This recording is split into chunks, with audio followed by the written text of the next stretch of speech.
Chapter 1.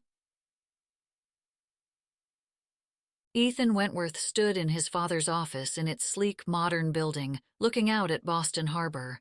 He watched as people scurried along the city streets toward their destinations on Beacon Hill, Boston General Hospital, or one of the numerous colleges. Planes circled in the sky above Logan Airport, waiting to descend. That's where he wanted to be, up in the air, going somewhere, anywhere but here in this cold, gray city. "It's time to grow up," his father barked at him. "I didn't raise you to be this deadbeat hippie, traveling the world to—" He used his fingers to air, quote, "volunteer." "You didn't raise me at all," is what Ethan wanted to say. Most fathers would be proud of their son for promoting the family name, giving their skills and time to the less fortunate. His father rolled his eyes and handed a document to his assistant. "Your skill is to travel the world, spending my money to attend parties?" Ethan huffed, shaking his head at his father's pretense of ignorance. He knew the work Ethan did helped the family's reputation. Wasn't that why he really stood in his father's office? "If that's what you want to call it," his father snorted. "Richard, pull up the slides, and Margaret, you might as well bring in the rest of the shareholders." The monthly shareholder meeting had a different vibe from its normal, mundane atmosphere. The Wentworth Corporation had been in disarray since the union boycott of Wentworth hotels and inns. The multi-billion-dollar business had been hit hard, and his father had called an emergency meeting. Ethan's sister Amelia walked into the boardroom. The powerhouse of the two siblings, she was their father's right-hand woman. She even looked like a Wentworth, not a St. Pierre like their mother. No, he was the one who resembled their mother, down to the dimple in his left cheek. "You're home!" Amelia rushed over to Ethan and gave him a hug. "How long are you staying?" Amelia might not look like a St. Pierre, but she inherited her gentle and calm manner from their mother. It was a pity she had no strong memories of her. She was also the only Wentworth who wasn't expected to embody the stoic and cold exterior and the even more ruthless interior. Probably, Ethan thought wryly, because as a woman, she was never considered for top management jobs where such traits were mandatory.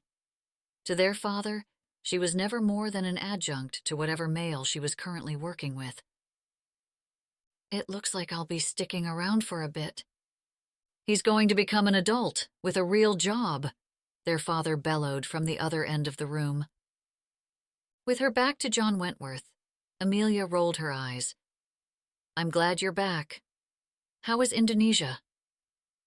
"It's a beautiful country." He didn't want to admit it, especially with his father in the room, but the old man was right about some things. His work had been rewarding at first, traveling all over the world, attending dinner benefits and fundraising parties, networking. But it was always the same kind of people who, just like him, had been spoiled with a trust fund. He, individually, was making no difference in the world. When his dad summoned him back home, he felt a bit relieved. But now, as men who'd held positions on the board since he was a kid filed into the room, he regretted it. "Good morning, everyone." His father's voice boomed out over the long conference table. "I'd like to get right to business and call the meeting to order." The lights went down as Richard, his father's longtime assistant, stood beside the projector. "As you can see, Wentworth Corp has had a tumultuous year with the union contracts ending. With the market being unstable, we took a hit. We need to eliminate some deadweight properties." Richard switched to another slide, showing a bar graph of profits from the various hotels across the world. "If we sell or shut down the hotels that are shown in red, then we can invest in the others in yellow and get them back in the green." Most of the red properties were located where Ethan had traveled, southern Central Asia, some in South America. His eyes moved across the map back to the United States. There were a few in the middle of the country and some in Canada. Places he wasn't surprised about, except one. "Is that the inn in Maine?" Ethan leaned in to get a better look. "Isn't that Camden Cove?" He looked at Amelia, expecting to see his indignation mirrored, but she didn't understand the significance because she didn't remember. He glared at his father. "You can't sell the inn." "We can't hold on to it any longer," his father said. "It's bleeding profits." "But it's a money pit." His father raised his voice. "It's been in the red for years. I've only held on to that place for sentimental reasons. Now it's time to let it go." Ethan closed his mouth and leaned back in his chair, memories rushing into his head in a tidal wave. Memories of his mother, their family summers along the Atlantic coast, chasing seagulls along the sand. Happy memories of when she was still alive. Richard flipped to another slide, another graph with statistics of annual expenditures for each of the hotels in the red, their employee salaries, benefits, and monthly expenses. The worst offender in each case, at least when taking proportionate values into account, was the inn at Camden Cove. Soon, the lights came back on. "I think it's time to vote," Richard said to his father. Ethan's heart began to race. There was no way he could let his father sell the inn. Not ever. How could his father let that part of their mother go? But as he looked around, he could tell the decision had already been made. "Wait," he called out, as his father was about to speak. Everyone turned to look at him. "What is it, Ethan?" His father wasn't really interested in what he had to say, as his impatient look made clear. "We're about to vote. That's how your voice is heard." "What if I can bring the inn out of the red?" He had no idea what he was doing, but he had to say something. "What?" His father shook his head. "You think you can make that white elephant turn a profit?" He leaned back, smirking as he crossed his arms. Well, well, you have a little bit of Wentworth in you after all. You wanted me to grow up." "That's insane," Amelia said, shocked at Ethan's rashness. "That place is the definition of a bad investment. It's barely made any profit for the past decade. I know it's special to you, Ethan, but when was the last time you even went there? Where even is Camden Cove?" Amelia wasn't heartless, but she also didn't understand. If you look at Richard's report during the past 2 years, they have seen an uptick in profits. He pointed at the page dramatically. 2 years of marginal profits can hardly compensate. His father shook his head. "We've held on to it for far too long. It's time we cut ties. Let me pay for it with my inheritance." "Ethan, what are you doing?" Amelia's mouth dropped open. "He's growing up. Maybe." His father's eyes held his, showing no emotion. He sat there at the head of the table, contemplating Ethan's offer. "I'll give you 6 months." 6 months? It's going to be winter then. Hardly the best season for profit, he argued. 6 months? His father wasn't negotiating. "Let's move on." Richard took back the meeting as Ethan spun what he had just done over and over in his head.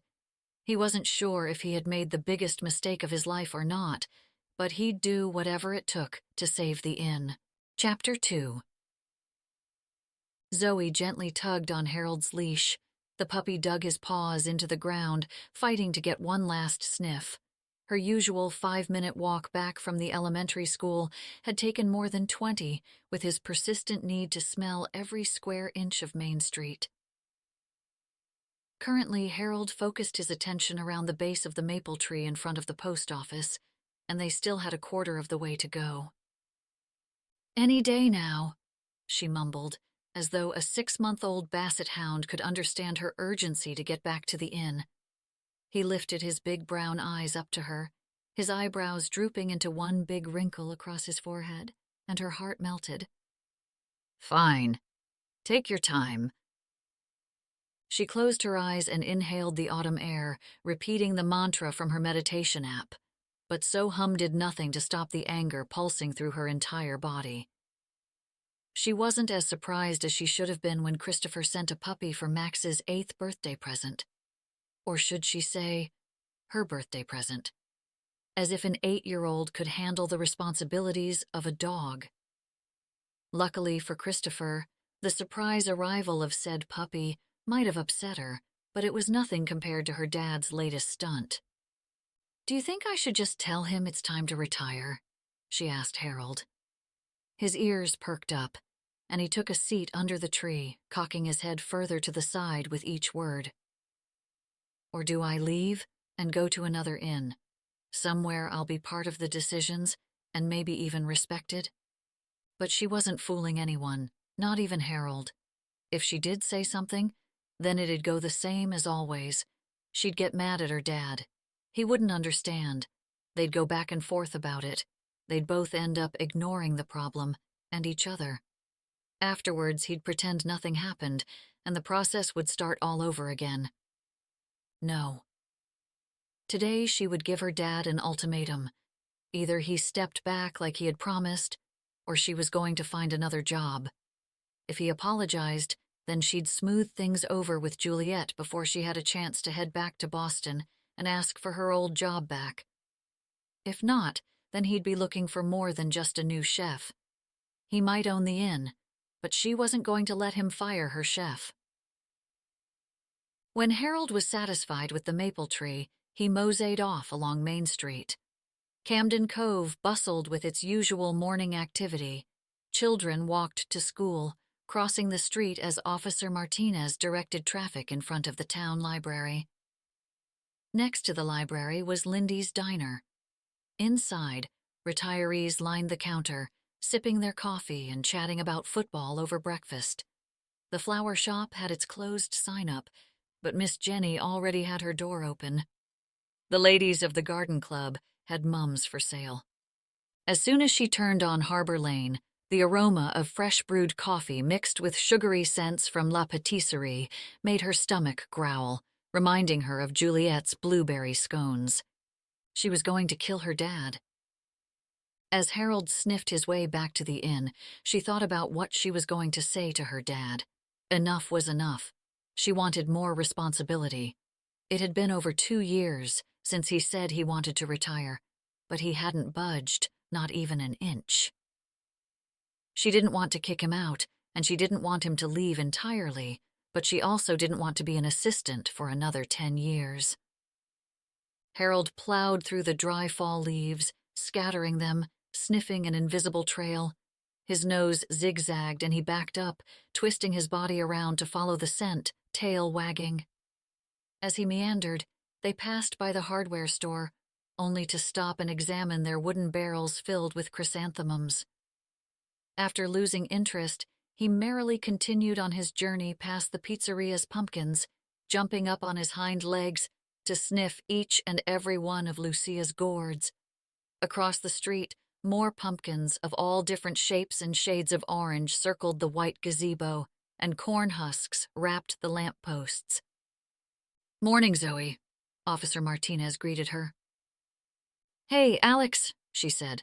Harold looked up, his nose covered in sand, and trotted over to the officer. "Cute puppy. I heard that Christopher got him for Max." He bent down and scratched behind Harold's ear. "Did everyone know her business in this town?" Silly question. "Looks like a police dog." "He sure likes to investigate," she mumbled, still sour. "Will you tell Charlie to call me?" "Will do." Alex tipped his hat and turned around. Her brother had just recently become the newest member of Camden Cove's police department. Without warning, Harold took off running up the sidewalk, hot on the trail. His 20-pound body jerked her arm, linked through the leash's loop, and tugged her along as his nose skimmed the pavement. Zoe jogged to keep up, happy to pick up the pace as anger crept back again. Her father had opened the inn 30 years ago, and time had moved on. The inn needed to make changes, and her dad wasn't up for it. Other inns and bed and breakfasts had modernized their rooms, whereas they still kept the same colonial country decor that had been popular in the 80s. Other places offered gourmet dining experiences, but without Juliet, they'd be back to serving the same tired old New England breakfasts and dinners. A prestigious chef from Boston, Juliet brought new, modern dishes to the menu. She had fresh ideas, and the guests complimented the food and left glowing reviews online. Then her dad had to screw everything up. "Come on, Harold." She made kissing noises as he lagged behind to sniff at a squirrel. Even in her hurry, she appreciated the color of the autumn maples and how they reflected in the harbor like a patchwork quilt, oranges and reds and pinks blended with the green of pines. At the top of the hill sat the inn on Camden Cove, perfectly situated to overlook the village and the Atlantic Ocean. As much as she wanted to stand there taking in the beautiful fall day, she needed to figure out why the heck her dad had fired Juliet. She assumed he wouldn't agree to hire another chef like her, one who believed food was an experience, not just a meal.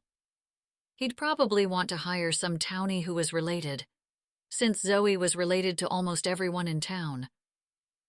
Harold climbed up the front steps of the inn and headed straight into the lobby. Her dad stood in his usual morning position behind the service counter, probably on his second cup of coffee with Uncle Bobby. The two men were no doubt talking about the weather or fishing.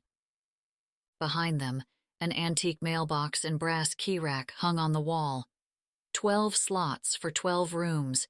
Each mailbox held an original brass key. Even though the keys still worked, they proved her point. It was time to get with the times. It was a quaint touch, but no one wanted to carry around a heavy brass key when they went to the beach. Most didn't even know how to use one, and oftentimes she had to demonstrate for the guests. She started right in. "What were you thinking? Firing Juliet without discussing it with me first?" He didn't answer. Instead, he took a sip of coffee. Then he looked at Uncle Bobby, who had avoided eye contact since she walked in. He tilted his head as though he had to think hard to remember the morning events, as if firing their chef had slipped his mind. "Well, I guess I was thinking about the inn." "You guess?" She put her hands on her hips. It was like talking to Max. "What do you mean, you guess?" "Well, I figured it was reasonable to fire an incompetent chef." He shrugged as though it wasn't a big deal. "Bobby, come look at the dog Christopher bought for Max." "He's cute." Uncle Bobby knelt down next to Harold. The level of ignorance her dad exhibited made her squeeze the bridge of her nose, where a sudden pain began to throb. "Dad, you are going to apologize and get Juliet to come back." Dad shook his head. "No need. I found someone else, and he has a background in food service." "What?" She couldn't believe him. "Food service?" "Yep." "Who?" Uncle Bobby rubbed the top of Harold's head, and the pup fell to the floor, rolling over on his back and exposing his belly. "Well, I guess this is what you give your son when you can't show up for his birthday." Here came her dad's usual speech. Christopher would always be enemy number one in his eyes. The man who got his little girl pregnant, then didn't marry her. Instead, he finished college, went off to law school, and a new life of his own. "You should call your cousin Elizabeth for a checkup." "Don't start, Dad," she warned him. "Who'd you hire?" "You remember my buddy Zeke down at the VFW?" The familiar rhetorical question usually signaled the beginning of a story. "Well, he can start today." "What?" She covered her mouth for a moment to stop herself from saying something she'd regret. "You hired a retired veteran?" "He cooked for the Marines." Her father's loyalty to his branch of service overrode his rational thinking. "Are you serious?" She grabbed her chest as her heart fluttered an irregular beat. She was sure she was going to have a heart attack. "Isn't Zeke like 70? Can he even cook?" He looked at Uncle Bobby, who shrugged. "What's the fuss all about? It's not like I pulled a random guy off the street. The man served his country, and now he needs a job, and we need a cook." "A chef," she snapped, almost before Henry finished speaking. "We need a chef." "Well, he's already in the kitchen with Luke." He gestured toward the dining room. "Why don't you go and meet the guy before you make any hasty decisions?" "How could I make a decision? I don't get to make decisions around here because you don't talk to me about anything." Her pitch grew higher with each word. "You do whatever you want." He turned his attention back to Uncle Bobby as she crossed her arms in protest, but just as when she was a teenager, he ignored her. Whether she liked it or not, he still owned the inn and was technically her boss. "Dad, I'm done." She shook her head, emotion burning the back of her eyes. "You can't just make a decision like that and not include me." "Just meet the man," Henry said. "He's good." That's not the problem. Did he not understand? Failing to include her in business decisions showed he didn't trust or respect her, and that hurt deeply. "It's going to be a great weekend for fishing," he said to Uncle Bobby. "We're going fishing!" Uncle Bobby rubbed Harold's belly. "The weather is going to be nice." "Yep," her dad said casually as he stacked a pile of papers. "A great weekend for fishing with the grandkid." "No." She wasn't having it, not after last time. "But fishing does a boy good," her dad argued. "No." "Teach a man to fish, he's fed for life." Henry raised his finger toward the ceiling. "Should you be quoting the Bible when he learned the 4-letter word he repeated at school on the last fishing expedition? And I'm not done with our conversation." But Henry proved to be more stubborn. "It's done. Go meet him." She interrupted Harold's tummy rub and picked him up, then stormed through the dining room, pounding through the swinging door into the kitchen as she went to check out the new cook. Luke, the baby of the family, looked over from the stove. "Hey, Zoe."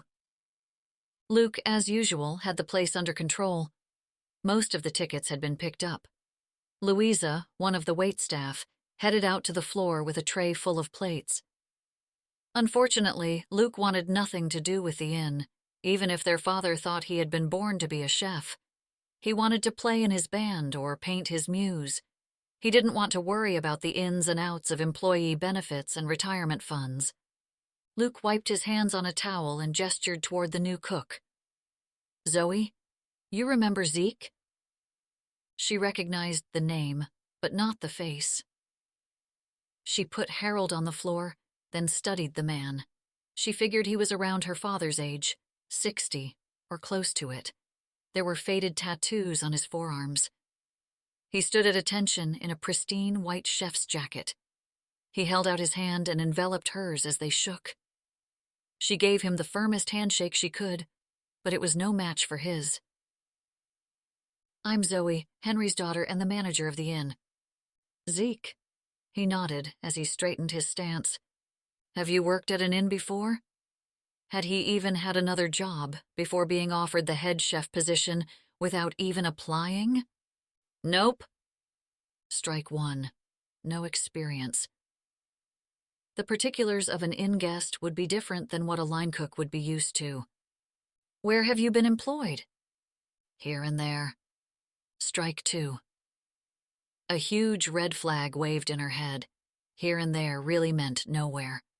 Her annoyance at her dad's innate sense of loyalty came out in her tone as she spoke. "Have you had time to look at the menu?" She had a feeling this guy was in way over his head, especially since the Harvest Festival was in less than 2 weeks. "Do you think you can prepare this type of food?" Instead of looking worried, he seemed amused. There was a hint of a smile. Was he smirking at her? "I think I can handle cooking for a 12-room inn." Strike three. "Well, Zeke, we actually aren't in dire need of a—" "Hold up a minute, Zoe." Luke grabbed her by the elbow and pulled her toward the lobby. She quickly swiped Harold up into her arms as she was dragged out through the service door. "What are you doing?" Luke whispered as soon as the door was fully closed. "You need this guy." She put her free hand on her hip, trying to adopt her usual stance when fighting with the men in her life. But balancing a squirming puppy made it difficult to appear serious. She whispered back hard, "No, we don't." "Yes, we do." Luke waved toward the kitchen, She could barely hear him, but he slowly mouthed the words. "He's good, too." "How do you know?" She scrunched her face and looked at the closed door, as though she could see through the wood. She imagined the man made easy, greasy cuisine. "He knows his way around a kitchen, and he knows food, even your fancy French recipes." Luke crossed his arms against his chest. "I think we should keep him." She narrowed her eyes. She trusted Luke's instincts, but she didn't like the idea at all. "He has to at least make something for me. I need to see if he can actually cook." "He made me a breakfast sandwich before you got back, and it was delicious." "Are you serious? Max can make a breakfast sandwich. Let's see if the guy can cook something from the menu." He cocked his head and lifted his eyebrows. "Give him a shot. It's not like you have many other options." "I'll give him a shot once I see he can cook." Luke rolled his eyes and headed back to the kitchen. She made a face at his back. Just as she was about to follow Luke, a man stepped inside the lobby. A tall, attractive man in a tailored three-piece suit. He swiped a pair of sunglasses off his face and squinted around the room. He appeared completely out of place. She headed toward him. "Can I help you?" "Are you Henry Williams?" the man asked, ignoring her and looking behind the counter at her father. He brushed back his perfectly gelled hair. "Yes. May I ask who wants to know?" Her dad smiled. The man walked up to the counter, extending his hand. "My name is Ethan Wentworth. I'm John Wentworth's son." "Oh, wow! Have you grown up?" Her dad shook his hand with vigor. "The last time I saw you, you were just a kid." He flattened his hand, holding it waist high. The newcomer made a face as he scanned the room, and in a sarcastic tone said, "And it looks like you haven't updated since." "Excuse me? Can we help you?" Zoe asked again, stepping behind the counter next to Henry. This stranger wasn't going to walk in and insult her family's inn, even if he was right. She pulled back her shoulders to gain height, but the man was over 6 feet, and she was no match. She suddenly noticed her father's uneasy expression and got a funny feeling about this man's visit. I thought you were coming next week." "Yes. Actually, I came to stay." "Well, Mr. Wentworth, I really wish you had called earlier because we're full tonight." She made a facetious sorry face. "We can recommend another inn in town." He smirked as he played with his sunglasses, then pointed them at her. "You might want to... Zoe." Henry gave her a pained smile. She shot a look at him, but then she heard Uncle Bobby hissing laughter in the background. Then she felt it. The warm wetness ran down her waist to the heel of her shoe. Harold licked her face as she looked down at the stain. Ethan stuffed his sunglasses into his coat pocket. "You might want to change, so we can talk about the inn." Chapter 3. Ethan couldn't believe he'd agreed to the investment without actually seeing this place. His childhood memories had been distorted over time. The modern features and amenities that made his family's hotels among the best in the world were nowhere to be found here. It didn't look as though his father had invested anything into this place. It wasn't necessarily a dump. The old colonial had antique charm with all the built-ins and original fireplaces. But there were no modern services like a spa or a weight room. He peeked into the dining room and found it unpleasantly cramped. Where did the guests eat? The whole place would maybe fit 20 people at full capacity, but who wanted to eat sitting on top of each other? The lobby still had the same floral wallpaper he remembered, and a puzzle sat on a card table, ready to be completed. Did people still work puzzles anymore? Mr. Williams seemed to understand the circumstances of Ethan's arrival. The woman, however, did not. She had disrespected him by lying about room availability, and if that was how she treated customers, with her boss standing there, no less, then he would have his work cut out for him. First thing he would do was get rid of her. He'd spent his whole childhood learning about successful hotels, and that kind of service simply wouldn't do. No matter how attractive she may be, he also needed to get an architect out here, stat. Have an attorney assess the situation, check with City Hall for the regulations on building permits and the like. He pulled out his phone to make a list.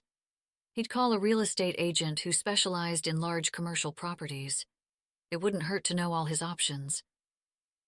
"I guess you're wondering why I decided to come early?" Ethan asked the middle-aged man behind the counter. "I figure you want to check the place out without us making a fuss." Ethan's assistant had made an appointment for 1 week's time, then called the next day and booked a room under Edith Smith. They hadn't even asked for a deposit to book the reservation. His heart sank as he looked around the antiquated hotel. He had a lot of work ahead of him to make this place deserving of being part of the Wentworth Corporation. "Sorry about my daughter." The man gestured his head toward the door, where the woman had stomped off after being peed on. "Your daughter?" "Oh, this just gets better and better." "Yes. She's not always so defensive." He hesitated. "She's a bit mad at me this morning." "Does the dog always hang out in the lobby?" The sanitation issues alone made that a very bad idea. "Why don't I take you around the place so you can familiarize yourself with the layout?" Williams entered the dining room and stood in the middle of the crammed space. The swinging door to the kitchen stood open. "I could have our chef whip something up for you." "You have a chef on staff?" This place wasn't much more than a bed and breakfast, and they had a full-time chef at their beck and call. The overhead for full meal service was enough to justify moving to a continental breakfast model. Tourists wanted to get out to the beach, not sit inside a dark, cramped dining room. As Williams continued his tour, Ethan continued his mental checklist of what needed to be done. New furniture throughout, better lighting, and the wallpaper had to go. As he looked out the French doors that led to a back patio, he stopped in mid-stride. Memories flooded his head. Memories of his mother, the rose garden. "Mr. Wentworth, would you like something to eat?" the older man said, snapping Ethan out of his thoughts. "Sure, give me the chef's best." "Why don't you enjoy the garden while you wait?" He opened one of the French doors. "Can I get you something to drink?" He wanted to ask for something strong, since it looked like he had flushed his inheritance down the toilet, but instead he said, "Thank you, Mr. Williams. A cup of coffee would be great." "Call me Henry." He nodded briskly, then took off inside. Ethan nodded back, but the door was already closed. He heard the crashing waves first, then the seagulls. Two things he never heard in Boston. He could never pick them out from the background sounds of the city. He stepped further into the garden, his fingers touching the velvety petals while taking in the heady scents. Then his attention was drawn to the panoramic view of the Atlantic Ocean. More memories flooded his head, memories that hadn't surfaced in years. He followed the crushed stone path through ageless perennials, yellowing in the cool fall air. One thing the inn had going for it was this ocean-side garden. He stood looking at a path that curved around granite cliffs. Off in the distance, a white and red lighthouse stood on a barren, rocky island. "How long has it been since you've visited?" Ethan turned to see Henry walking up the path with a mug in his hands. "Too long." It was the truth. "Bet you didn't forget this." Henry gestured toward the water. He was right, but for all the wrong reasons. Ethan had no idea why he wanted to torture himself by being here. All the pain of losing his mother at 12 years old came rushing back. No wonder his father wanted to get rid of the place. Now, all he wanted to do was get rid of it, too. "How could you pee on me?" Zoe asked Harold, as he sat looking up with his soulful eyes while she changed her clothes. "You don't pee on the person who feeds you." She pulled her usual khaki pants out of the dresser, then stopped herself. She walked over to the bedroom window, peeking out into the gardens. The carriage house was set far enough back that Ethan Wentworth wouldn't notice her spying on him. Who the heck was this man? This very handsome man. She watched as he walked the garden with his hands stuffed in his pockets, looking at the water. Even from afar, she could tell this guy had an ego issue. Business types like him usually didn't stay at the inn, but something else about this man gave her an uneasy feeling, especially with the way her father practically stumbled over his words as he spoke with him, rushing to greet him. She returned to the closet, picking through her outfits, the fancier clothes she never wore. Somehow her regular khakis and button-downs didn't seem appropriate. Instead, she went with business attire, dress skirt and jacket, with heels and a nice linen-look blouse. She rushed to get dressed, then shooed Harold into his crate, but the second she ran down the stairs, he started howling. His cries sounded like a car alarm. "Come on, Harold! I have to work!" Christopher. She wanted to strangle him. But first, her father. She raced back to the inn with Harold in the crook of one arm. She realized she hadn't picked Max up like that in quite a while. How long? She didn't even remember. She set the pup down, and he attacked the wooden screen door as she flew into the lobby, growling as it creaked open.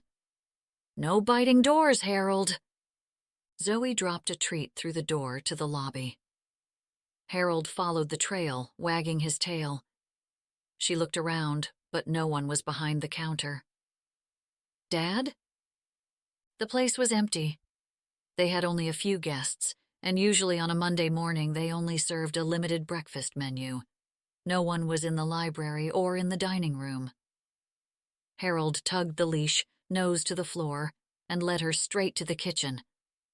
When she stepped inside, the smell of confectioner's sugar wafted among the enticing aroma of bacon. Zeke had what seemed like dozens of plates on the rack, ready to go. "Did you make all of this?" she asked. There was enough to feed an entire army. "You're cooking for an inn, not a squadron." The door to the back garden creaked open. "He's cooking for me." Ethan came in with her dad, taking off his sunglasses, his smugness infiltrating the space. She looked down at the dishes. There had to be at least 12 different meals, all prepared, well, perfectly.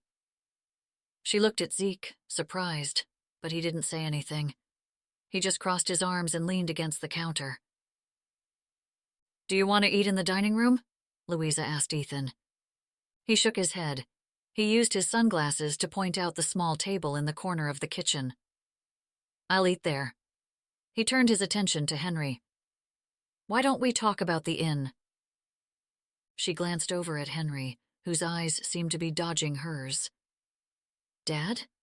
Do you want to tell me what's going on?" He jerked his head at the door as Ethan removed his jacket and laid it over the back of the chair, then sat down with his first plate of food. "It smells delicious." Henry raised his index finger. "Give us 1 minute, would you, Ethan?" Her eyes flickered around the room, everyone watching her. She followed her dad out to the lobby where she saw Uncle Bobby out the front window, raking leaves. "Who is this guy?" she asked. The pounding of her heart boomed from her chest. She had a feeling this was going to be way worse than the firing of Juliet. "A few years ago, your mother and I fell on hard times." "A few years?" Zoe covered her mouth with both hands. "Dad, she left over 15 years ago." His forehead wrinkled as he gave a pathetic shrug. He did not seem to feel the imminent danger if he kept withholding the truth from her. "Well, after she left, I fell on hard times, and I had an investor." She jerked her thumb back toward the kitchen door. "He's your investor?" "No, not really." Her dad scrunched his eyebrows together as though he didn't understand why she couldn't keep up. "He's the son of the investor." "Then why isn't his father the real investor here?" "Well, she died." A look of sadness brushed across his face. His thoughts were suddenly somewhere else, not on finishing his sentence, and he was driving Zoe crazy. "Dad!" He shook out of it. Anyways, after she died, her husband never seemed to want to be more than a very silent partner. What do you mean by partner? Zoe ran through all the paperwork in her head. She had managed some of the bills, the checking account, most of the payments coming in and out for years. How did she not know about this silent partner? And by the way this man stormed in this morning like an autumn nor'easter, it looked as though he was no longer willing to be silent. Ethan decided to assess the situation before he made any rash decisions. He still wanted to get rid of Henry's daughter. She probably thought she ran the place perfectly, one of those types. Couldn't smell their own stink. But the food was good, and the rest of the staff seemed overly attentive, if anything. The place was better managed than he expected, with her as part of the staff. He snuck another glance through the open kitchen door. A family feud was brewing. Zoe paraded back and forth with her father. It seemed overly dramatic for a business meeting, especially considering how much they owed his father. He wondered how much money had been squandered on this place. Then the calling of seagulls from the open window distracted him. With the sound came a breeze of tangy, damp air, and suddenly he could see his mother sitting in the garden, holding his hand as he read her a book. The book sat on his lap and teetered along his knees, but he didn't complain. She had wanted to hear him read the book he loved so much, that Harry Potter book he couldn't put down. So he had read it to her, that whole summer, when all he really wanted to do was swim in the water and play in the sand. He didn't want to read his favorite book to his dying mother, ruining the only escape he had left. "I can't believe you," he heard Zoe scream from the lobby. Then a door slammed. A few minutes later, Henry walked back into the kitchen. He appeared shaken, but asked Ethan, "How's your breakfast?" Actually, Ethan held up his bite of eggs Benedict. "Amazing." Henry nodded, but he was looking out the window. "Zeke's one of the best." Ethan shoved the bite into his mouth, savoring the perfectly whipped hollandaise sauce. "Will your daughter be joining us?" Henry shook his head. "No, she's got something to do right now." But just as he finished his sentence, Zoe marched into the kitchen through the back door, scraped a kitchen chair out, and sat down across the table from him. She looked like a woman on a mission, and he was a bit taken aback by her ferocity. "Excuse me, Mr. Wentworth, I'd like to apologize." She gave him a hard look as she spoke. She completely ignored Henry. "You see, I wasn't aware there was ever an investor in my father's business, so I apologize for my earlier behavior." Ethan leaned back, surprised. He now understood why she'd been so upset. He couldn't believe her father had kept such a thing from her. Her whole life must have been completely changed because of his arrival. She sat up straight in the chair, her shoulders back, now much more formally dressed. She was obviously trying to put on her best face for him. Ethan set aside his plate and pulled out the folder Richard had prepared for him, spreadsheets and graphs showing the costs of running the inn. She might as well know the whole truth. The place wasn't earning. They were hardly treading water. A Monday morning should be slow, he admitted, but not dead. And he was certain he would be the only guest that night. They had offered practically every room as options for his stay. He pushed the folder across the table to William's first, but Zoe dragged it toward her, opening it up. Her father got up and looked over her shoulder. "What are we looking at, Mr. Wentworth?" She leafed through the top pages. "This is our investment portfolio for your inn. When we first invested, we were receiving a very profitable margin. However, over that past decade, as you can see on page 4, he skipped ahead, pointing to a bar graph. "We haven't seen any profits. We have maintained our investment because of our previous relationship, but we believe your inn is failing." Richard had told him to use pronouns like we and us and ours, not specific names like his father's, or the company's, or his. Zoe pointed to the graph. During the past 2 years, we have been earning. We've had 2 great years. Yes, but honestly, it's still not enough. You see, to keep the inn running and profitable, we'd have to make substantial new investments, and the profit margin doesn't justify that.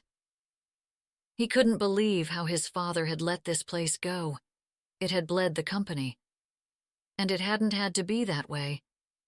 He felt a slight uneasy twinge at the thought that maybe the Wentworth Corporation had not served this partnership as well as it could have. Still, at this point, we have no other choice but to pull our investment. Zoe's face turned white. What does that mean? You need to find another investor or buy out our share of the inn. We can't afford that. Her hands gripped the table hard. Mr. Wentworth, if you give us some time, I promise you, we will show you this inn is worth saving. Ethan felt a chord of empathy struck between them as she echoed his own words to his father. He let out a deep breath, looking around the dank colonial kitchen. The fireplace glowed in the background, and he remembered a time when his mother wasn't sick, when he was having breakfast with her and she was laughing and happy. They were all happy, but he had to be practical, didn't he? No, we can't wait. Chapter 4. Zoe had never been more frightened in her life. This was worse than when her mother left for her boyfriend. Worse than when she had to tell her father she was pregnant and not marrying Christopher. What would she do without the inn? How would she take care of Max? How would she take care of her dad? And Luke? And Uncle Bobby? Where would they all go? There had to be a bank that would help with the 51% investment. Surely there had to be someone who would want to invest in one of the most beautiful places on earth. Ethan Wentworth didn't stay long and took off back to the city after blowing up her life. For the rest of the day, she cleaned rooms, holding back tears and planning her murderous plot against her father. How could he have kept her in the dark about something so big, so important to their future? It didn't matter that she avoided him. He was nowhere to be found, which was a good thing, because she didn't know what she'd say or do at this point. When she left to pick Max up from school, she didn't even bother with her normal responsibilities, like setting up the dining room for dinner or prepping the salads. Tonight would be the ladies' book club. She didn't even tell Zeke what he needed to do. She just left. It would be Henry's problem this time. The walk with Harold turned out to be an emotional roller coaster. Tears sprang out when she thought of their predicament, but she pushed them away, thinking of Max and trying to stay strong. By the time she reached the school, though, she could feel her puffy face. Of course, that was when she saw Charlie, her oldest brother, standing on the corner of Main and School, guiding traffic in his fluorescent yellow police jacket. What happened to your face? Zoe didn't want to cry in front of all of Camden Cove, so she lied. Allergies are killing me. I'll come for dinner later, after my shift ends at 7. Don't bother, she said. I'm not feeling up for chili anymore. Well, Dad said he wants to have a family talk about the inn. Did he call you? Yeah, he said he had something to talk about. She grabbed her phone from her pocket, ready to make an explicit call to Henry, when she saw Max across the street. She stuffed her phone back in her pocket, waving at Max. Harold! He called out, running toward them, bending down to Harold, kissing him on the head. Come on, Max, we need to go now. She lifted Harold up, out of Max's reach. Hi, bye, Uncle Charlie. Max jumped up to kiss Harold again. Did you have a good day, Harold? The dog stretched to lick Max's face, but Zoe tucked him firmly under one arm and strode off, Max half running to keep up. The usual 15-minute walk cut in half, Zoe stormed up the inn steps and swung open the back door. Finish your homework, she snapped at Max. He dropped his bag next to the table and plopped down in the chair. I don't want to. Watch Harold. She set the puppy on the floor and kept walking, pounding open the swinging door to the dining room, straight through to the lobby. Why do you constantly leave me out of everything? she said as soon as she saw her father. "Zoe, this is not a big deal." He played with the mail, shuffling the envelopes around. "Are you kidding me?" She was sure a blood vessel would burst. "You have a silent partner, and I didn't know about it. Why am I even working here?" "Because you needed a job." He was being sarcastic, trying to lighten the mood, but it angered her more. "Am I just an employee to you?" She had the urge to grab something and just throw it. She wanted to break something, scream, punch, pull, so badly she had to squeeze her hands together.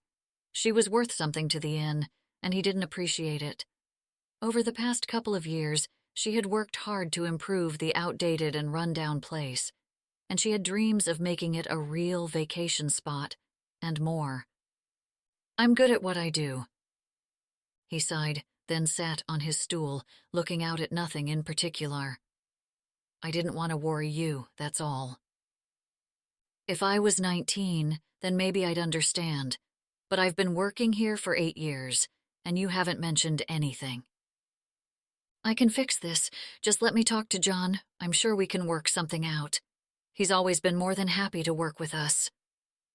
His laissez-faire attitude made her blood pressure rise. "Ethan Wentworth wants to sell his share.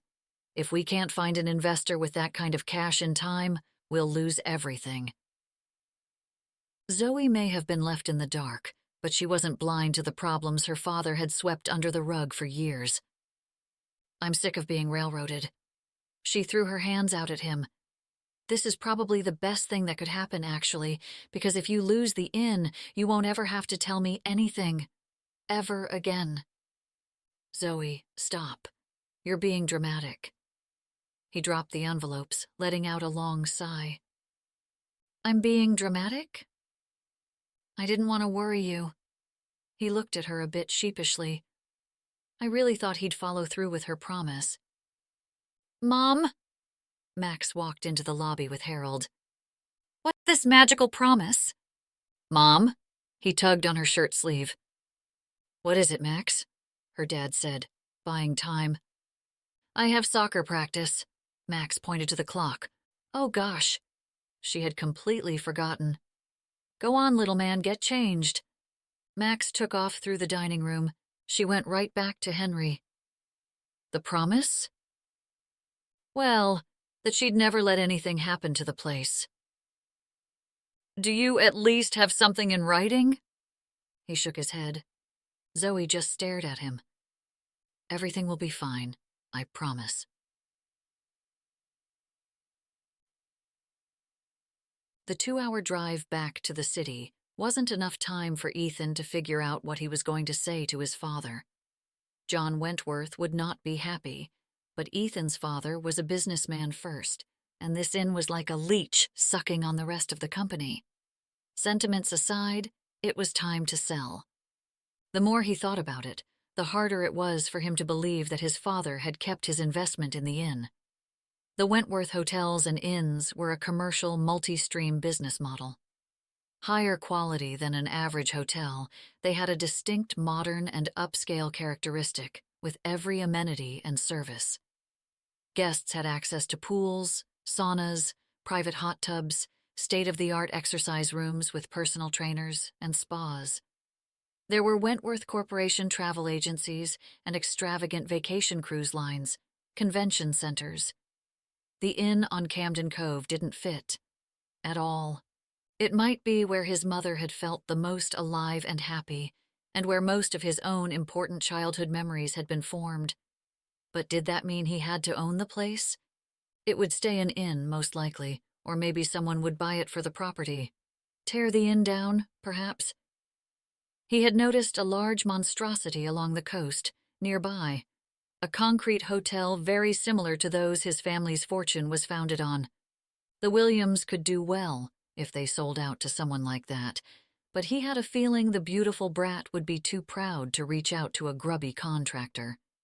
She'd probably lowball it to someone who would keep the inn as it was, someone very un-Wentworth-like. As he pulled up to his father's brownstone, he could feel his nerves percolating. When he was greeted and brought inside, he found his father in his study with Richard, a glass of bourbon in hand. He nodded and sat up straight in his chair as Ethan entered. "I thought you were spending the week at the inn?" The furrow between his eyes deepened as he examined Ethan. "I'm afraid you were right." "About what?" This must have amused his father, because a smile prickled his lips. "The place is a money pit." Ethan shook his head. "I'd be an idiot to put any money into it." "So that's that, then?" The furrow returned. Ethan shrugged. "There's no saving it. It's a dump." "Huh." His father took a drink, then set the glass down with a thud. "Richard, it seems that my son remains a Peter Pan." Richard gave Ethan a slightly apologetic look, but said nothing. Ethan squeezed his hands together. "I would be a fool to continue to invest in it. The whole place needs to be updated, even the keys to the room. He still uses brass." "I suppose you're going to go off to some country no one's ever heard of and dump your problem back in my lap, then?" His father glared at him, his face heating up. "Why are you so upset?" Ethan hadn't predicted his father's response. "It was your idea to get out of this investment." "This isn't about the investment," his father growled. "It's about you, skirting your responsibilities to this family." "My responsibilities?" Ethan let out a fake laugh. "I've been patient long enough. It's time for you to do something with your life, not live off your trust fund like a spoiled brat." His father fell back into the chair. "I guess this doesn't surprise me." The air was so thick inside the room, Ethan didn't think even a knife could cut it.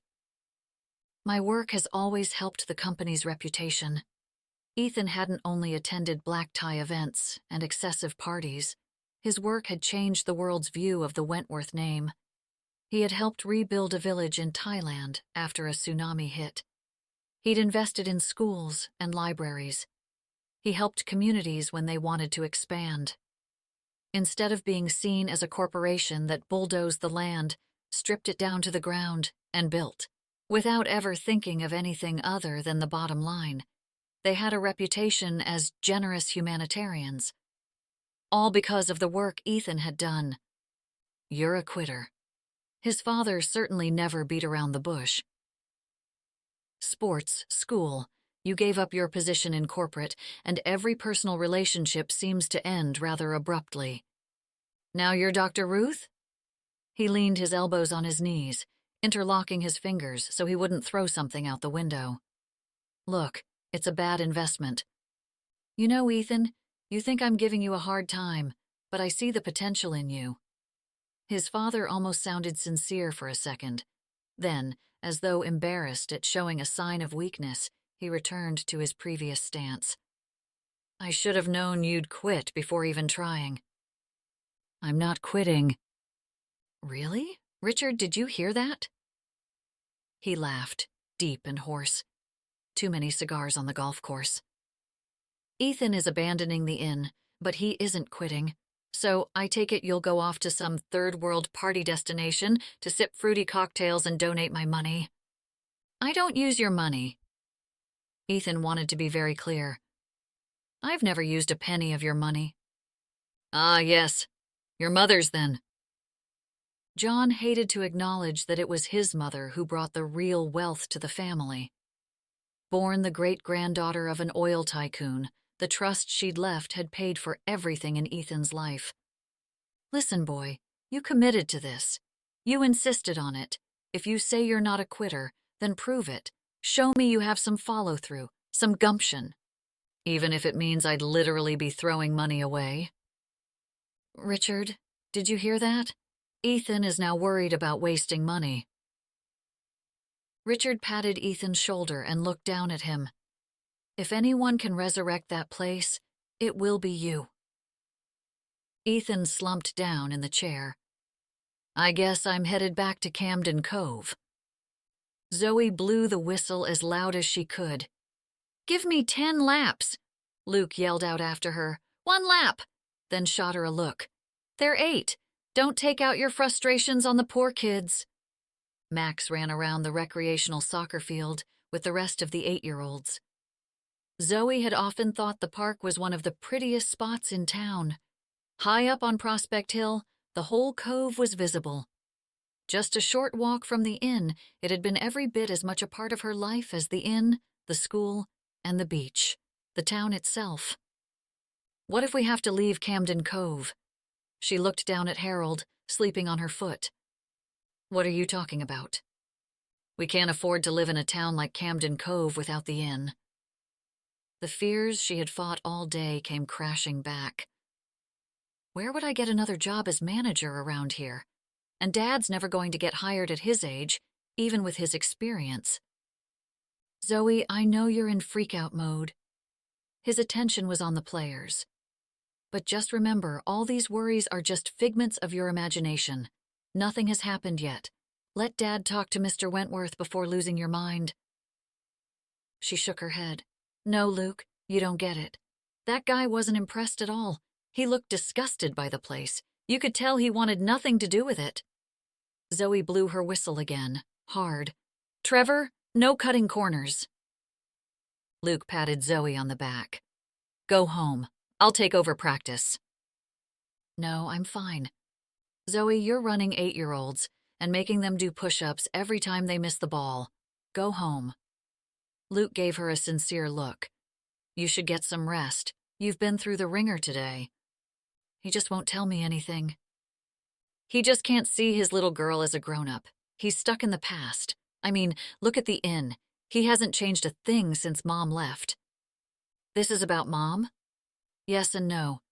He can't face that we're all grown up, is what I really think.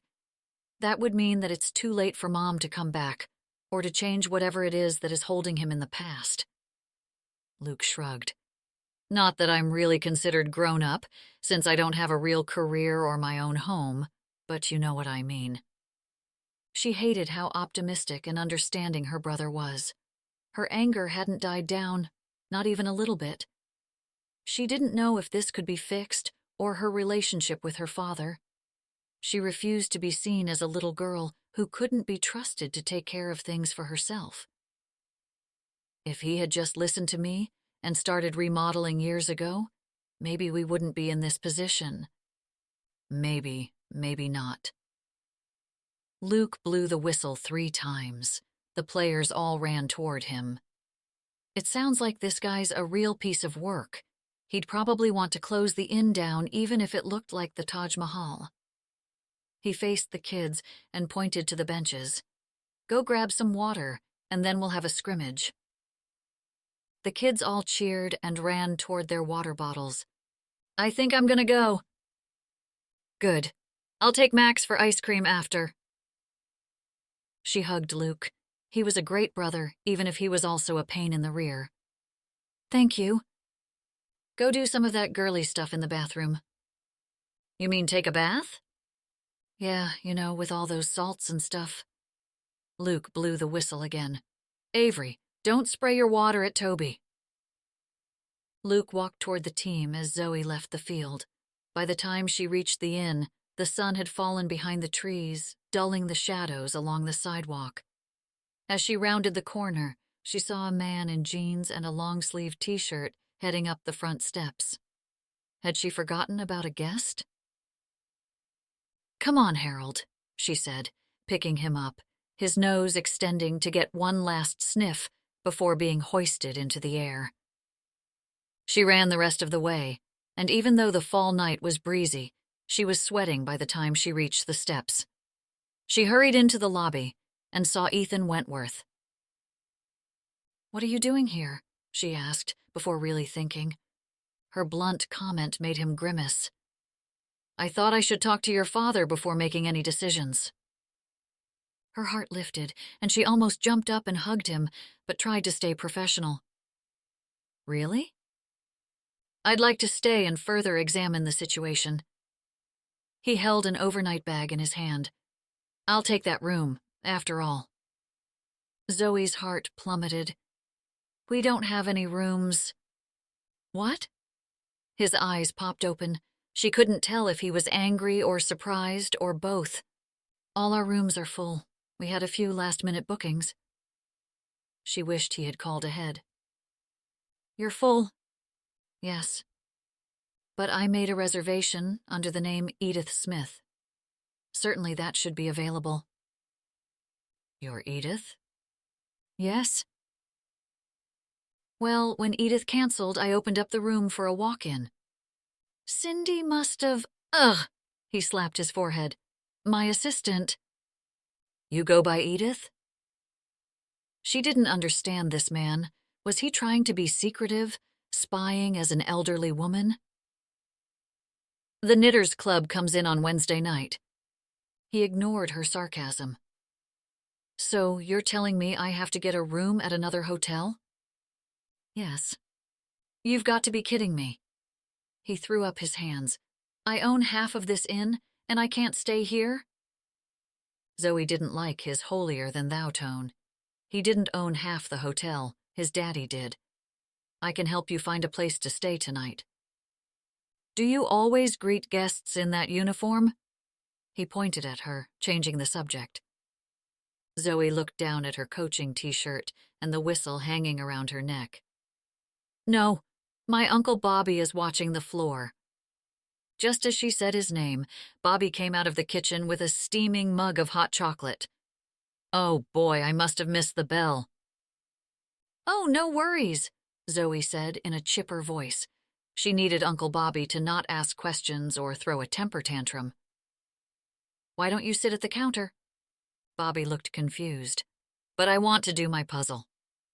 He set his cocoa down on the card table, next to a worn puzzle box with an image of clouds. He opened it up and dumped out the pieces. She motioned for Ethan to take a seat. I'll call around town and find a room for you, Mr. Wentworth. She bounced over behind the counter. Opening the browser, an image of fishing gear, Uncle Bobby's last search, appeared. Was he supposed to be watching the front? Ethan asked, watching her uncle flipping puzzle pieces. She nodded and hummed a but wanted nothing more than to throw his hot cocoa out the window. I can call the Cliff House. She dialed the number. It has a beautiful view. Ethan stood in the middle of the lobby, looking around the room in disgust mixed with desperation. He bent down and picked up his bag. Tell your father I would like to meet with him first thing in the morning. And he left. Chapter 5. Sleep evaded Zoe. She lay on her back, staring at the ceiling, thinking about what they were going to do. Her imagination, as Luke had put it, was wildly out of control. Even if she wanted to sleep, Harold had other plans, mainly whining inside his crate. By morning, Harold slept in the crook of her arm. He was the only male who had slept in bed with her since Christopher. One night. That's all it took. It sounded like a public service announcement. Christopher had done the right thing and offered her a ring, but it was their parents' doing. He didn't want to marry Zoe. She had thought they were in love, but he didn't hide his regret. His dreams of becoming an attorney had blown up in his face. So, she let Christopher go. She had never seen anyone more relieved. I love you, Zoe, he said, hugging her as he left for college. But we're only kids. I have my whole life in front of me. Christopher didn't marry her, but he did promise to take care of her and Max, and she thought he'd really meant it. But he had always been better at promises than with following through on them. If worst came to worst, and Ethan Wentworth continued on his path of destruction, she supposed she could ask Christopher for help. She'd never come right out and asked for anything from him before, at least nothing financial. She knew that his parents still sat in silent judgment over her, waiting for her to prove she was just a gold digger. Not to mention that she was still a little more in love with him than she knew she should be. No, Christopher had moved on, almost immediately. Sure, he loved her because of Max, but he wasn't in love with her, and that still hurt her heart. No, Christopher was not the answer. When she couldn't take the silence any longer, she got out of bed and brought Harold down to the kitchen. Her father's light was on, shining out from underneath his door, but she pretended not to notice. She still hadn't talked to him, except to tell him that Ethan wanted to meet.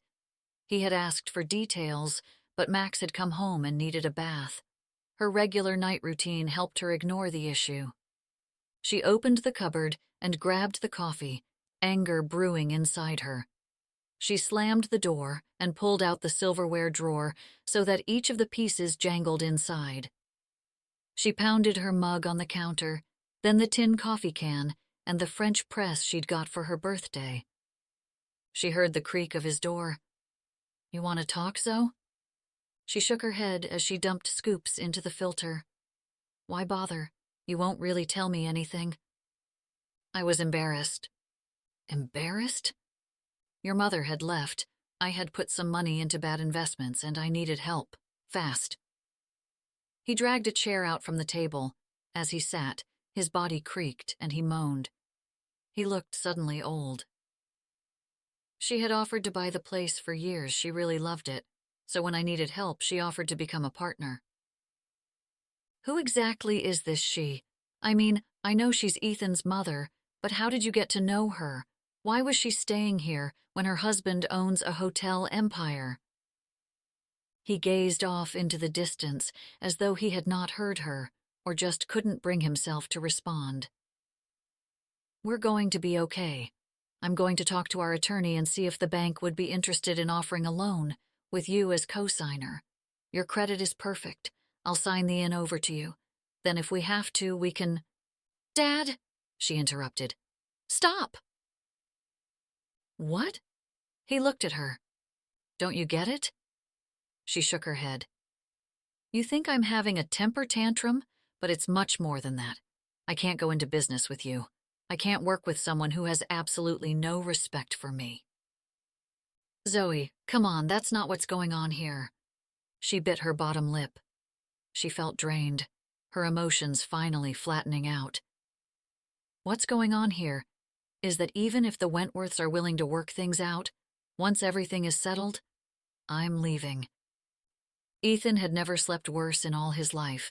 The bed at the local Hotel Express was as hard as a piece of plywood. The pillows were flattened down to pancakes, the sheets scratchy. He tossed and turned all night. Worse, his morning shower did little to relieve the feeling of something crawling on his skin. His phone buzzed with messages from Richard and Amelia. Then there was Alexis. He didn't have time to think about Alexis at this point. He headed straight to the inn, hoping to get a coffee there instead of drinking the complimentary instant stuff in his room. He prayed the inn would have an opening that night. There was no way he could go back to Boston and tell his father that he didn't even stay there overnight. The question that really kept him up all night was why, if the inn had so many guests, was it failing? Well, maybe it wasn't actually failing just recently, but it was still not performing the way it should. He had a pretty good guess. He pulled into the parking lot, noting with surprise that it was almost full. He climbed the steps to the wraparound porch and headed into the lobby to be greeted by no one. No, he didn't need to guess. Just as he looked into the dining room, Zoe caught his eye with a glare. She finished pouring a drink for a young boy, set the milk pitcher down at the service station, and walked over to him. "Mr. Wentworth, you're here earlier than I expected," she said curtly. He looked at his wristwatch. His meeting with Williams was in an hour. "I wanted to have some breakfast. I enjoyed what the chef prepared yesterday." "We just lost our chef, unfortunately," she said. "For the moment, Zeke is her replacement." Pretty good replacement, if you ask me. He decided to try a more positive, more enthusiastic approach with her, hopefully making the beauty less of a beast. She opened her mouth, but stopped herself. "I'll go get my dad." He meandered further into the dining room, stopping to get a cup of coffee from a dinky station set up next to the continental breakfast of cereal and toast. Only a few groups were seated. The boy was by himself, which seemed a bit odd. He wondered how old the kid was. 8? Maybe 9? Too young to eat alone nowadays, he felt. Although 20 years ago someone might have thought the same thing about him, eating alone at the table when his mother was sick. The nanny frequently didn't take him along on outings with Amelia. She thought he was too unruly. Little did she know, he had behaved that way so he would be left behind, to sit with his mother as she lay dying. The boy picked up his bowl and carried it toward the kitchen. "Oh, hey, little guy," Ethan said. "I can take that for you." "I can do it." The boy kept going toward the kitchen door. "I'm sure you can, but you shouldn't be back there in the kitchen." Ethan swooped the bowl out of the boy's hand. "I can take it." "My mom's going to be mad if I don't clean up after myself." "Tell your mom she can talk to me if she gets upset." The boy shrugged and seemed content with Ethan's answer. He headed toward the lobby. Ethan wondered what would make the boy's family take a vacation at this time of year. School was in session. He thought about all the boarding schools he had attended as a kid. He'd never stayed at one long enough to make friends, not that he really wanted to. All he wanted was to be at home. Home, though, had never really existed, not after his mother died. "Uh-oh," an older woman said, pointing the toast tongs at the door. "You got Max in trouble." "Excuse me?" Ethan looked in the direction she was pointing. He saw the boy talking to Zoe and pointing at him. Zoe's eyes narrowed as she handed the boy a backpack. The two of them walked out the front door. Ethan looked back at the woman. Zoe's raising that boy all by herself, trying to instill him with some responsibility. The woman's toast popped up, and she buttered each slice. "That's her son?" Ethan looked back, but they had already left. "Cute, isn't he?" "Adorable." Ethan looked down at the bowl in his hands and decided to change the subject. "Are you a guest?" "Yes and no. Hank and I have been coming here for years. Feels more like home than just an inn." That was another problem about the way things were done around there. They ran it like a home, not an inn, and that needed to stop. "What do you enjoy most about your stay?" It was his go-to question when he interacted with the clientele. "Oh, well, that's a hard one," she said, looking up to the ceiling for her answer. "Probably the people." The people?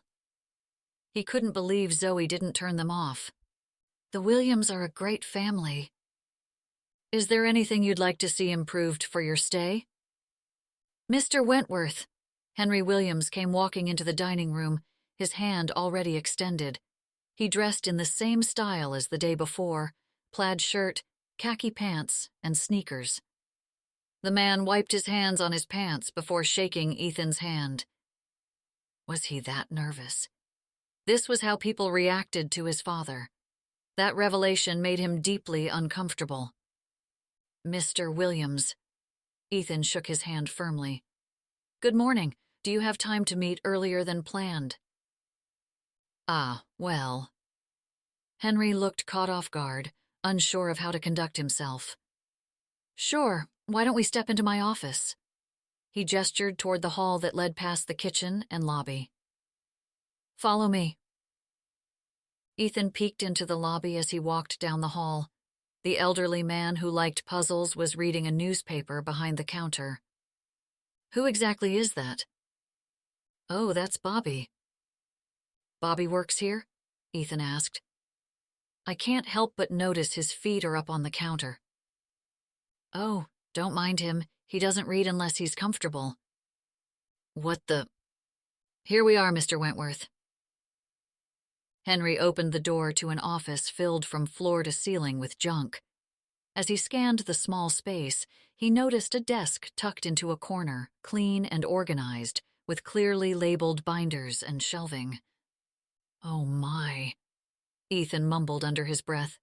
He pointed to the hoarder's delight. "Let me guess, this is your side." "I call it organized chaos." "I could probably think of a different term." Ethan heard a rumbling from under the desk and looked underneath. The puppy lay there, curled up on a corduroy dog bed. "You have a dog staying at the inn." "We're a pet-friendly place." Oh, great. Another check for his to-do list. Implement a new animal policy. So, what would you like to discuss first? Henry asked, taking a seat behind his desk. Well, let's start with your employees. Ethan pulled out his laptop, displaying all the information Richard had provided. You have 6 full-time employees. Yes. No part-timers? No.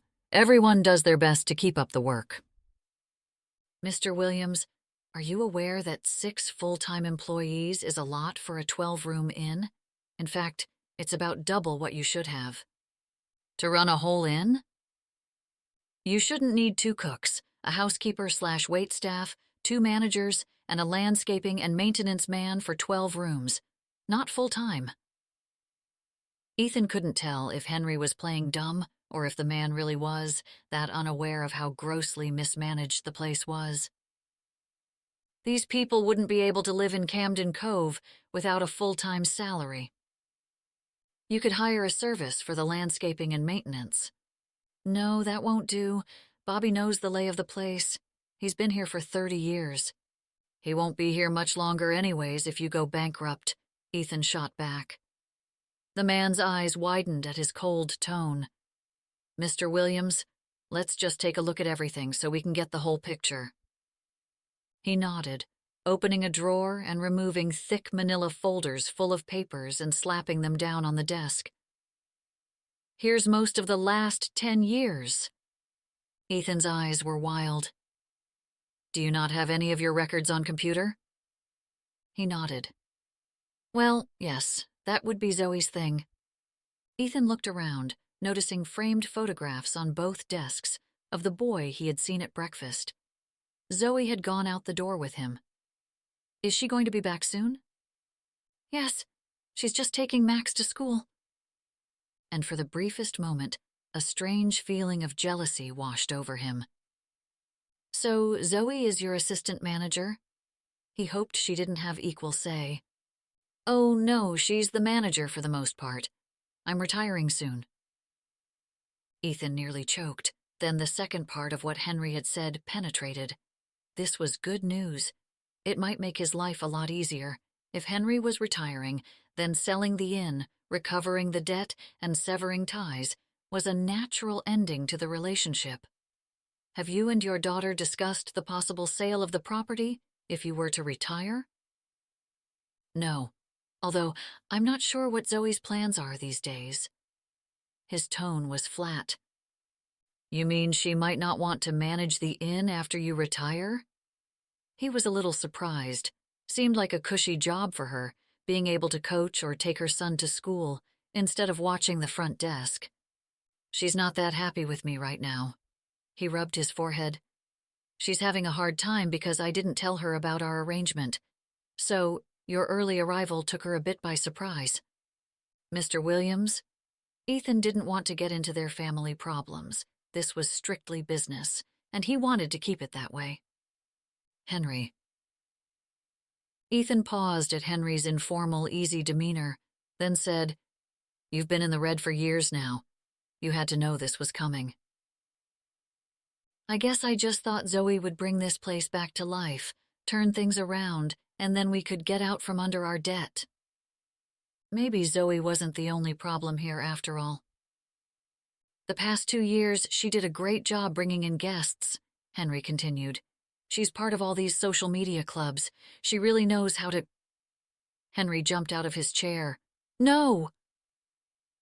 From the corner of his eye, Ethan saw the puppy lift his hind leg, about to pee on the potted plant. Henry swept up the puppy and ran out of the office, leaving Ethan with the stack of files. He picked up the last 2 years, curious to see what had caused the uptick in profit over the past couple of years. He leafed through the papers, perusing the different information jammed together without any particular order. He sorted through them, placing them in their own distinct piles: tax information, receipts, payroll slips, and so on. He noticed bills that could easily be reduced by using the resources from the Wentworth Corporation, like marketing and design. He rifled through a stack of clipped papers, each containing the details of a group booked into the inn. cooking clubs, writing conventions, the Farmers Association conference, and more. That's all Zoe's events. Ethan looked up. Excuse me? Henry and the puppy were back. Those papers have all the events Zoe created over the years. Ethan leafed through the top few. Fall into Romance, a reader's book event, Knitters Need Novembers, an annual guild meeting, the Mainly Librarian Conference. Zoe created all these events? Henry nodded, sitting down with the puppy in his lap. Ethan glanced at his watch. Is your daughter working today? How long did it take to bring the kid to school? Henry shrugged. I'm not sure. Ethan groaned to himself. Zoe had pulled her car into Juliet's driveway when her phone buzzed. A message from Christopher. Still mad? Yup, she typed. She wasn't fooling anyone, though. Like the fight with her dad, she knew this was a charade. She could never stay mad at Christopher. She knew he meant well. He just didn't think about things like how difficult a puppy would be for her to handle. He only thought about how much his son would love to have it. I'll pay for a dog walker, he texted back. She rolled her eyes at the phone. Generous, but thoughtless. She didn't type back. The urge to call him washed over her. She wanted to tell him everything that had happened, about how Ethan Wentworth had blown into town, turning her life upside down. How Dad once again withheld the truth, just so it could all blow up in her face. But she'd promised herself that this time would be different, so she dropped her phone into the cup holder, leaving it behind. Pumpkins decorated Juliet's porch steps, and a scarecrow slouched next to the door. Her Mini Cooper still had its Massachusetts plates, which made her feel worse.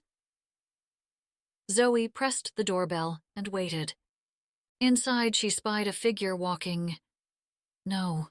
stomping, toward the door. It banged open, sweeping dried leaves up into the air. What do you want? There were bags under Juliet's eyes, and something just off in her expression. She wouldn't quite meet Zoe's eyes. Zoe had begged, borrowed, and all but stole to get Juliet to leave her gig at the 5-star restaurant in the trendy Back Bay in Boston to come work as head chef at the inn. I'm so sorry, Zoe began. My father's crazy. Please come back and work at the inn. No flipping way will I go near your family again. Juliet crossed her arms. Her hair was up in a messy bun atop her head. She looked like she hadn't showered in days. First your dad fires me, then your brother dumps me and tells me to get out of town.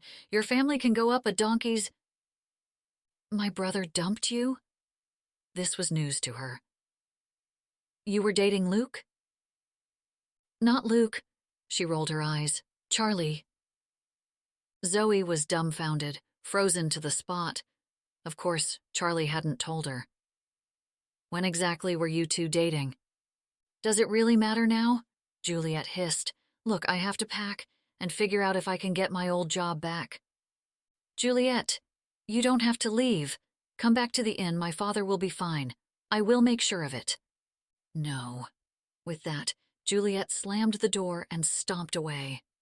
Zoe threw her head back, grunted out an impolite phrase, and grabbed her phone as soon as she got into her car. Charlie, I'm going to kill you, was all she said on his voicemail. She threw the car in reverse and headed back to the inn, dreading having to deal with her dad, Zeke, and worst of all, Ethan Wentworth. When she walked into the lobby, Charlie, in his police uniform, knelt on the floor with Harold. Her dad and Uncle Bobby were in their usual positions. Isn't there something you two should be doing? She scolded them. We're going to trim the old cherry tree on the south end, over there. Her uncle pointed. She contemplated telling him to do it by himself. If Ethan Wentworth saw 2 men trimming a tree, he'd surely question Bobby's role at the inn. I need your truck, her dad said. Why? He was still acting like nothing important was happening, that their world wasn't falling apart. She wasn't going to do whatever he told her anymore. What's wrong with yours? Mine's getting a state inspection. He held out his hand. Let's get going, Bobby. She begrudgingly handed him the keys as he stuffed a pair of gloves in his back pocket, and the two headed down the hall toward the back door. She started right in on Charlie. How could you date my chef and not tell me? You're no better than Dad. You know, you really shouldn't call a man of the law and threaten his life, Charlie said as he played with Harold, undeterred by her rant. Whenever he wore his uniform, it reminded her of when they were kids playing dress-up. He'd never take the darn thing off, and so many people thought it was so adorable that their mother gave up trying. Now the thought of Charlie dealing with real crime seemed like more make-believe. Why did you break up with her? That's not really your business. Charlie stood up, gaining 10 inches. She looked miserable. Charlie gave her a look, hooking his thumbs in his belt. I'd better get going. She's really good, and it was helping this place out. Zoe, stop. We need her to come back, so you need to apologize. I'm not going to apologize. Why not? Zoe couldn't believe her brother. You better not have been a jerk to her. Well, she supposed the boat had already sailed on that one. Goodbye, Zoe. Charlie turned away, leaving the inn without another word. She slammed her hands on the counter and noticed Ethan coming out of the office. Oh, hi. He dramatically looked at his wristwatch. Do you always show up to work at 10:30? The question and tone rubbed against her like sandpaper. He sounded like an irritated boss, but Ethan Wentworth wasn't her boss.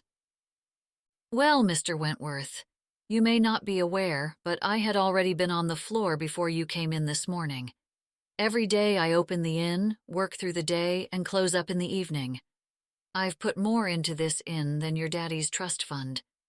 So, if I want to take some time to drop my son off at school and beg my chef to come back to work, then I will.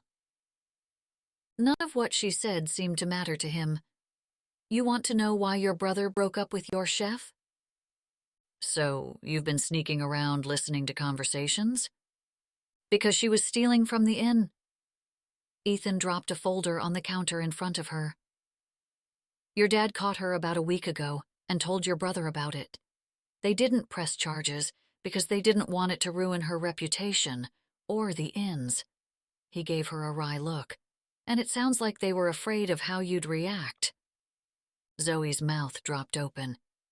She was stealing from us? She flipped open the folder to see a spreadsheet printed out with receipts, highlighted and written over. Ethan's tone softened. Your dad told me about how you learned about our investment. I understand why you're angry. You understand?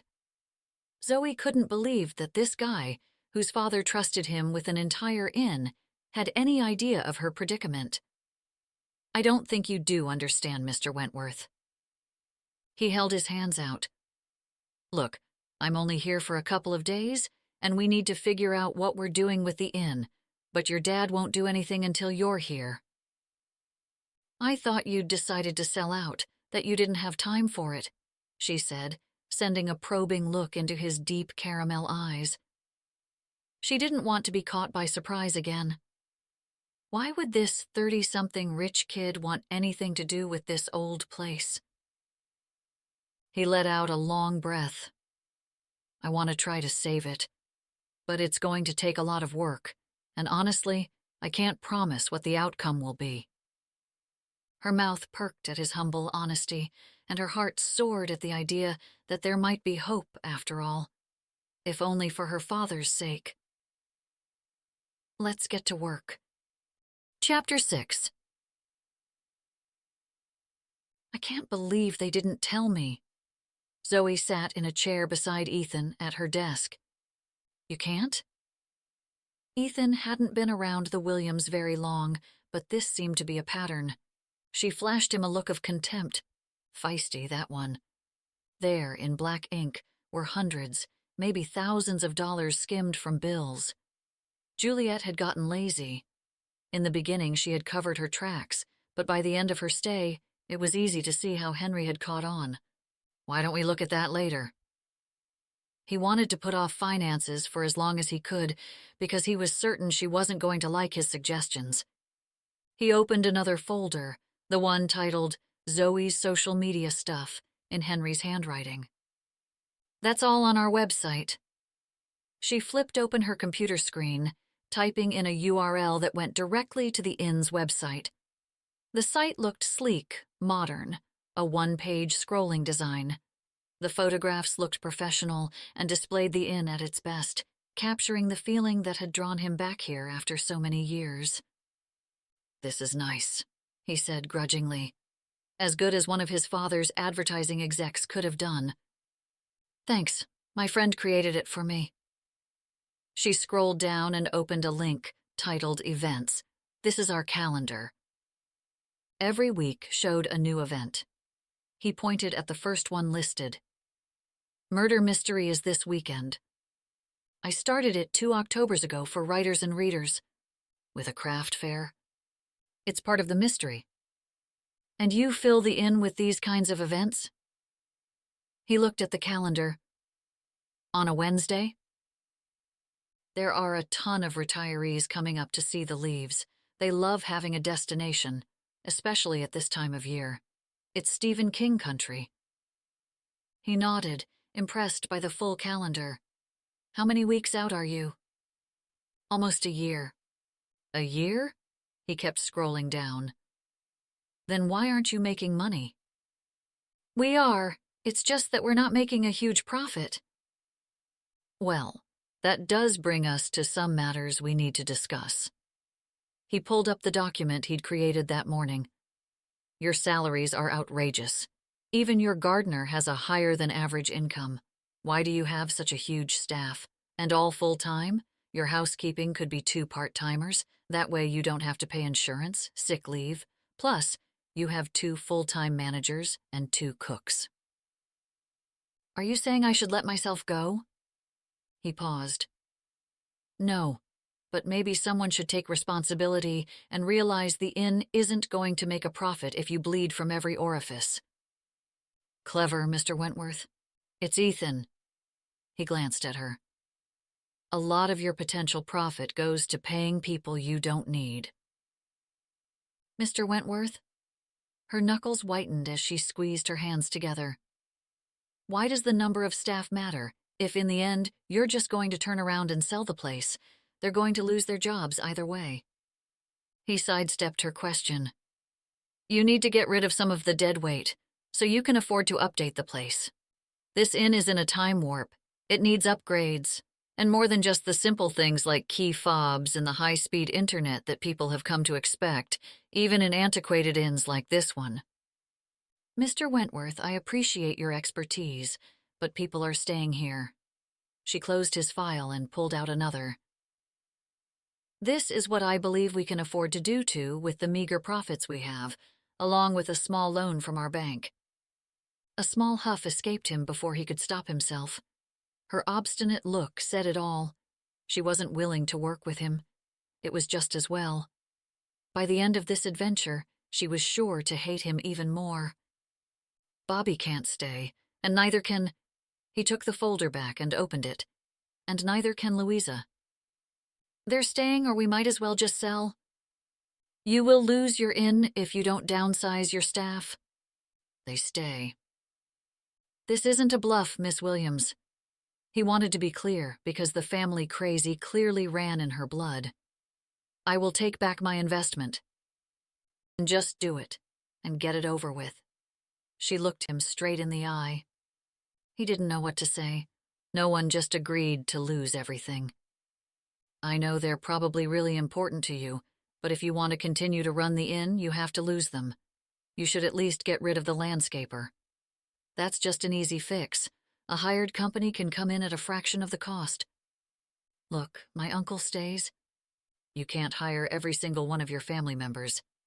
My uncle has special needs, and with his age and lack of experience, he'll never be hired anywhere else. And Louisa is helping her family.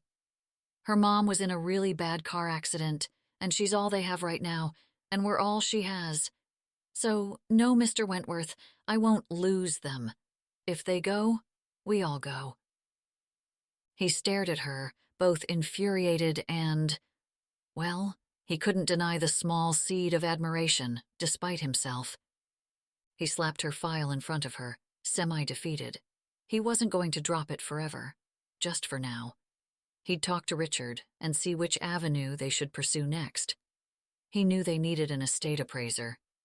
See how much this property was actually worth before planning the sale.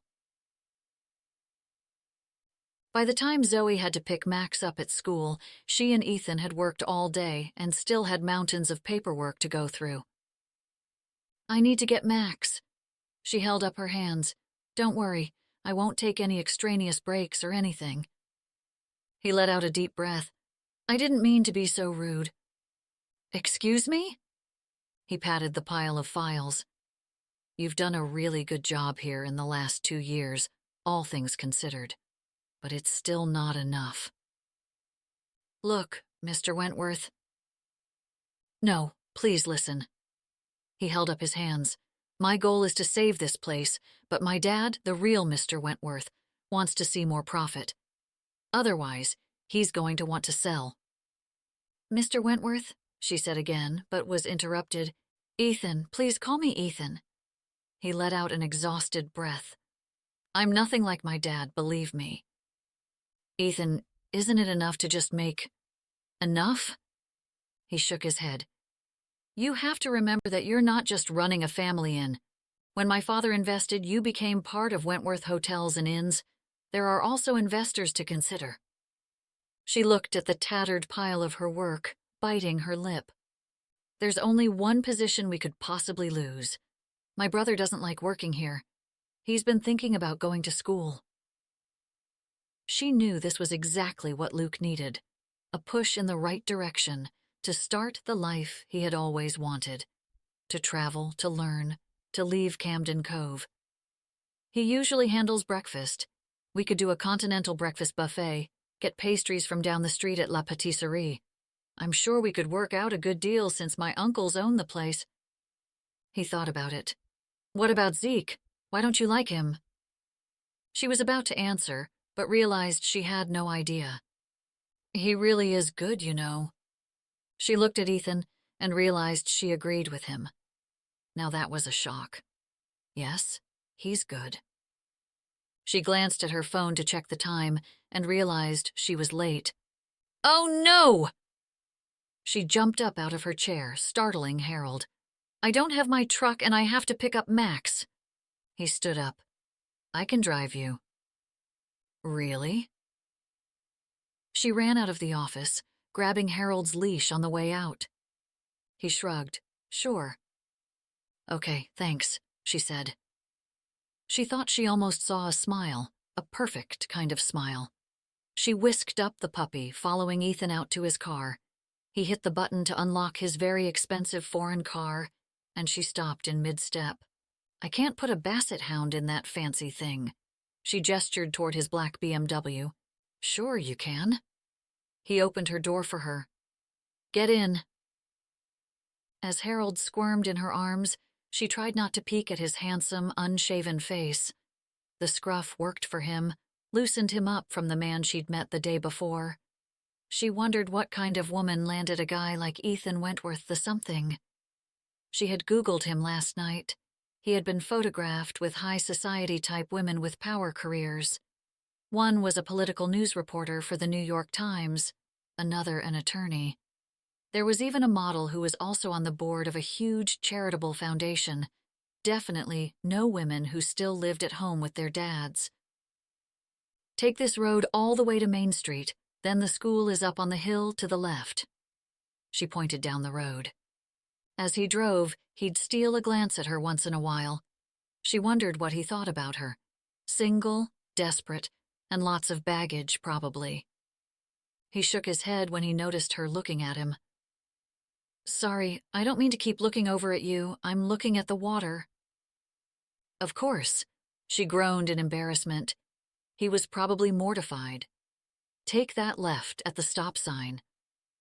No, that's not what I meant either. He shook his head. I just didn't want to creep you out." Now she looked out the window, not wanting to admit that he did anything but creep her out. "I thought I forgot what the coastline looked like, but I actually remember it even more clearly than the inn." "What do you mean? You've been to the inn before?" Ethan nodded. "I used to stay there as a little kid." "Are you kidding me?" "No. Why?"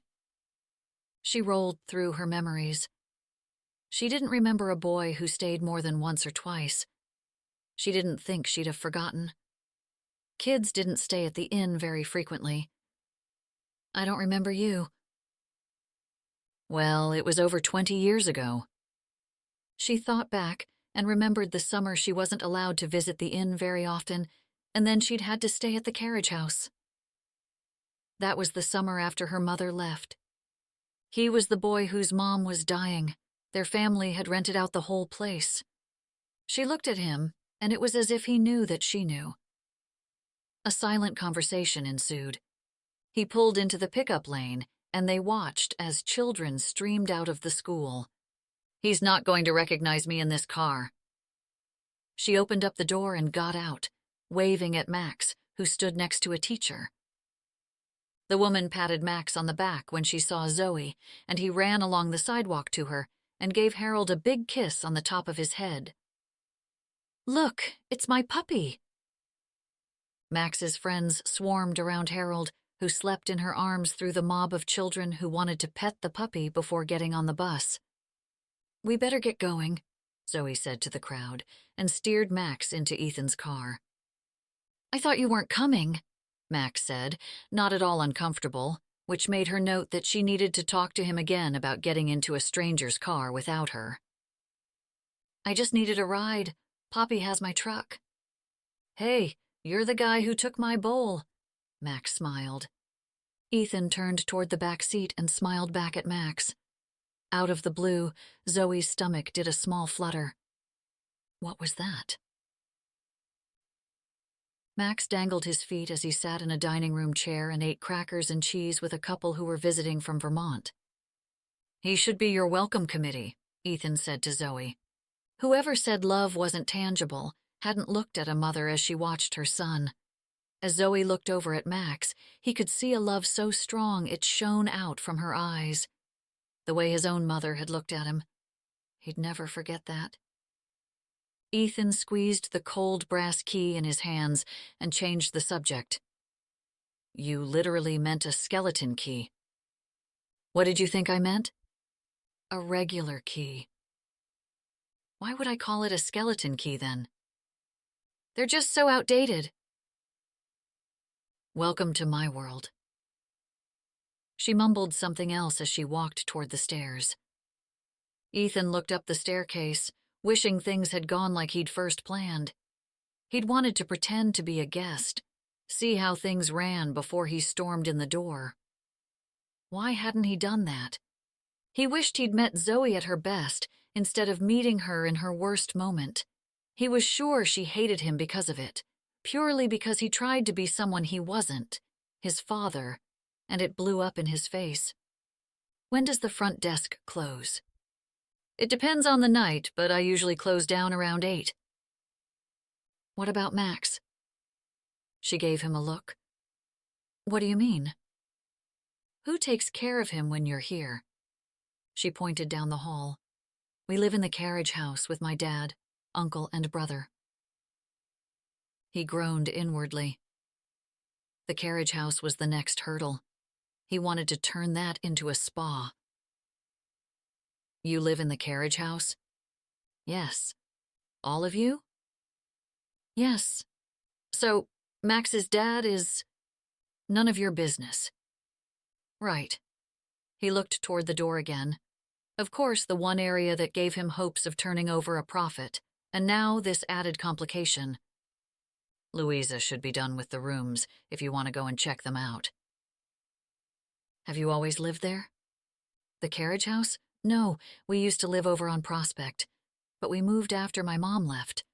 Dad said the house was too big and—" She shrugged. "What's your point? I'm sure you have one." He spun the brass key in his hands. I was thinking that it's a great location for a day spa. You want me to fire my staff, and now you want my family to move out of our home? On all the documents, there was another address. She paused. It's my mother's. Oh.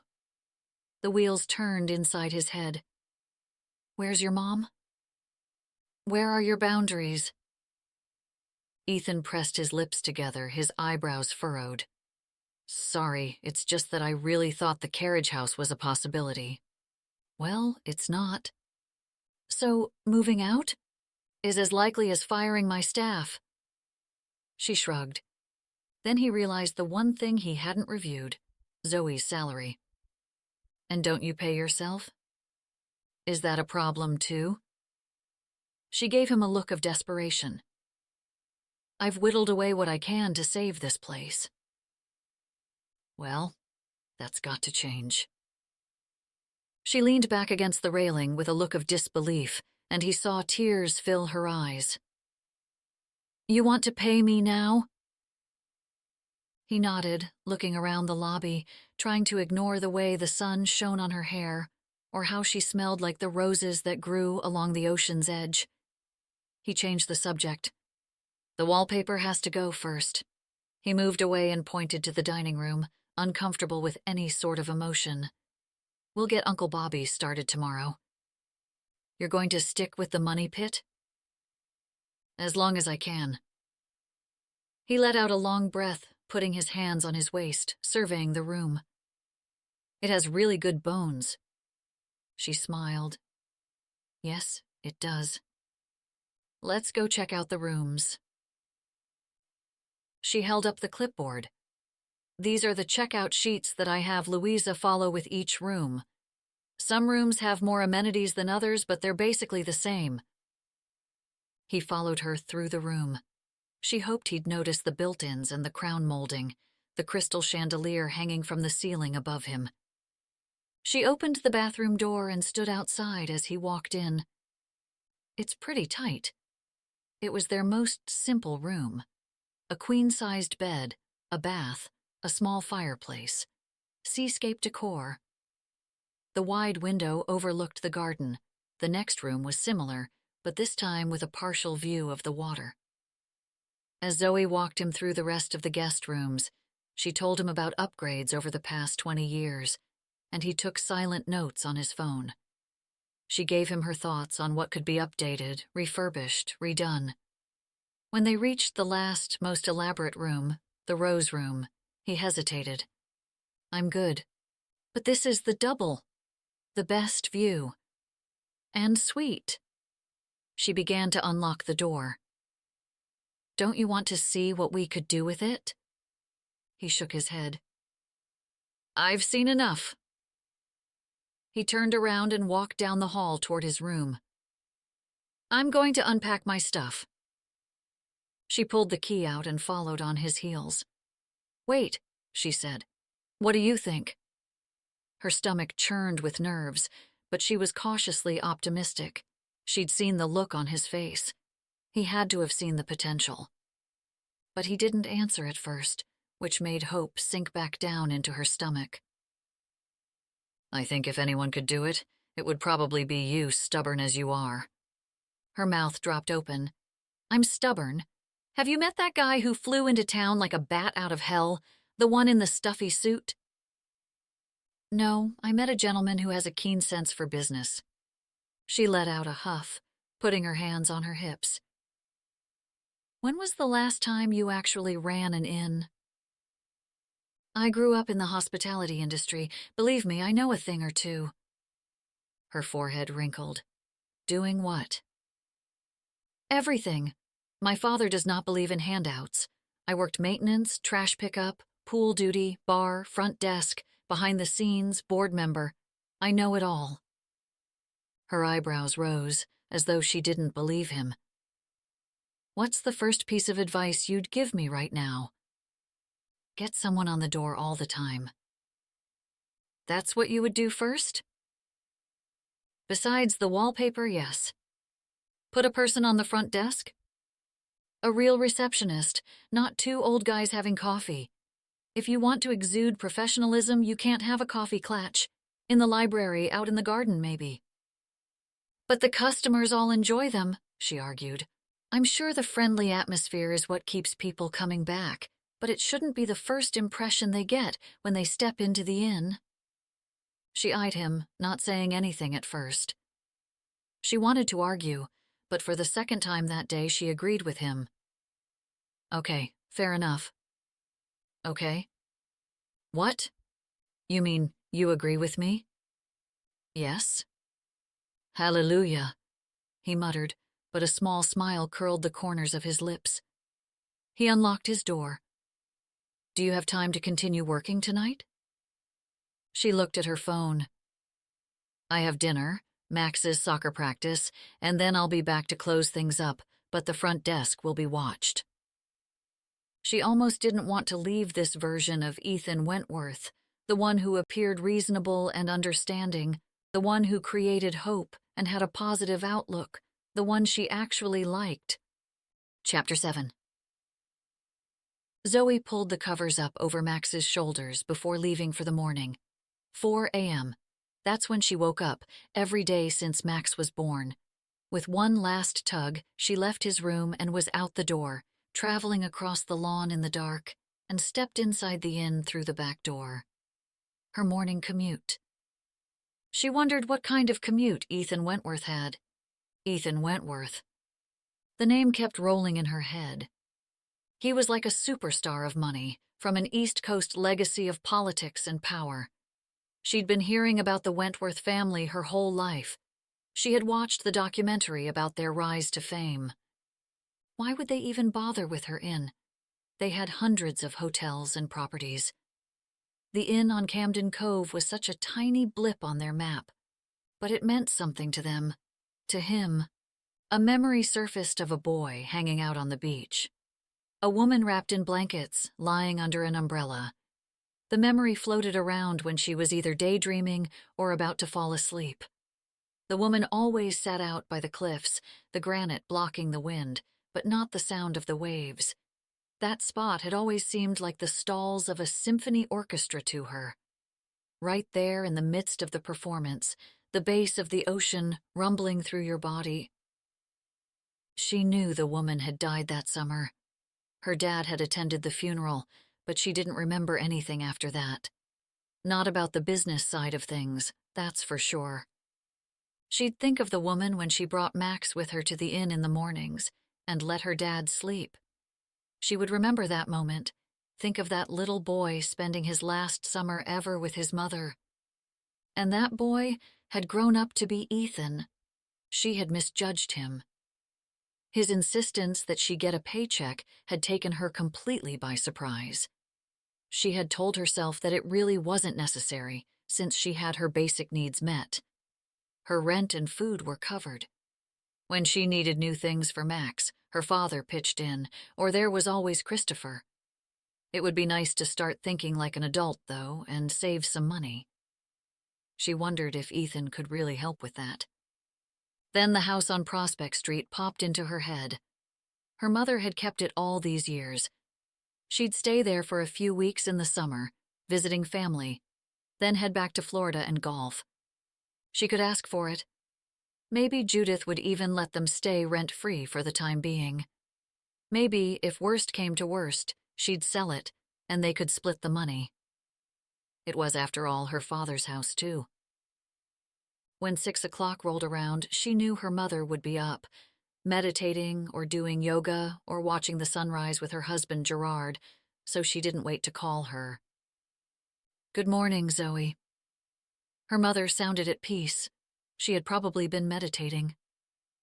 Good morning, Mom. Zoe didn't remember the last time she'd called. What's wrong? Her mother asked. Nothing. It's 6 in the morning. Zoe looked out at the dark morning. I needed privacy. Okay? I was hoping you'd give Luke my college fund money. What? Zoe had been saving the money ever since she was a kid. Every paycheck, birthday money, or Christmas gift. The money from my college account. But what about you? She shook her head as though her mom could see her through the phone. When am I going to use it? No, it should go to Luke. Zoe. Her mother's voice was stern. What's going on? Is something happening with Luke? No, everything's fine. I just want to give Luke another option. He's unhappy here, I know it. This might be the push he needs, you know? Zoe, he already blew his own college fund on partying, and now you want to give away yours? Seriously, Luke needs this, and I'm not going to use it. You should. Her mother sighed. You don't have to work in that inn. It's not your life, it's your father's. You and Max could live somewhere else, maybe closer to Christopher. Zoe had so much she wanted to say, but where would she even start? Mom, please. She looked out at the carriage house. This isn't just for Luke. Ethan walked down to the lobby to be greeted by no one. He looked around for any sign of a human being, but all he could find was Zeke in the kitchen. When do you go home? He asked the old man, who wore a black bandana with a skull and crossbones. When they send me. Zeke went back to beating eggs. What can I get you? Ethan saw a small head pass by the kitchen window. I'll have whatever you're making. Sure. Then the small head reached the back door, and there stood Max and Harold. Good morning, Ethan said to the young boy, who watched him intently. You're bringing the dog in the kitchen? He just went outside, like a good puppy. Didn't you, Harold? The boy made kissing noises and set him on the floor. Then he stood at attention, like a soldier. Sir, may I please have breakfast, sir? Zeke straightened, pushed off the counter, and gave Max a salute. Yes, soldier. The usual? Yes, sir. For the first time, there was a hint of a smile on Zeke's face, and he went to work. Max sat at the small table set up in the corner of the kitchen, next to a window overlooking a small herb garden. Mind if I join you? Ethan asked. No. Ethan pushed the already sleepy Harold closer to Max so he could pull out the chair. From habit, he pulled out his phone and began checking email. My mom says it's not polite to use your phone at the table. Ethan looked up from the screen. Sorry, you're right. He stuffed it in his pocket. The opposite held true for his family. Thou shalt not stop working was the Wentworth motto. You're Mr. Wentworth. I'm Ethan. My mom says you're going to work here. He nodded, not sure what he should say, because, in truth, he really didn't know what was happening at this point. You could say that. He needed to talk to Richard, get that inspector to come up today, as soon as possible. He wanted to know about everything that needed to be fixed, replaced, or taken out before anything else happened. Zeke dropped 2 plates in front of them, with pancakes, scrambled eggs, and sausage. Just as he put the maple syrup and ketchup in the middle of the table, Zoe walked in the room. Max? She looked at the clock. You don't have school today. You could have slept in. I know. He shrugged. You should have come and found me. It might have been hard since you weren't in the lobby, Ethan mumbled under his breath. Excuse me? Zoe's voice held an edge, and he immediately regretted speaking, but it was too late now. I came down, and you weren't at the counter. He knew he was right, but by the way Zeke and Max looked at him, his comment wasn't all right with Zoe. Mr. Wentworth, I needed to make a personal call, and I didn't want to wake up the guests. If you needed my attention, that's what the bell is for. She crossed her arms against her chest. Someone should be in the lobby at all times. She swapped looks with Zeke. It's Hotel Management 101.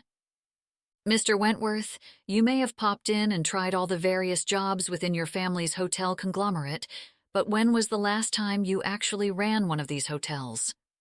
She tilted her head. When he didn't respond, she said, Eat up, Max, you need to get ready for practice. But it's not for 2 more hours, he argued. Just eat, Then come and get me when you're done, in the lobby." She walked out, swinging the door behind her so hard it bounced against the wall. Ethan looked at Max, who was rushing to cut up his pancakes, then at Zeke, who shook his head with an ironic little smile. Max looked at Ethan solemnly. "My mom's mad at you." Ethan nodded, cutting into his sausage. "Yeah, I think you're right." Max swung his feet under his chair. "Glad it's not me this time." "Max!" Zoe pulled out a heap of crusty socks from the corner of Max's closet. The smell took her breath away. "Yeah?" "What were you thinking, piling all your soccer socks behind your stuffed animals? That's disgusting." Max looked at the knee-length red socks. "It's easier to find them that way." "You mean you wear them again?" He shrugged. "Ugh, Max, you know better than that." She was going to have to go back to making sure all dirty laundry made it to the basket. She'd thought Max had outgrown this phase. Either way, she was highly annoyed with either her lazy son or her lazy parenting. She couldn't tell which. It might be her breaking point. She knew she should probably head back to the inn. There was still time before practice, but she didn't want to face the old Ethan Wentworth, even if he was right. She should have been on the floor. But if she'd waited until she had free time, she would have been waiting forever. And she was exhausted. And she didn't like being treated like an employee by Ethan living off his daddy's trust fund Wentworth. Ugh! She threw the socks on the floor, thinking of his superior attitude when he spoke to her. "Sorry." Max scooped up the socks and dumped them into the basket. "Better?" "Do you have any clean socks for practice?" He looked at the basket, then shook his head. Zoe threw her arm out toward her father's room. "Go grab a pair from Poppy's drawer." Max made a face, but didn't argue, running down the hall. Harold trotted after him, biting at his heels. "Come on, Harold!" Ugh, what would she do with the puppy? Just as if he knew she was cursing his name, a text from Christopher popped onto her phone. "Still mad?" She looked at the text, so innocent, yet so complicated at the same time. Did he understand how every text, each word he wrote, would be played over and over in her head? Nothing about Christopher had ever been easy, not even when they dated in high school, or after they went their separate ways, or when they had a child together. Things never seemed to work out. The timing was never right. She used to think it was something about them, but now she was convinced it was just her. Nothing about her life seemed to work out the way it was supposed to. She had fallen in love with Christopher, yet he was too busy to notice her. By the time he did, it was time to leave for college, go their separate ways. But she couldn't forget him. When she saw him again during Christmas break, all those feelings rushed back in. Then, 9 months later, he was heading back to school, and she was a mother working at the inn. "Max!" she called out when she realized she no longer heard him or Harold. The doorbell rang, and she heard Max at the door saying, "Hi, Mr. Wentworth." A muffled, deep voice mumbled through the floor. "You can call me Ethan. Mom says I should always call the guests by their formal names." "Very well. Would you mind getting your mom for me?" Zoe groaned quietly as she sat crisscross applesauce on the floor of Max's room. She heard Max's little feet pounding up the staircase. "I'm coming," she said, using the bed to pull herself up as he reached the landing. She also needed to talk to Max about opening the door to strangers. She didn't rush downstairs. By the time she reached the bottom step, she was ready to apologize for her behavior, but he spoke over her. "I'm sorry." "You're sorry?"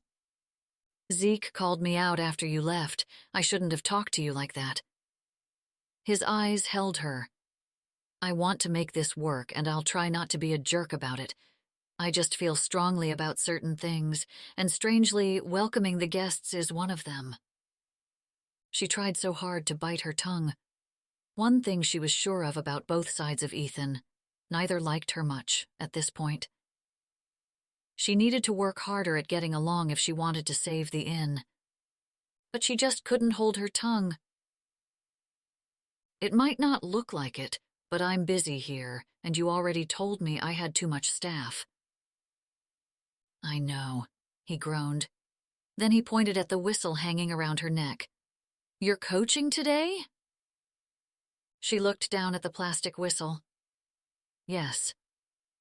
"Do you play?" "Me?" Her two left feet made any attempt at sports disastrous. "Oh gosh, no, I don't do contact stuff." "I used to play if you ever want help." "You're going to coach?" Max asked, leaving his television show and running into the front hall. "Oh, Max, no, Mr. Wentworth isn't coaching." "Ethan." "Ethan can't coach. He doesn't have the time." "Please, Mr. Wentworth," Max pleaded with him. "Mom doesn't know what she's doing, but I bet you do." "That's not nice, Max," she said. Max put Harold down. As soon as his paws touched the floor, his 2-inch legs churned as he took off between Ethan's legs, long ears flapping in a dash for the door. Ethan spun around, grabbing the escape artist in both hands. "You almost made it, little man." He passed Harold over to Zoe. This time his look was different, softer, more empathetic, the Ethan she liked. "So?" Max asked. "I mean, I could help if you need it." "We need it," Max said. "Uncle Charlie helps," she argued. "We're fine." "He played football," Max groaned. Ethan smiled. "I'd be happy to help. I'm here, and it's a nice fall day." He looked up at the sky. "When's practice?" Zoe looked at the clock. "In about an hour." Max's face looked as though it would explode with excitement. "Thanks, Mr. Wentworth." "Ethan," she said, "do you think we can meet after practice? Go over the next few weeks?" "Sure, that sounds fine." "Great." He turned and walked down the steps toward the inn. He wore a pair of designer pants and button-up shirt, probably Italian leather shoes, everything tailored to his body. "Mom," Max caught her attention. "What are you staring at?" She almost replied, "Mr. Wentworth's perfectly tailored tush," but stopped herself in time. Chapter 8. Zoe hadn't had a crush since high school. She had forgotten that feeling of her stomach flip-flopping from just a look or a presence. So she was totally thrown off when Ethan showed up in the lobby in shorts and a t-shirt, and her stomach fluttered. Something about this tightly wound guy, turning into a soccer god athlete, made every cell in her body tingle. "You ready?" he asked, but she wasn't sure if it was directed at her or Max. She ignored him, walking out onto the porch to take in some greatly needed fresh air and to hit herself upside the head to get herself together. "We could have walked," Ethan said as they pulled up at the field 2 minutes later. "Harold looked sleepy," Zoe lied. She hadn't wanted to walk the bag of soccer stuff all the way there. But now, next to David Beckham, she felt suddenly slothful, especially since Harold was scratching rambunctiously at Max's window. He smirked, as though he saw through her sporty spice look, opened the door, and got out. "Let's set up some cones and start with some dribbling drills." She nodded, thinking of the show she put on each week with the 8-year-olds. Ethan grabbed the bags from the back of the truck, and Max helped with setting up the field. From the opposite end of the park, she saw a familiar face. Her cousin Elizabeth sauntered toward her, holding a cup of coffee and a white bag. "I love you," she said to her cousin. She embraced her for longer than usual, suddenly realizing how much she'd missed her. "I ran into Luke at the bakery." Zoe rolled her eyes. What did he say? That there's a new soccer coach. Elizabeth raised her hand to shade the sun from her eyes, looking out at Ethan showing Max the drill. "He didn't tell me he's a hottie." Zoe became suspicious of Elizabeth's friendly visit. I thought you were hanging out with Dan all weekend. Hi, Dr. Williams. Some of the players waved at Elizabeth, recognizing the local veterinarian. Hi, she waved at them. So, he's our friend or our foe? Neither. Whatever you say. Elizabeth kept her eyes on Ethan. He looks like he'd make a good friend. She jabbed her elbow into Zoe's side. She pulled out 2 syringes and picked up Harold. Let's get this little guy vaccinated. Do you know who he is? Zoe asked. Does he know who you are? Elizabeth lifted her eyebrow. Zoe rolled her eyes. Yes, he does. A single mother who doesn't have her head on straight. Elizabeth went back to eyeing him. He keeps shooting sly looks your way. Probably your way. Zoe didn't want to deal with this. Her beautiful cousin always had men crawling at her feet. Please tell me this isn't about Christopher. Zoe's jaw dropped. This isn't about Christopher. The guy is beautiful and loaded. He could literally get any woman he wanted. Why would he go for some used-up, wrinkled old maid? Zoe, do you hear yourself? Don't, Elizabeth. Don't start with all that love yourself stuff. I'm happy. I'm just being realistic. You're stubborn. That's what you are. Elizabeth put Harold down and gave him the shots, then pulled out a chocolate croissant and took a bite. Then she pointed the pastry at Ethan and through mumbles said, You could land that easily. He hasn't stopped peeking at you the whole time I've been here. It's not about landing anything. Zoe's cousin didn't get it. It wasn't the landing she was worried about. She'd nailed that with Christopher. It was the sticking around part. Let's have a scrimmage, Ethan said, and the coaches will play goalie. All the kids cheered and jumped up and down. Wait, the coaches? Zoe said, her eyes wide. It'll be fine. He patted her on the shoulder. A feeling of elation floated inside him. Soccer did that to him. How long has it been since he felt this good? Years. But I don't want a ball to hit me. She made a face, but he knew he didn't have to convince her. She enjoyed playing with the kids. They can't kick that hard, he lied. Okay. She gave in, grabbing the goalie gloves from the bag. He smiled as she walked off toward the other end of the field and kept watching her. He had never met a woman as interesting as Zoe. Her beauty really came out in moments like this. Simple moments. He wondered what kind of man could leave a woman like her. Then he heard Max call out, I'm on Mr. Wentworth's team, and felt the tug on his heart. How could a father leave a son like Max? There were enough players for 4-on-5, with Zoe's cousin filling in on defense to make it even. Zoe looked small in the soccer goal on the other end of the field. Even though he tried as hard as he couldn't stop stealing glances. The cousin kept an eye on him, almost in a teacherly way, which made him think he might be coming off as creepy, so he tried to ignore her for the rest of the practice.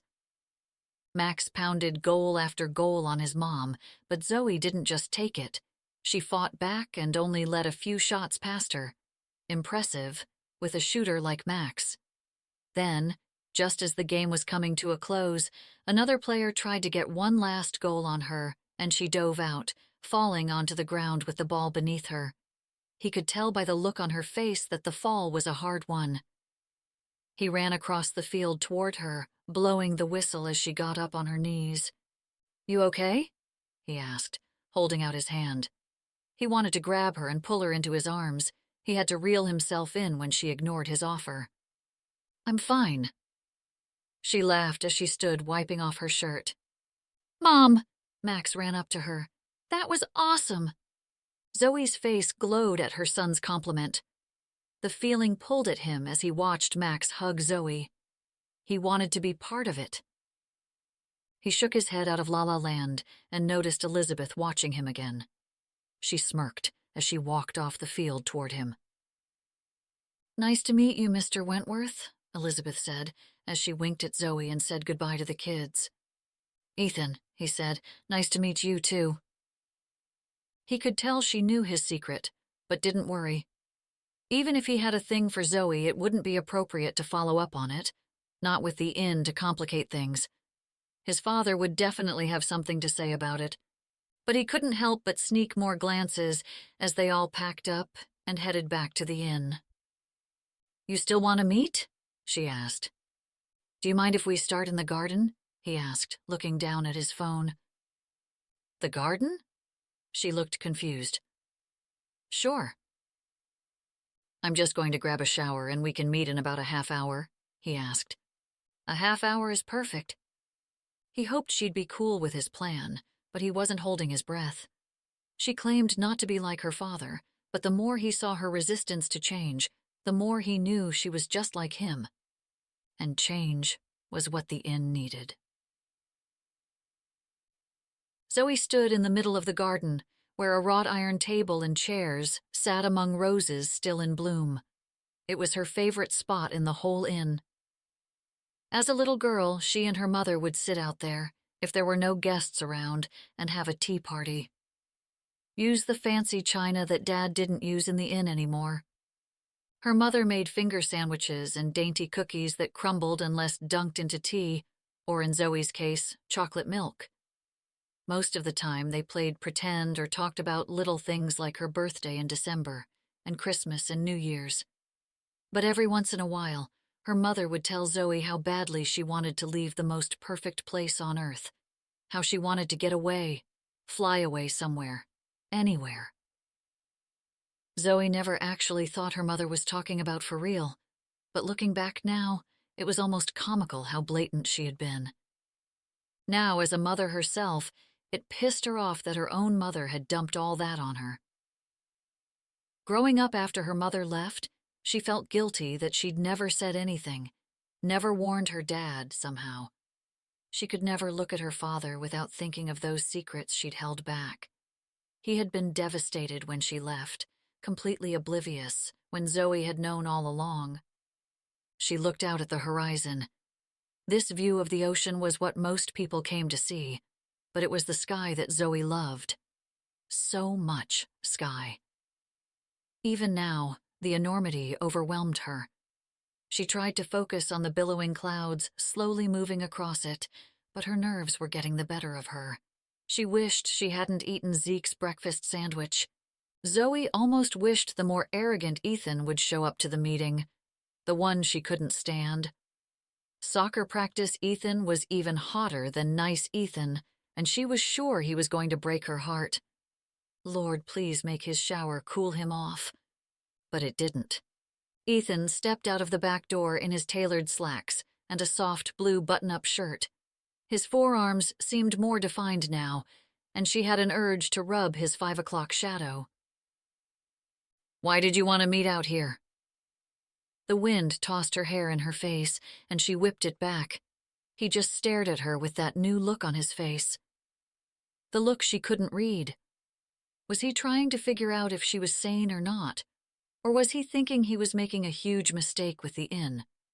Or did she have something in her teeth from her everything bagel? "I want to expand the inn." He gestured toward the garden, her mother's garden. "This is a perfect spot to extend the dining room, open up this view, and be able to host bigger events, like weddings." Zoe looked out at the view. "You want to expand the inn?" "Yes." "How much are you talking about?" Numbers rattled in her head. He handed her a folder of documents with colored graphs and company logos. "My architect came up with a rough design of what we were thinking about." A large rectangle covered the whole garden, a room large enough to hold at least 200 people. A space she'd kill for. She lifted the first page to see another layout showing the kitchen in an entirely different location. "That's my second phase," he pointed to the kitchen. "Give the guests the view." He was right, of course. The view was what everyone wanted, but that would be a major renovation.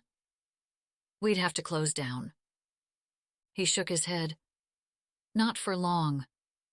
The whole thing could take a few weeks, tops, with my father's construction company. A month for the interior, Then we can expand our events, and then the real money will come in. The numbers were quickly rising inside her head. We can't afford any of this. How could he think this was good for them? They'd have to sell in the end to afford his plan. I thought you wanted to help this place out. This will be my investment. I'll pay for everything. You're going to pay for everything? She crossed her arms. What's the end game, Mr. Wentworth?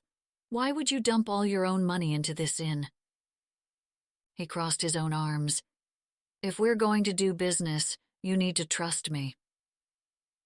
She tapped her toe, thinking about the people she had trusted and where that had got her. A mother who left, a father who kept secrets, a guy who took off when the poo hit the fan, and staff who stole from under her nose. What if we go belly up? She asked. Then we'd be liable, being your business partner for all of the work. Work we can't afford. Nothing that is being proposed is anything I can't afford. She rolled her eyes. She guessed she'd got what she wished for.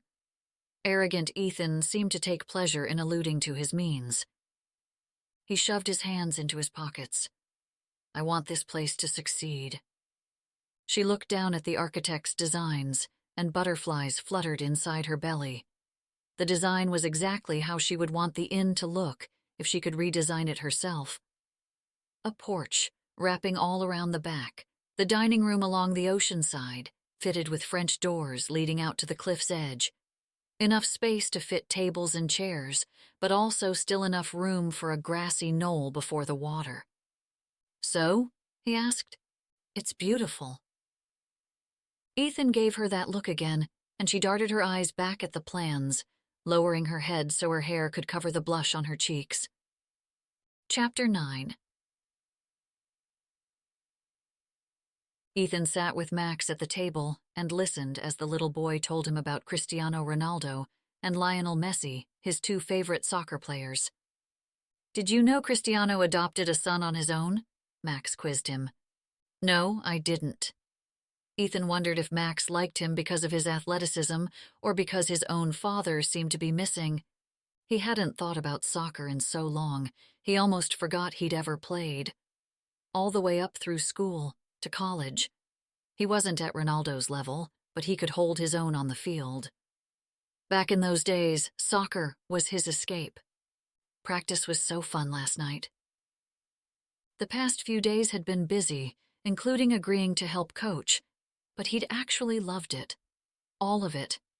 The days had been spent going through years of Henry's paperwork and organizing it all.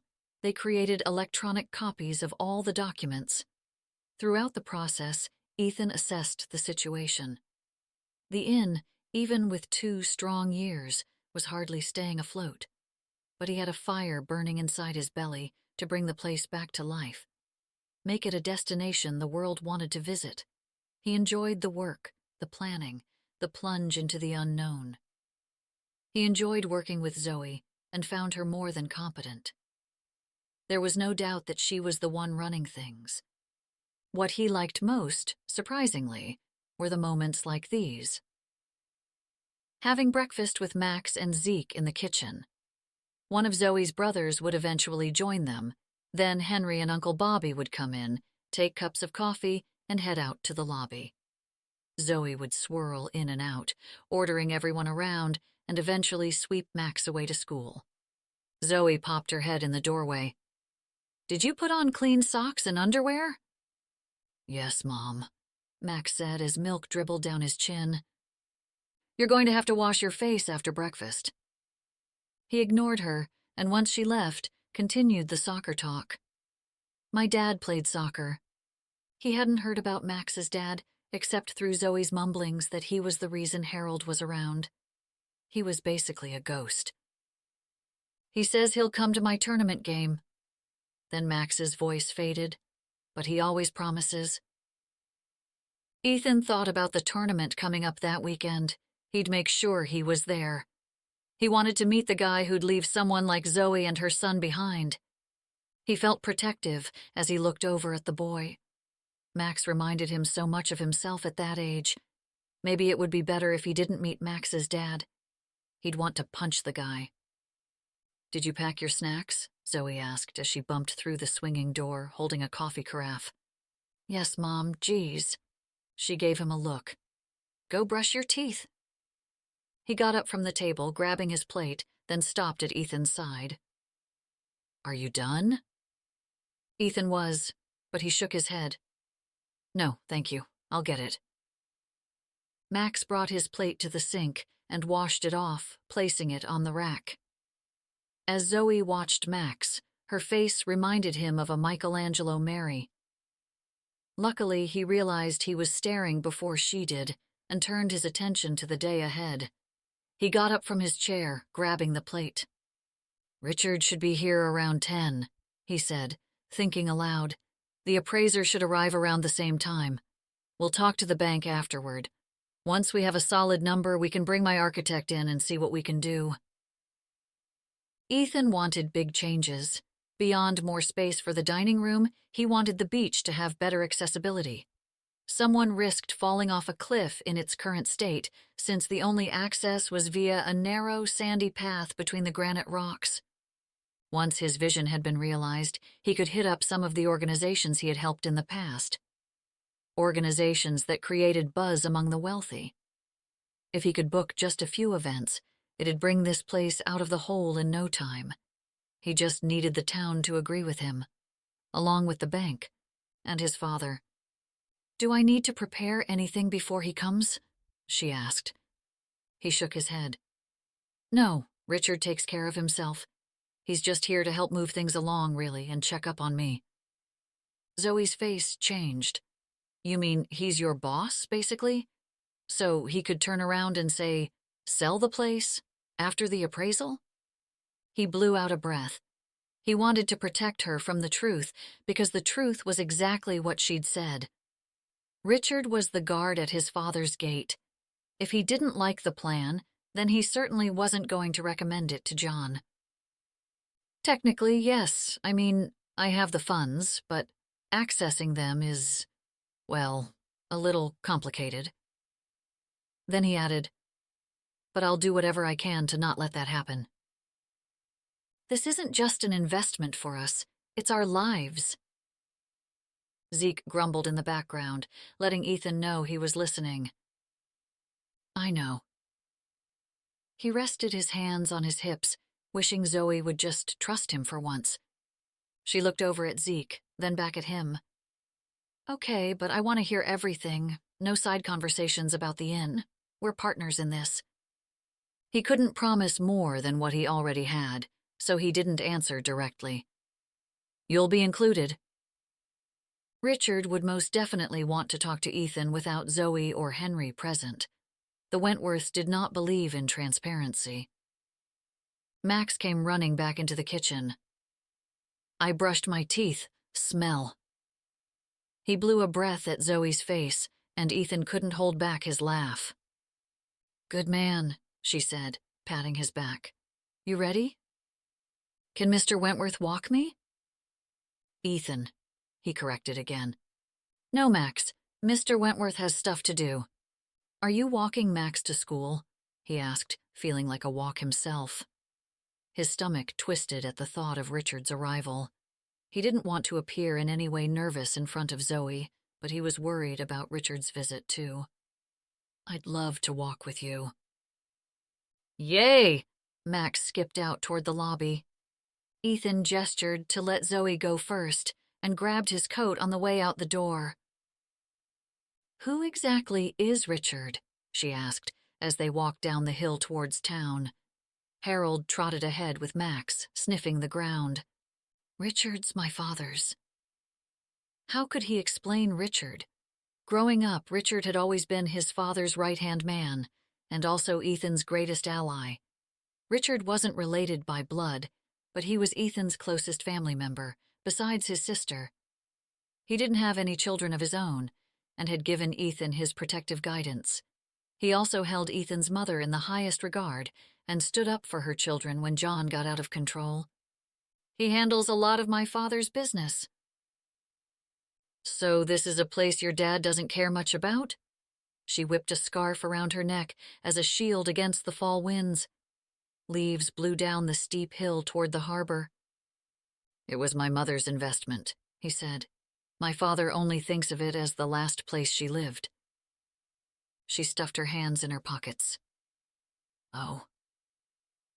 He looked out ahead as they walked down the road. "You stayed the summer my mother left," she said quietly, not wanting to let Max into the conversation. "I remember being so mad this rich family took the whole place. All I wanted to do was stand in that dang rose garden. I had no idea what you and your family were going through. I feel so bad." "You shouldn't. You were able to keep it going these past years for her." He shrugged. "Plus, I know what it's like to lose a mother." She swung around and looked at him. "Thank you." "For what?" He almost laughed. "For recognizing how I felt." It was as if he had pulled a heavy bag from her shoulders. She looked ahead. It was like a death when she left. My dad never mentioned my mother, and my brothers were younger, so they don't really remember. I couldn't imagine just walking away. He didn't say it, but he thought she'd had the worst of it. The death of someone you loved closed the door. It might be a painful ending, but at least it was an ending. A mother walking away left questions and insecurity, along with the pain of loss. They walked the rest of the way in silence. The inn, his father, the smell of Zoe's hair tumbled around in his head like pieces of glass against the shore, reminding him how delicate this situation truly was. "You should make him sit at street crossings," he said, pulling himself out of his thoughts, focusing on Harold. "Be my guest." She handed him the leash, putting her arm around Max. "I've trained enough boys in my lifetime." She squeezed him in her arms. "At least he doesn't pee on the floor anymore." "Hey." Max made a face, but Zoe squeezed him harder. "Do you have any treats?" he asked. She pulled out a plastic baggie full of kibble. Harold sat, mostly out of interest at first, but when his nose scented the kibble, the basset hound wouldn't settle down, jumping up onto Ethan's perfectly pressed pants. "Come on, Harold. Take a seat." He wafted the treat in front of the dog's nose, leading him to a sitting position for a nanosecond before Harold jumped up again. "You're a tough one, Harold." He held out the piece of kibble. The puppy sat, his tongue hanging out. "Good boy." Ethan gave him the treat as the light changed and the crosswalk beeped. "Morning, guys," Charlie called from the middle of the road where he was directing traffic. He held out his hand to Ethan. The two had bonded over football at the breakfast table. "Did you see Sunday's lineup?" "I can't believe they're sticking that rookie in as wide receiver." Charlie held out a hand while waving the walkers across the street. Buses screeched behind them as they pulled out of the school parking lot onto the road. "Sunday, my place." When they reached the front of the school, Zoe leaned down, gave Max a hug, and said, "Make it a great day, buddy." "I will." Max rubbed Harold's head, then reached out toward Ethan. "How about a fist bump?" Max pounded his knuckles against Ethan's, then took off for the school. He didn't want to be formal with Max, or with Zoe for that matter. He just wanted to be Ethan to them. Zoe took a deep breath, holding the email printout in her hand. She backed into the swinging door and into the kitchen. Luke looked up from behind the island, but immediately turned his attention back to his work. "What do you want?" He was obviously still mad at her. Rightfully so.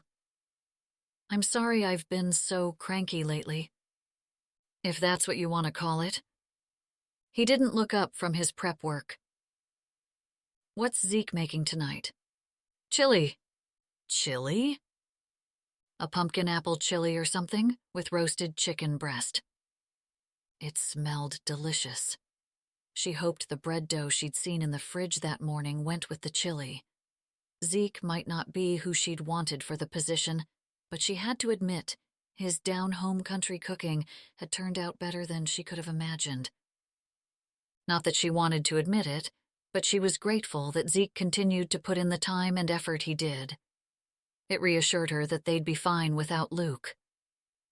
"I think it's time for you to go to Boston." Luke let out a huff. "Don't, Zoe. You know we can't afford school. I've got enough saved that if I continue what I'm doing, I'll be able to get there in a few years." "No." She handed him the email. "You're going next semester." He looked up, dropping the paring knife, taking the paper out of her hands. "Dear Luke Williams, we want to congratulate you on your acceptance into the Boston University of Fine Arts." He stopped reading and dropped the letter. "Zoe, what did you do?" "Look, I want you to have it. You deserve it." She passed over the check in his name, her college fund. "What about you and Max?" "I didn't give you everything, just enough to get you through. I will pay you back, I promise." "Don't worry about that. I just want you to go and do what you do best." "I'm going to be broke forever. You know that, right?" "What, artists don't make a ton of money?" "Zoe, I can't take it." "Luke, I can't watch you wither away in this small town. Besides, Christopher is paying for Max's college with one of his fancy cars or something. Go and make your dreams come true." "What about your dreams?" She smiled, squeezing his hands. "My dreams are your dreams." Luke picked up the paper, reading the email again. "I can't believe I've been accepted." Seeing Luke happy made Zoe's heart swell. Luke had always been the baby of the family. 3 years her junior, he was just young enough to boss around when they were little. She'd use him as her playmate or servant, depending on her mood, but as they got older, they became closer. He had been there when Max was born, and raised him just as much as any of the Williams. The idea of his leaving devastated her, but seeing him that happy was worth it. "You have everything prepped for tonight's service?" She could feel her emotions taking over. She didn't need Richard's first impression to be of some weepy female. "Thanks, Zoe." Luke reached out and pulled her into a bear hug. He might be the baby, but he stood practically a foot taller. "I love you." "I love you, too." Her words wobbled out, tears forming in the corners of her eyes. "You have a couple months to get things together, like finding a cheap apartment and a part-time job." She stepped back, wiping her eyes with the sleeve of her shirt as the swinging door pounded open and Ethan marched in. "Who's covering the lobby?" "Where was Henry? I'm so sorry." Zoe rushed to the lobby, wishing she had checked before coming inside to talk to Luke. She didn't see her dad in the office, so she'd assumed he'd be out front. Ethan's eyes were wild. "Richard's here." Crap. Her stomach dropped as she crossed the dining room. In the lobby, a man with salt and pepper hair stood in a dignified manner. He held a leather briefcase and wore a cashmere coat you wouldn't be able to find in all of Maine. "Richard, this is Zoe Williams." Ethan swept his hand at her. "Henry's daughter and business manager." Richard held out his hand, and they shook. His handshake was stiff, but his eyes seemed warm. "Welcome to Camden Cove," she said, practically curtsying. Her heart was beating 100 miles an hour. "Thank you. You have quite an inn." He looked up at the staircase, by far the most distinguished feature. She was glad to see him admiring the architecture more than Ethan had. "Ethan told me you stayed here almost 20 years ago with the Wentworths." She held out a leather ledger she dug out of the closet that morning. "I found your comment about a painting class with my mother." "Really?" This surprised him. A smile drew across his face as she passed over the ledger. "You came up with a friend." He looked down at his comment and tapped it with his index finger. "Oh my, Barbara Anderson. There's a name from the past." He laughed, and Zoe knew she had him. Her nerves were calming. This was what she did best. Ethan thought you had to stand behind a counter to greet guests, but Zoe knew that it was knowing your guests, making them comfortable, that made them feel welcome. Please come in. He removed his coat, and she reached out. It looks like things haven't changed much since my last stay. He peeked into the dining room. How's your father? Good, she said, looking over at Ethan, who stood as straight and stiff as a board. Good. Why don't I show Richard around the property and you can wait for Henry? Ethan offered, taking charge, which slightly annoyed her. He acted like Richard was some government official or a royal assistant. She almost argued, but realized that if she joined them, no one would be on the floor. She smiled, hopefully hiding her annoyance. Nice meeting you. Yes, you too, Zoe. He nodded toward Ethan, a silent conversation happening in front of her. Ethan clapped his hands together, his knuckles whitening as he squeezed them together. Well, let's start in the garden. Ethan and Richard greeted the appraiser as he stepped out of the car. Mr. Snyder, good to see you. Ethan extended his hand first.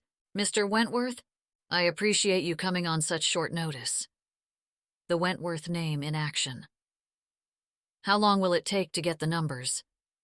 He wanted to get right to business. I should have a fair estimate as soon as I evaluate the property, but nothing official until the bank approves my calculations. He held onto a clipboard.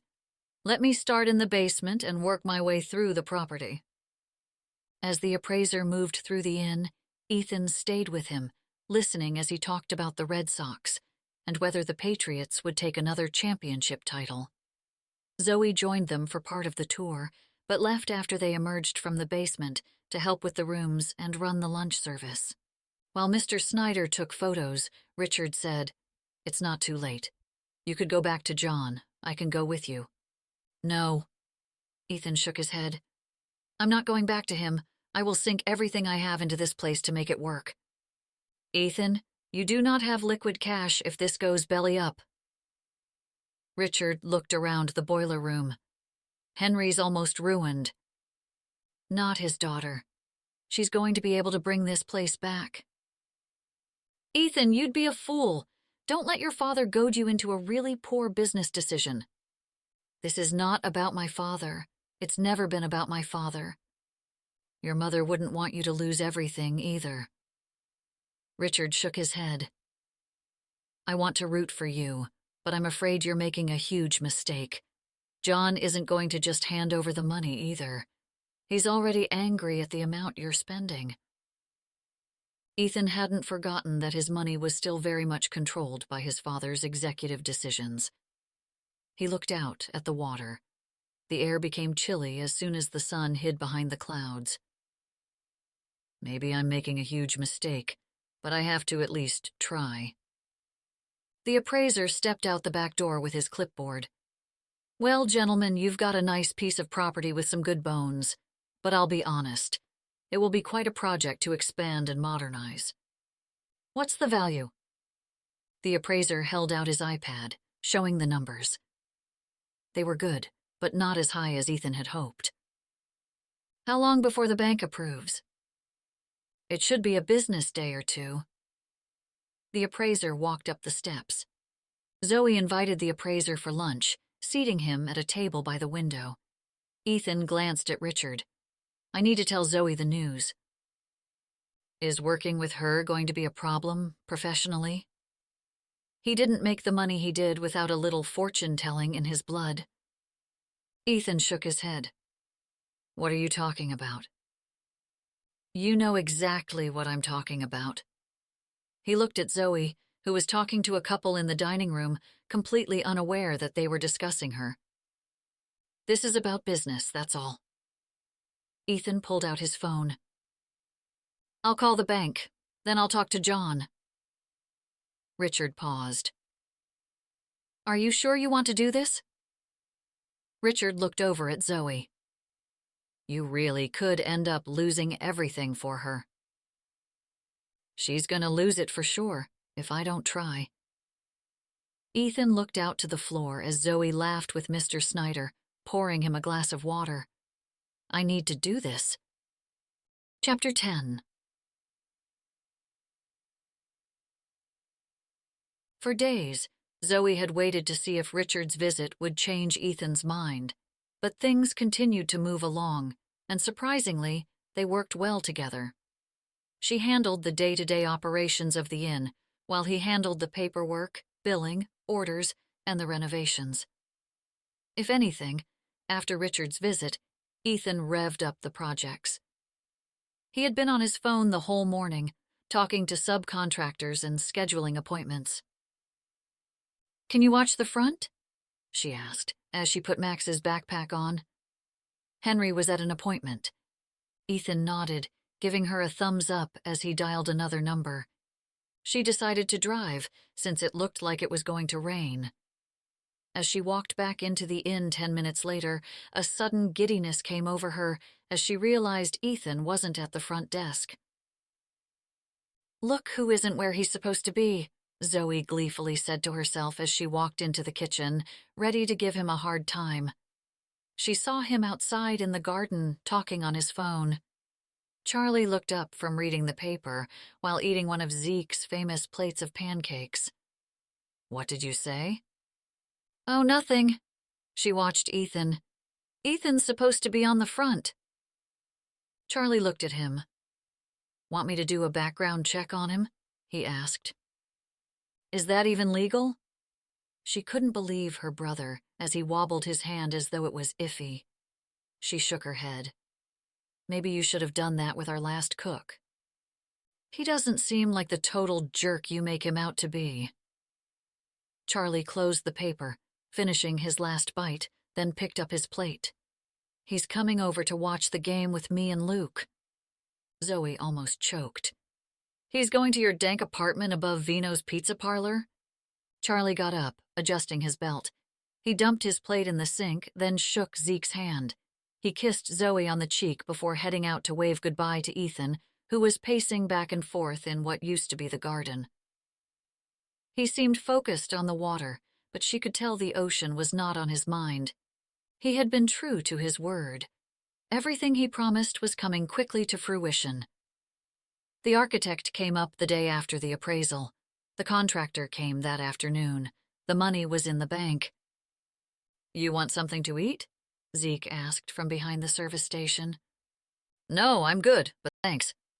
"Don't you think you deserve a nice, quiet breakfast?" he asked, sliding down a plate of fluffy pancakes, followed by a glass jar of maple syrup. "I don't really have time to have a nice, quiet breakfast." She thought of all the things she had to do. "You should slow down, you know," he said, his eyes warm. "Moms deserve to eat, too." "I don't have time." She had to help clean the rooms, figure out another project for Uncle Bobby. He had been completely distracted with all the construction. She'd frequently find him just hanging around the workers, getting underfoot. Zeke raised an eyebrow at her.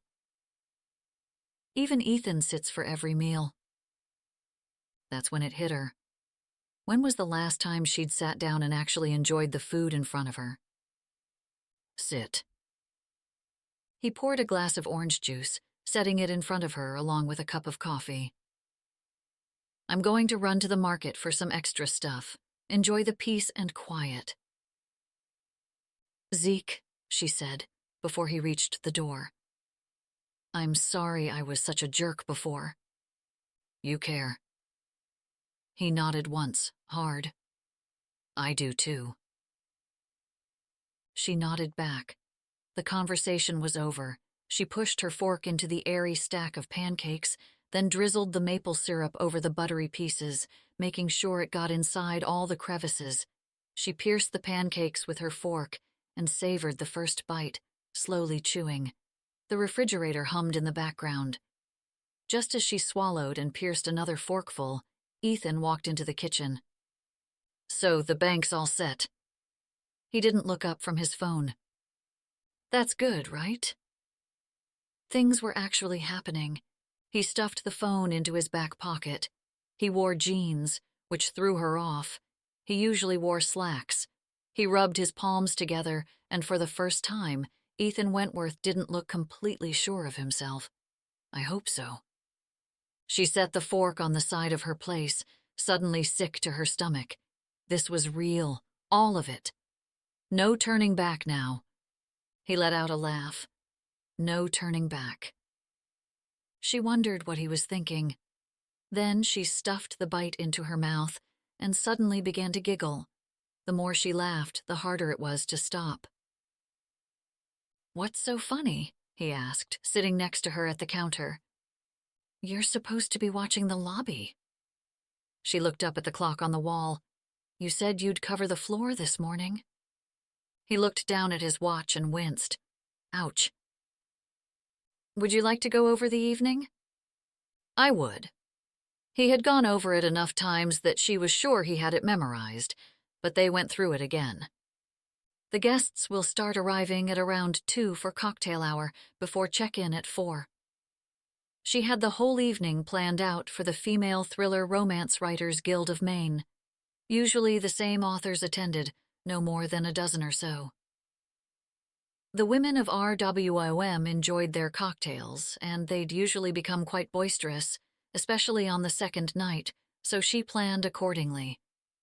After cocktails and check-in, she had rented a luxury bus to drive them to the Fish Market, a high-end restaurant in town, for dinner. They'd come back for hot cocoa by the fireplace in the library.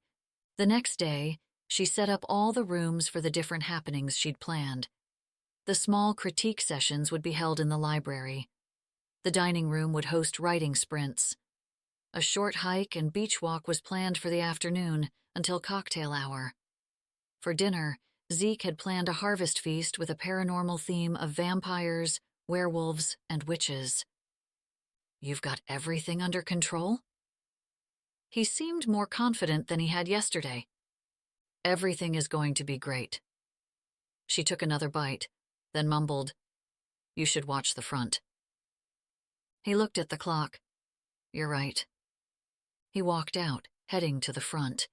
He'd given himself the job when he thought handling the front was just as easy as standing around. She wondered when he had worked all those low-level jobs he bragged about. He was probably a teenager getting his feet wet in his father's company, more than 15 years ago. His father's hotels were run like well-oiled machines. Nothing like the inn. She finished her last bite, savoring her last quiet moment, and peeked out the open kitchen door toward the lobby. Ethan was immersed in his computer screen. "We need to cut the gas as soon as possible."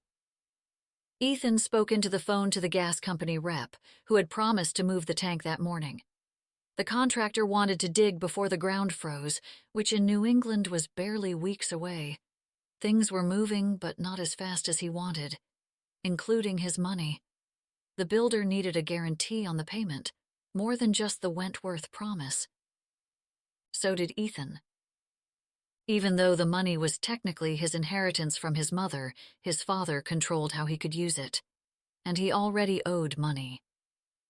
That morning, the landscaping company had pulled up all the rose bushes and transplanted them to a temporary location. Eventually, he planned to plant them in the new garden in front of the reception hall. A walking path through a rose garden on a starlit night doesn't get any more romantic. Just the fragrance alone is enough to make someone fall in love, Zoe had said when they were having breakfast one morning. And the way she said it made him wonder if the garden meant something special to her. Had she fallen in love in that garden? Did she stand under the stars and smell the roses? A vision of her in the night, illuminated by starlight, flashed through his head, and that feeling he promised himself he didn't feel crept back in again. Ethan was a loner by nature, but after being on his own for so long, he sometimes wished he had someone to share these moments with, especially when the sky turned into inky navy blue night, or when he watched Zoe with Max. When he finished his call with the gas company, he called the contractor. Zoe sat down at her desk.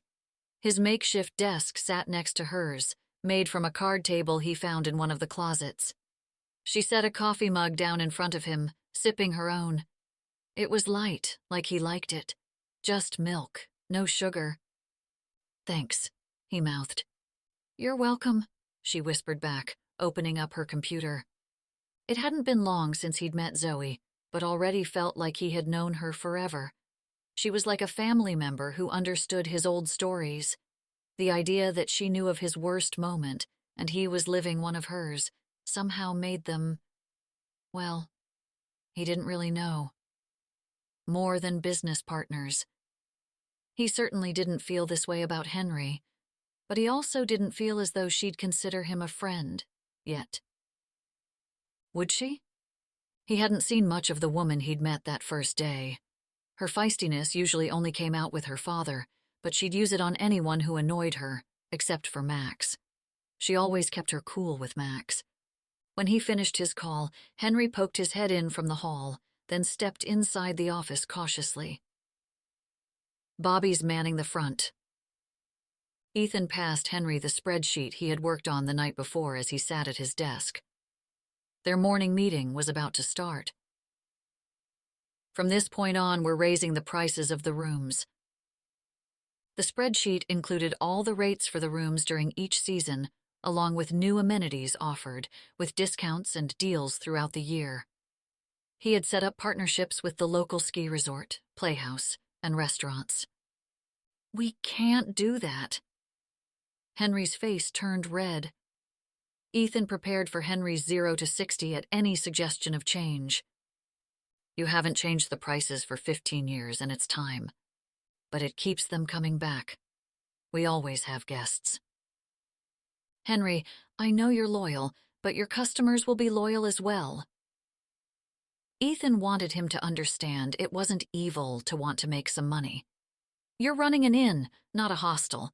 You have to expect to make a profit in order to keep the customers and draw new ones in. Henry slumped into his chair, shooting Zoe an accusing look. I suppose you're behind this as well. Zoe was. She had agreed without even knowing his full plans. Dad, no one can argue that you don't care about your guests, but the inn needs to raise the rates to stay in business. He flung his hand in the direction of the garden. They'll think it's for the renovations. Good, Ethan said. Henry, guests want improvements. Seeing all the changes should make them excited to return. They come back for tradition as well. Things will be different, with different clientele. Ethan turned to Zoe, his frustration rising, signaling for help. She gave him a return look, and then tag-teamed her father. Dad, it's necessary, and if people are upset, then they can choose to stay elsewhere. I guess I don't really have a say, do I? He crossed his arms against his chest. But the menu pricing stays. Ethan opened his mouth, but Zoe answered instead. For the time being, absolutely. Ethan stood up with his coffee. Are we going to the bakery? This was their next idea. Partner with her uncles who owned the local bakery, La Pâtisserie. If they wanted to hold functions, like weddings and other events, hiring the bakery would free up the kitchen. It would also produce the complimentary baked goods and breakfast pastries for the continental breakfast, fresh biscotti for afternoon coffee, and cookies for late-night snacks. His phone lit up as it vibrated on the card table, and his father's number flashed on the screen. I should take this.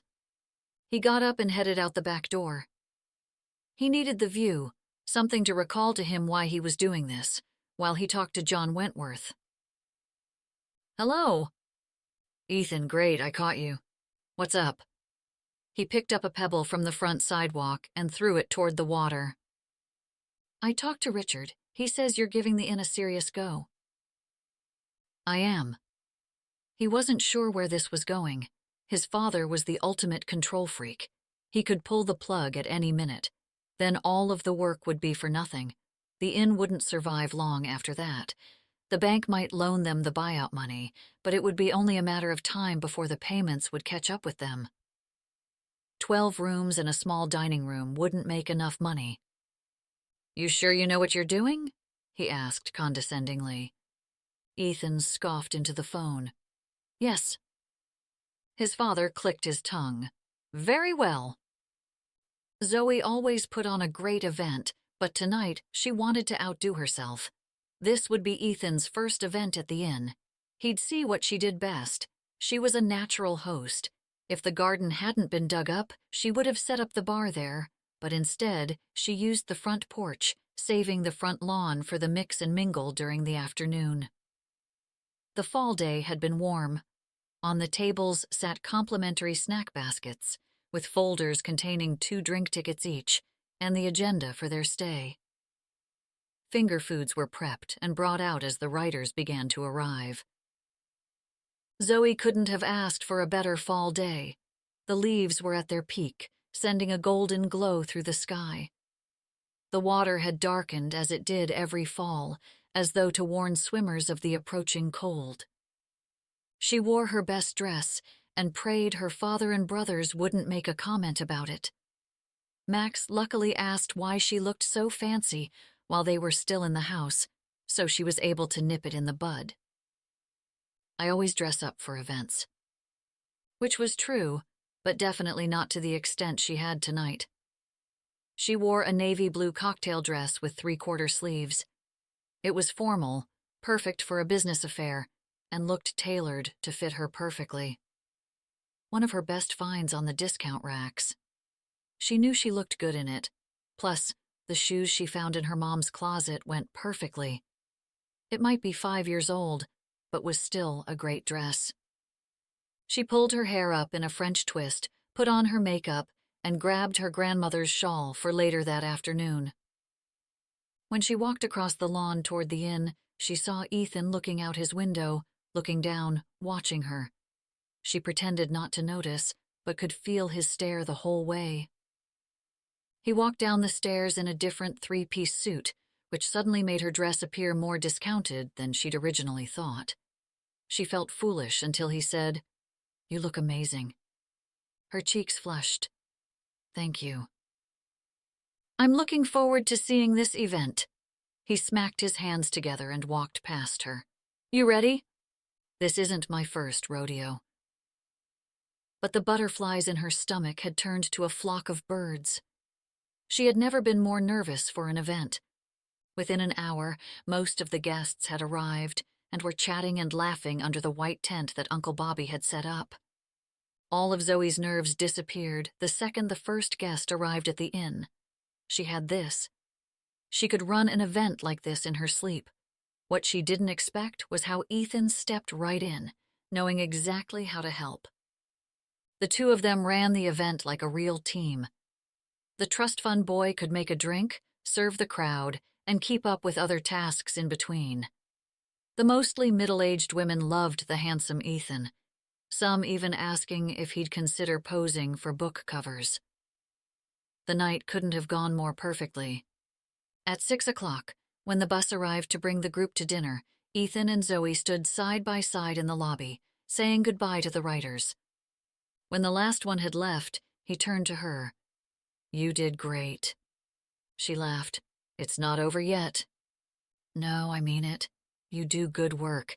Everyone in that room was happy." She didn't really feel like she had done all that much, but she was grateful for the acknowledgement. "Thanks." "Let's have a glass of wine," he said, not waiting for an answer. "We can take a break by the fire?" Sure." Maybe the look he kept giving her all night was just appreciation. After all, he was probably expecting the worst, considering how manic she had been when he first rolled into town. But a glass of wine? Was this more than a friendly business break? A glass of wine wasn't something Ethan had ever been interested in before. "Not too long. We still have to get the dessert table set up in here." He pulled out a bottle of red and 2 wine glasses from the bookshelf. "I brought this up from Boston." 2 glasses. Had he planned on having a drink with her? He opened the bottle, poured a generous glass and handed it over to her. Then he poured a second. He held his in the air, close to hers. "I'm not one for sentiment, but I just wanted to toast the beginning of this journey with you." Her heart warmed in gratitude at his gesture. As she tried to find the right words, she suddenly realized she was falling for the man standing in front of her. Panic followed. She had to regain her composure as he waited for her to respond. "I think we're going to make this place incredible." There was no mistaking the look he gave her. His deep, honey eyes drew her in, unable to look away. She rested her hand on his forearm. "Zoe, there's something I should tell you," he began, but hesitated. Ethan!" Zoe swiveled around to see a tall blonde woman in the lobby, a Louis Vuitton bag in her hands. She swirled inside like the wind, blowing straight to him. Ethan's face drained of color. He set his wineglass on the coffee table. "Alexis." Her arms extended, and she kissed him on the lips as she wrapped her arms around his neck. "I've missed you so much, baby." Zoe had to physically close her mouth, praying to God that she wasn't wearing her heart on her sleeve. She had a crush on a guy who was clearly unavailable. "What are you doing here?" He looked as surprised as Zoe felt. "I missed you so much that I decided to surprise you." "But I'm working." "Looks like you're having a glass of wine." She laughed as though she'd made a joke. "Oh, Ethan, you're always working." "Yes, I am." "Looks like you've got your hands full with this place." She looked around the space with her eyebrows raised and mouth pinched in distaste. Zoe realized she hadn't been formally introduced or even acknowledged as she stood there in the middle of the room. Ethan rested his hand on the small of Alexis's back. The intimate gesture made Zoe look away. Of course, Ethan Wentworth had a girlfriend. "I have an event to run tonight." "I'm fine," Zoe said, hoping he'd leave with the Norwegian princess so she could suffer in mortification alone. Ethan looked back at her, and the melting honey look was gone, replaced by panic as Alexis asked, "Have we met?" "Oh, sorry." Ethan gestured at Zoe. "This is Zoe Williams, my business partner here at the inn." "You're Zoe?" She tilted her head. "You're not what I was expecting." Zoe's hackles rose and she badly wanted to ask what she meant by that, but Ethan pulled Alexis aside into the lobby. She couldn't hear exactly what was being said, but he sounded upset. "But how is it a surprise if you let the other person know you're coming?" she heard Alexis say. "You could have at least checked my schedule." "Ethan, you're being ridiculous." She gestured toward Zoe. "She said she could do it on her own." She wondered if Alexis had forgotten her name or just didn't care enough to say it. "I really should stay and help," he said. He looked back at Zoe. She jerked out of her frozen shock and grabbed the wine and her glass. "I'd better clean up before everyone returns," she said, as she whisked up his wine glass and left for the kitchen. Zeke had finished cleaning and set out the trays of cookies, ready to go. She went straight to the coffee and checked the percolators. She needed to keep moving so she could ignore the fact that Ethan had a girlfriend. A very attractive girlfriend. Soon, the coffee and cocoa were ready for the writer's arrival. All the planning and prep she had done to make the night easier now left her at loose ends as Ethan and Alexis murmured together in the lobby. When she heard the bell hitting the inn's front door and the boisterous conversation of the writers coming in from dinner, she unwrapped the trays and carried them out to the dining room. Ethan hurried to help, but she coolly assured him that she had everything under control. She always took care of everything herself. Chapter 11. Zoe examined Alexis's hair as she and Ethan sat in the dining room, eating breakfast. She had read about silky hair many times, but never seen the reality before. Strands floated in the sunlight, glowing like gold. Her posture was model perfect. Her shoulders were pulled back to reveal high collarbones. Her elegant neck extended to a symmetrical, almond-shaped face. Her tall, slender body was perfect. She should have known Ethan would have a beautiful girlfriend waiting for him back home. Why would a guy like him be single? He probably had tons of women throwing themselves at him. Of course, he'd have a gorgeous blonde bombshell who must have descended from Scandinavian royalty as a girlfriend. She shook her head at the thought of the previous night. The wine had completely thrown her off. He had been making a nice gesture. Nothing more. Thank God Alexis did show up, because she might have screwed everything up again. Rushing things. Ethan would be mortified if he knew she had a crush on him. Just as she silently thanked the Father above, she snuck one last look over at their table and caught Ethan giving her the look. "Hey, Coach," Max said, taking a seat next to Alexis. She ended up being cooler than Zoe had expected. This encouraged Charlie, who just arrived, to introduce himself, his tongue practically falling out of his mouth. Then, like something out of a comedy sketch, her father and Uncle Bobby carried in the box of donuts that Alexis had requested. "I got a half-dozen glazed and another half chocolate frosted." "Oh my gosh," she yelped as she opened the box. "They smell delicious." The woman looked as though she hadn't eaten a carbohydrate in years, but she sunk her teeth into the pastry like nobody's business. If she started talking about the Red Sox, she would fulfill her brother's definition of a dream girl. "It's so good," she mumbled. Ethan didn't look up from his phone, practically ignoring the scene around him. Usually at meals, he set aside his phone and talked to Max, but today he seemed to focus only on his screen. Soon he and Alexis got up from the table. "Is there always a dog at breakfast?" she asked, as Harold moaned underneath the table, where he gnawed one of Max's old shoes. "You guys coming to my game tomorrow?" Max asked, picking up his plate. Zoe closed her eyes, silently praying that Ethan would keep his promise. "You bet." He didn't hesitate in saying it, which made her sigh with relief.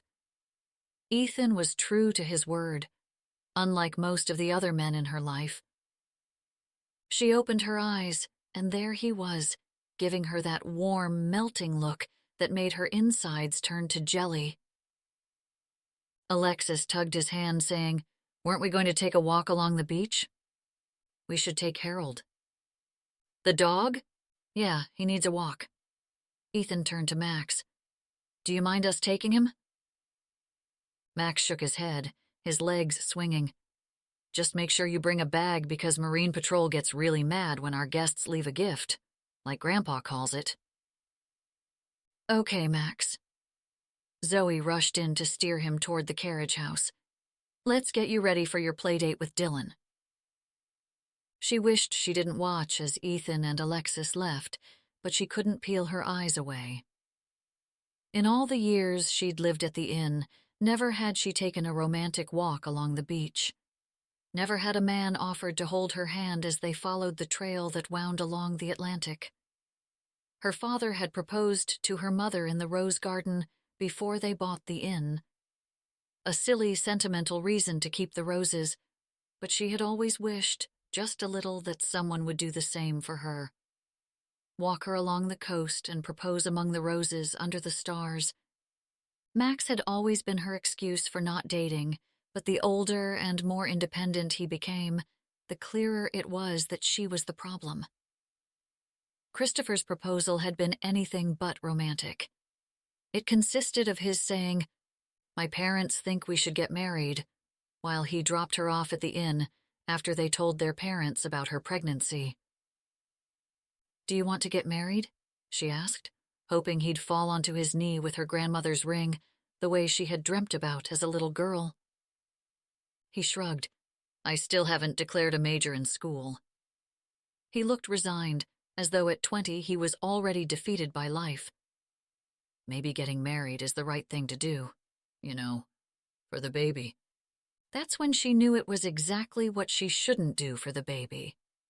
Get married only to be unhappy and end up leaving in the end.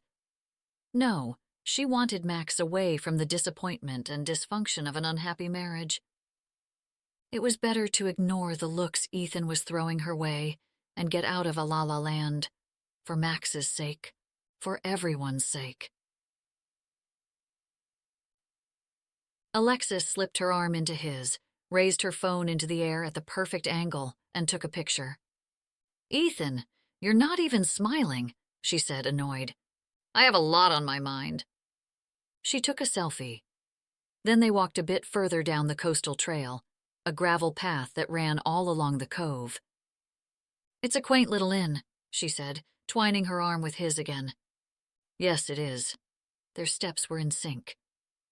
"I just don't understand why you're working so hard to keep it going."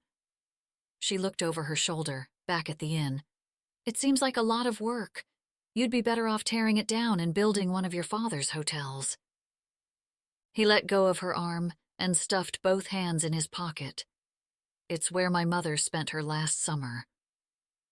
He hadn't shared this with anyone except Zoe, but it had been easier with her. Zoe had already known. He didn't have to rehash the reasons, because she already understood. "Oh, well, then doesn't it make you sad?" She grabbed a tall piece of seagrass and played with it, breaking it apart and crumbling it along the ground. He didn't want to explain it to her. Alexis wouldn't understand. She didn't know the pain of losing a parent, or being practically an orphan. She'd be sympathetic. But she wouldn't fully understand the loneliness he felt after his mother died. How lonely he felt when his father shipped him to boarding school as soon as the funeral was over. How when he came home during vacations, his father seemed to stay away. Amelia would stay at her all-girl preparatory school in Connecticut, too far for a day trip from New Hampshire. So they rarely saw each other. "If it were me, I'd want to sell it." He almost snapped back at her, but refrained just in time. She just didn't realize that what she was saying was rude. "You want to go to the soccer game?" He changed the subject. She hesitated. "I'd prefer a lazy afternoon with you." "I promised." Harold pulled the leash, trying to sniff at a bush. "Why don't we go and hit the spa?" "There's no spa." "There's no spa?" She looked up at the inn with disgust. "There's a nice clawfoot tub and bath salts." She looked back at him. "You have a lot of work ahead of you." Her face reflected disdain and disappointment. Whereas when he saw Zoe looking at the inn, he knew she felt the same way he did. She was in love with the old place. He pointed toward the cove. "You can see the whole village from here." Alexis stepped closer to him and snuggled her shoulder into his chest as she kissed him. He kissed her back, but he returned the gesture out of obligation rather than a desire for intimacy. What was he doing? He had been taken off guard, seeing Alexis in Camden Cove.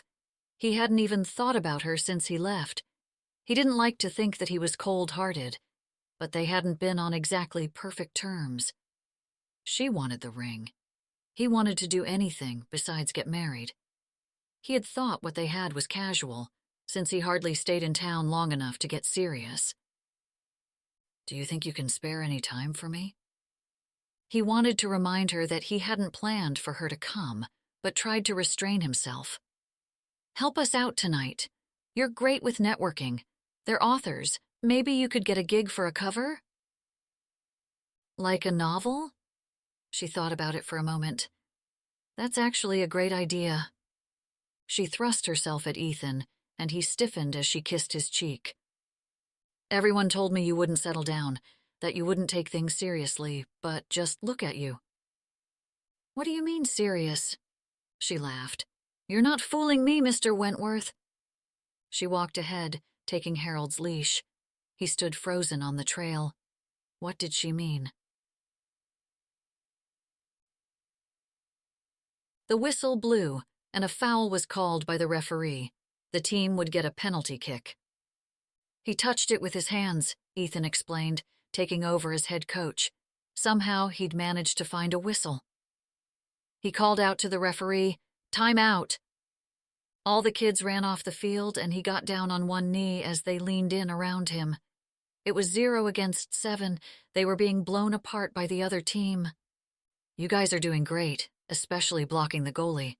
but don't be afraid to go up against their defense. Just focus on the ball and tap it lightly in front of you. When you feel like you need help, look up for an arm. Everyone should raise their arms to let others know you're open. Talk to each other. All the players nodded. On 3. 1, 2, 3. Go Warriors! They all said it in unison and cheered as they ran back onto the field.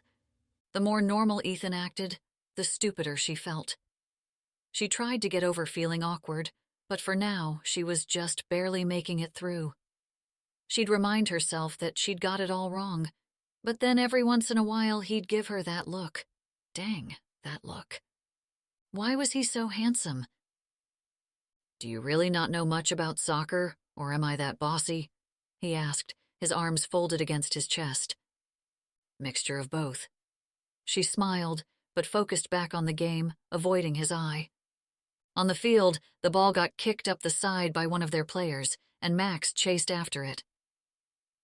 Go Max! She yelled out. 2 players from the other team ran toward Max, but he stole the ball, zigzagging right through both, unafraid. Take it to the goal! Ethan used his hands as a blowhorn. Bring it to the goal! They ran down toward the goalie, cheering as Max brought the ball up the field. Shoot it! Zoe screamed, jumping up as Max swung out his right leg and sailed the ball right into the net. Woohoo! She shouted. Great job, Max! Ethan called out. He turned to look at her and caught her unaware. Abruptly, he said, Zoe, I want to explain about the other night. Oh, it's okay. Her voice was light and fake. She turned around, walking back to their team's benches. She wasn't going to have a poor you conversation at Max's game, not in front of the whole town of Camden Cove. Enough rumors had been spread about the situation since the day he showed up. She didn't need to start anymore. I would have liked to celebrate.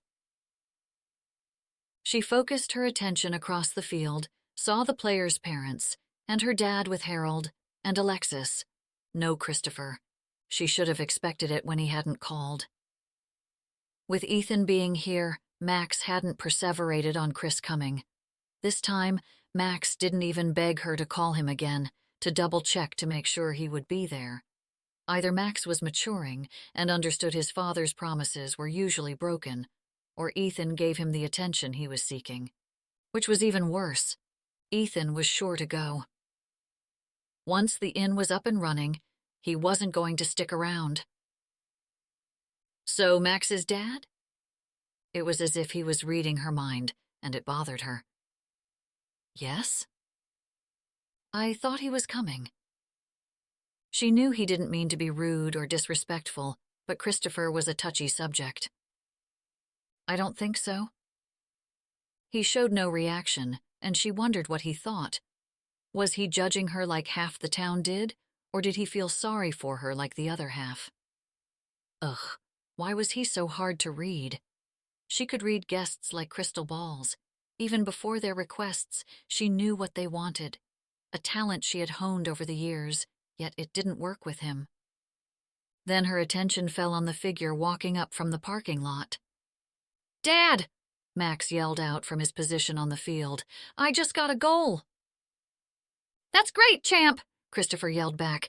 Ethan swung his whole body in Christopher's direction. She tried to ignore the whole town watching as she walked over, a strange mixture of emotions filling her. Glad he'd actually showed up, mad he was late, relieved not to have to comfort Max because he didn't show up again. Hey, she said, as soon as she reached him. Hey! They embraced, and she slipped perfectly into the alcove of his arm. I got stuck in weekend traffic at the tolls, he said as she let go. You just missed his first goal. There'll be more. He turned and faced Zoe. I'd like to start coming up more often. Chapter 12. Max sat next to his dad in the restaurant booth and without looking at the menu, asked for his usual, a cheeseburger with only ketchup, even though they were at the Lobster Shack. You're getting a hamburger? Christopher questioned him. At least try some fried clams. He doesn't like seafood, Zoe said. Max had never eaten fish or anything that lived in water, but Christopher wouldn't know this. How do you not like seafood living here? Christopher leaned down closer to Max and tickled his belly. Are you staying with us this time?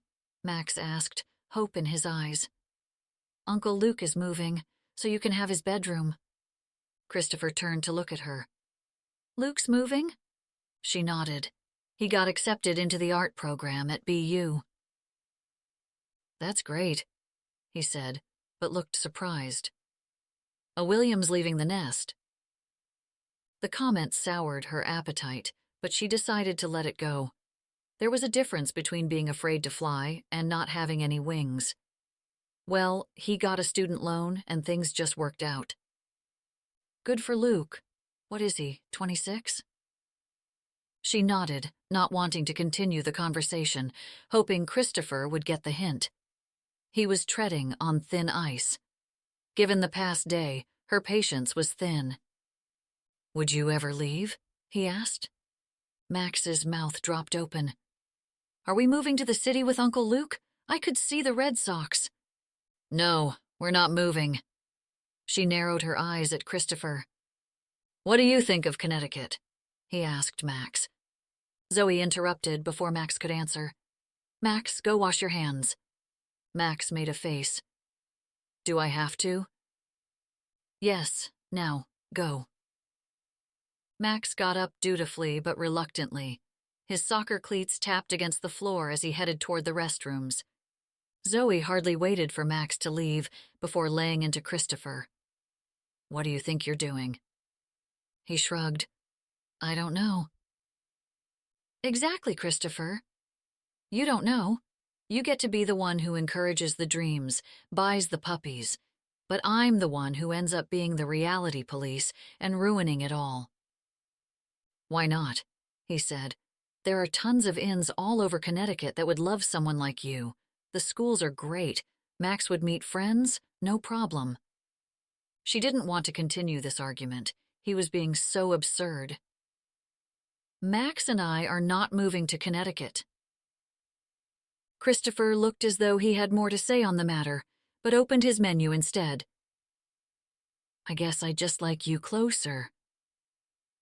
Maybe you should have looked for a job in Maine.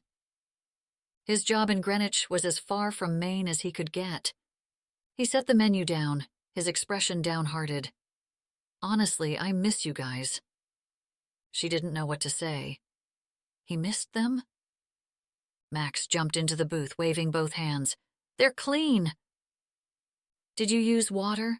She asked him, ignoring Christopher's confession. Yes, geez.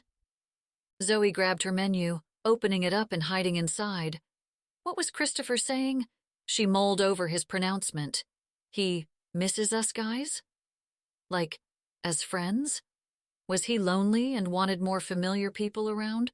Or did he want to step up and be more of a father to Max? And where did she fit into guys? Did he miss her? Hey, Christopher. Sheila, their waitress, gave him a smile. How long are you in town for? Just the weekend, he said.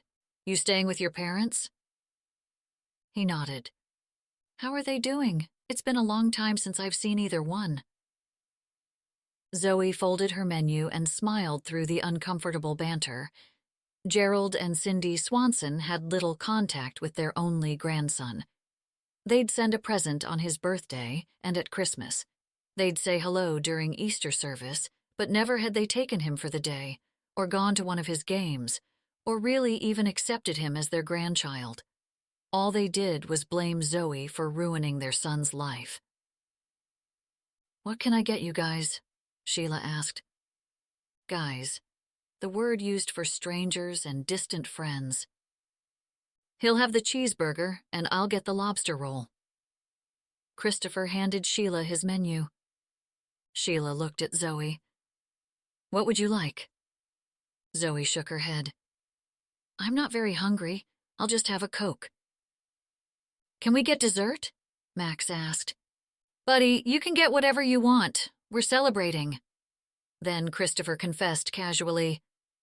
I haven't actually told my parents I was coming. I should probably text them that I'm in town." Christopher continued the game of tic-tac-toe on the paper menu with Max. The scene looked like something she had imagined when she first got pregnant. A real family. Together. She had quickly shoved those images away when Christopher left to go back to school, and she was forced to drop out.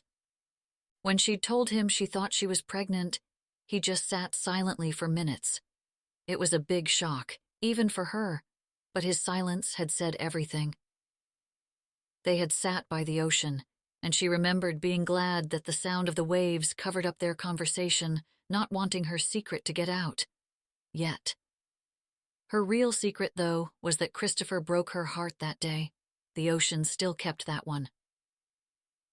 They bought 4 tests, hoping, praying they all were wrong.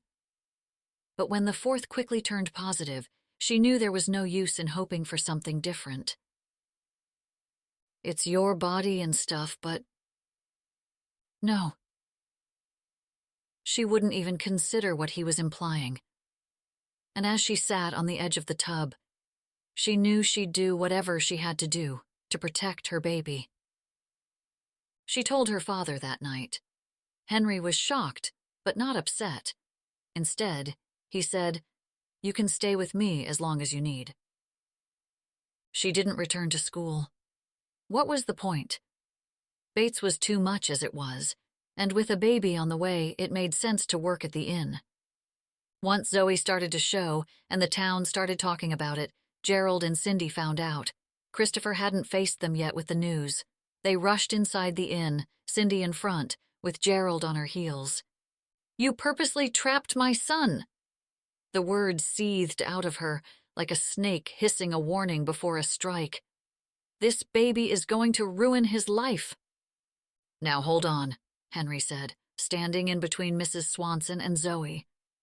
Christopher had just as much to do with this as Zoe. 7 months along and only 20 years old, her emotions engulfed her and she ran out. She could hear them arguing before Henry kicked them out of the inn. She ran to the rose garden, promising her unborn child to never put him in that kind of situation, to love and support him no matter what. Christopher's parents never returned, not after Max was born, not for any of his birthdays or holidays. She remembered feeling sorry for Christopher and glad to have a father like Henry. Looking out at Christopher, seeing him happy with Max, made her feel even more sorry for him. He didn't have anyone else besides her and Max. "You should..." Both Christopher and Max looked up from their game. "Should what?" Christopher asked. "You should stay with us. We have room." "At the inn?" Christopher asked. She shook her head. "No, you can stay at the carriage house." Surprise came across in Christopher's smile. His eyes warmed. "Thanks." She straightened her fork and knife, not making eye contact, afraid he'd see her hopes floating back up. "Sure, you can stay as long as you need." Ethan knew it was none of his business what Zoe did with her life and with her son, but he couldn't help but be upset. How could she allow that deadbeat dad to walk back in after going without a word for weeks? And from what Ethan gathered over his stay at the inn, Max didn't really talk about his dad. Ethan shouldn't judge. It really wasn't his business, but from a kid whose own father walked in and out of his life expecting a relationship to be there, with loyalty to follow, he hated Christopher for what he was doing, and he was pretty upset that Zoe allowed him to do it. "You're letting him stay at your place?" Ethan asked, as they helped Louisa with the dining room. Dinner was about to start, and the writers were getting restless. "I really don't see how this is any of your business." Zoe didn't elaborate, didn't really fight either, which bothered him more. "I just know what it's like, that's all." "You know what it's like, having your son's father stay at your place?" Her tone was sarcastic. "No, having a dad that's MIA." "Ethan, you really don't know your place in this." Even at 5'2", she made her presence known. You can have any opinion you want about the inn, but you do not get to have an opinion about my child." He held up his hand. "I'm sorry. I didn't mean anything. I just wanted to offer some advice." "Offer help when it's needed, not when you're just butting in." She walked away, swinging the kitchen door hard, practically tearing it off the hinges. Shoot. The rest of the night was one disaster after another. Every time he messed up, Zoe would come from behind and fix it. He messed up an order, but she caught it before it went out, fixing it in the nick of time. He forgot about a whole table of 4 women, so Zoe took their orders and served them. Halfway through dinner service, Zoe moved him into the kitchen with Zeke, letting her and Louisa do the rest. "You got kicked out?" Zeke asked, as he organized the order slips. "I guess I'm not good on the floor." "Huh," Zeke grumbled. "You're not good at lying either." "What?" Ethan asked. Zeke didn't usually talk much to him. It usually consisted of discussions about menu and hours, usually in grunts. "Get rid of the girl and tell Zoe." "What? Oh, Jesus, are you stupid too?" "What?" "You'd better make your move before the dad steps in." "The dad?" "Max's dad." The old man threw a dish towel over his shoulder as he grunted some more. "Zeke, seriously, that's not what's going on here." "Then you are as stupid as you look." "You really have a way with words." "Suit yourself." He tossed a plate down the station. "Order up." Zoe walked through the door, her cheeks flushed and a halo of wispy hair around her face. Zeke was right, about all of it, but throughout his life, he had lost everything he ever loved, and he wasn't willing to go through that kind of pain again, especially not with the both of them. He wanted to be respectful, especially since she had acted differently around him since last night. He should have told her about Alexis, but the truth was, he simply hadn't thought about her since he returned from his last trip abroad. He felt guilty and annoyed at feeling guilty, and relieved all at the same time, because he was sure he would have kissed Zoe if Alexis hadn't walked in. He could have ruined everything. Now she would hardly look at him, pretending nothing happened when everything had happened, or almost happened. He just hoped he hadn't ruined things already. During dinner service, Alexis had mingled, got bored, and decided to take her meal to her room, waiting there until he was done for the night. After the last dish was lifted from the table and the writers' group left for their lecture on craft in the library, Zoe and Ethan cleaned up the dining room. Zoe cleared the tables and he pulled the linen tablecloths. Finally, he cleared his throat. "I'm really sorry." "Oh?" She dumped a fistful of silverware in the plastic tub. "I shouldn't have said anything about Christopher or Max. I won't again." She dumped in a stack of plates. "Good." With the tables cleared, she grabbed the last tablecloth and walked over to his pile, dumping it on top. "Zoe, about last night." She looked up, but beyond him, not at him. "Ethan," a voice said from the other side of the room. Alexis stood in the doorway. "Are you almost done?" He let out a breath. "Yeah, just a few more minutes."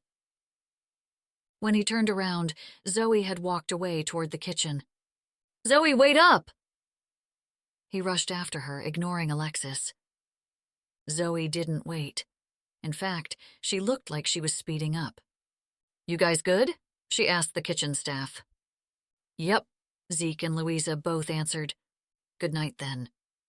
She didn't slow down, just grabbed her bag off the hook and went out the back door. Zeke shook his head at Ethan, his opinion clear in his eyes. Zoe could see the television on in her father's room and another one in the living room, which meant Henry still wasn't happy that Christopher was staying the night. That was his problem, not hers. She opened the door and saw Max passed out on Christopher's chest. When Christopher noticed her, he held his finger up to his mouth, then wrapped his arms around their son. Can I let him sleep like this tonight? He asked. Zoe smiled, then nodded. She hung up her bag, walked across the room, and sat in her father's recliner. She blew out a breath. So many things were storming inside her head. She didn't even know where to begin to get a handle on things. How was the event? Christopher had always been oblivious to her feelings. Good. How was tonight? Okay, your dad stayed in his room. She looked at the clock. It was past 10. You can't blame him. At least he's not calling you a whore. I don't like my parents much either, if it makes any difference. Zoe sat up, leaning forward, resting her elbows on her knees, and looked Christopher in the eye. The old feelings were still there, but somehow different. What are you doing here, Christopher? She asked. He shrugged. He made a face, and she could see emotions filling his eyes. I've missed so much. He's growing up so fast. I just want to know him, and him to know me. I've always welcomed you in our lives. Zoe, you are the last person I'm blaming for this. His eyes flickered away. I just don't want to miss out on anymore. We can't just pack up and move because one day you changed your mind. She didn't want him to think she was the same old pushover. I know, but I want you to consider it. Me and Max, in Connecticut with you? You wouldn't have to work. You could stay home and join the PTA if you wanted. We could be a family. He rubbed Max's back. I love you guys. She didn't know how to respond. The moment was in front of her. This very moment had been everything she had ever wished for, yet it felt all wrong somehow. It could be everything she ever wanted, or it could be a heartbreak so big, neither she nor Max would recover from it. I just don't know. I'm not asking for an answer right now. He rubbed Max's hair, then kissed the top of his head. But would you think about it? Chapter 13. He wants to come up more often, Elizabeth asked, meeting Zoe for an emergency pastry at their uncle's bakery. How long did he stay? The whole weekend. Zoe couldn't believe it herself. She couldn't remember Christopher staying longer than a day, never two, and never at her place the whole time. He said he wanted to make more of an effort, with both of us. Both of you? Zoe nodded, unsure what exactly had come over Christopher, but something had. Where did he stay? On the couch. Elizabeth leaned back in her chair. I cannot believe he would show up after all this time and suddenly decide to be a dad. Her cousin was as blunt as ever, but she was right. Elizabeth had been 2 years older, but like an older sister more than a cousin. She was the first person she told after finding out with Christopher, the first person who told her she'd be okay, the one holding her hand in the delivery room, and the godmother to Max. She had been through everything. I know. It's the story of my life. Zoe couldn't believe the man she had loved so deeply showed up exactly when she finally was getting over him. He's not your story. Elizabeth shook her finger at her.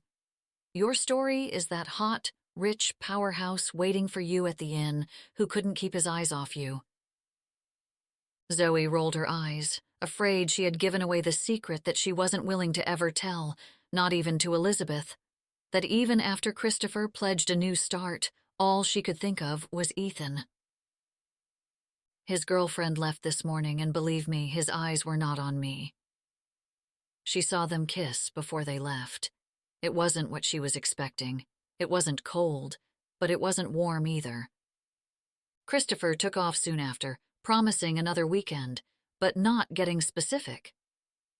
When Max came in for his breakfast, she set him up at the table in the kitchen. Ethan joined him, just as though it was any other morning. With things still awkward between the two of them, she rushed around, helping with checkouts, but whenever she popped in to check on Max, Ethan would give her that look. And a flood of emotions rolled through her, hence the emergency pastries. Do you think he's changed? Elizabeth asked. She shrugged. She really didn't know. Did people change? What if it's great? She asked, then rushed on, not waiting for an answer. What if it's like the family Max always wanted? What do you want? Elizabeth asked the obvious question. She shrugged. I do want Max to have that nuclear family, but I feel like I've made a good home for him. A stable home. But now, with the inn, it might not be best anymore. I thought that guy Ethan was going to fix things, make them better. She was about to shrug again when Elizabeth reached out, squeezing her hand. Her cousin's touch was enough to trigger her shaky emotions, and tears floated to the surface. What if I miss my chance at happiness? Elizabeth huffed. I'm probably the last person you want to talk relationships with. I thought you liked Dan? Elizabeth looked out the window. I do. He's really nice, but this isn't about me. It's about you and Christopher. She wouldn't let Zoe change the subject. I think you're going to have to follow your heart. As cheesy as that sounds, you have to make you happy first. Zoe's mother had said the exact same thing when she left. I need to make Mommy happy. You understand that, don't you, sweetheart? She didn't. Yet, she excused Christopher. How do you feel about it all? Elizabeth asked. If there was one word that could describe how she felt, how she had always felt since she got pregnant, it was stuck. Christopher had never offered more than a grudging proposal. She wanted him to do more, to want to take care of her and Max, and now he did. Maybe. She wished she could have Elizabeth decide for her. One thing Zoe knew for sure, her intuitions had led her down the wrong path. I don't know. Zoe wrapped both hands around her mug, her eyes focused on the liquid inside. Elizabeth leaned over and embraced Zoe, handing her a napkin. You owe nothing to no one. She sat up straight. Just a heads up, Uncle Frank's on his way over. Zoe dabbed each eye and inhaled a long, deep breath as though it would lift all her troubles away, but it wasn't to be. The moment her uncle came by to say hello, she lost it. Tears fell before she could lift the napkin to catch them. There's just so much going on, I don't even know where to start. Well, that usually means you need to start at the beginning, Frank said, concerned. But let me close the bakery, grab some more pastries, and then we'll talk. After almost a dozen pastries that she was sure were consumed mostly by her, the whole story came out. Whoa. Frank looked at the empty plate. Do you think he's really serious about this, Alexis? I mean, if he's never even mentioned her before? They kissed like they were serious. She thought back to the parking lot. Maybe, but clearly she's not on his mind. Frank crossed his legs. She'd be on his mind if she had his heart. She's gorgeous. And so are you. Frank looked mad she'd even gone there. He was giving Zoe some smoking looks at the soccer field, right in front of everyone, Elizabeth said, talking about Zoe as if she wasn't there. I know. Miss Lisa told me he helped coach, Frank said. Miss Lisa told you about Ethan giving me looks? Ugh, this town needed to get a life. I need help. She dropped her head in her arms on the table. Look, take it from someone who's always tried to fit my square peg in a round hole. You can't do it. No matter how hard you twist and squeeze, you can't change the shape. And is Ethan or Christopher the round hole? It could be both, but it's mostly you. Frank patted her hands. She looked up at him, completely confused. I'm the hole? They aren't going to change you, Zoe. Frank's voice lowered in a sympathetic tone. Christopher asking you to move is not fair. And, well, Ethan having a woman stay the night with him when he's giving you the look isn't fair either. He wasn't giving me looks. Yes, he was, but let's not digress. Elizabeth waved off Zoe. Go on, Uncle Frank. Now, if they change for you because they love you for who you are and all that goes with being you, then you will have your square. Gosh, I hate when you're right. Elizabeth took a small fruit tart in one bite. I think Dan's a square peg, and he won't fit my round hole. Maybe we just aren't meant to fit together. Is that what Ethan was? A round hole to her square peg? Or was it Christopher? Or were they both? For some reason, Ethan didn't look round to her. Ethan waited for as long as he could, but Zoe was a no-show. Henry said they should start the meeting without her, since he didn't know how long she'd be gone. She's with her cousin at the bakery, you never know. She's the vet, and your brother runs the bakery? He still couldn't make all the Williams family connection. He'd just assume anyone in town was somehow related. But Zoe had yet to miss work, let alone a meeting. He wondered if she was avoiding him altogether at this point. He wouldn't blame her.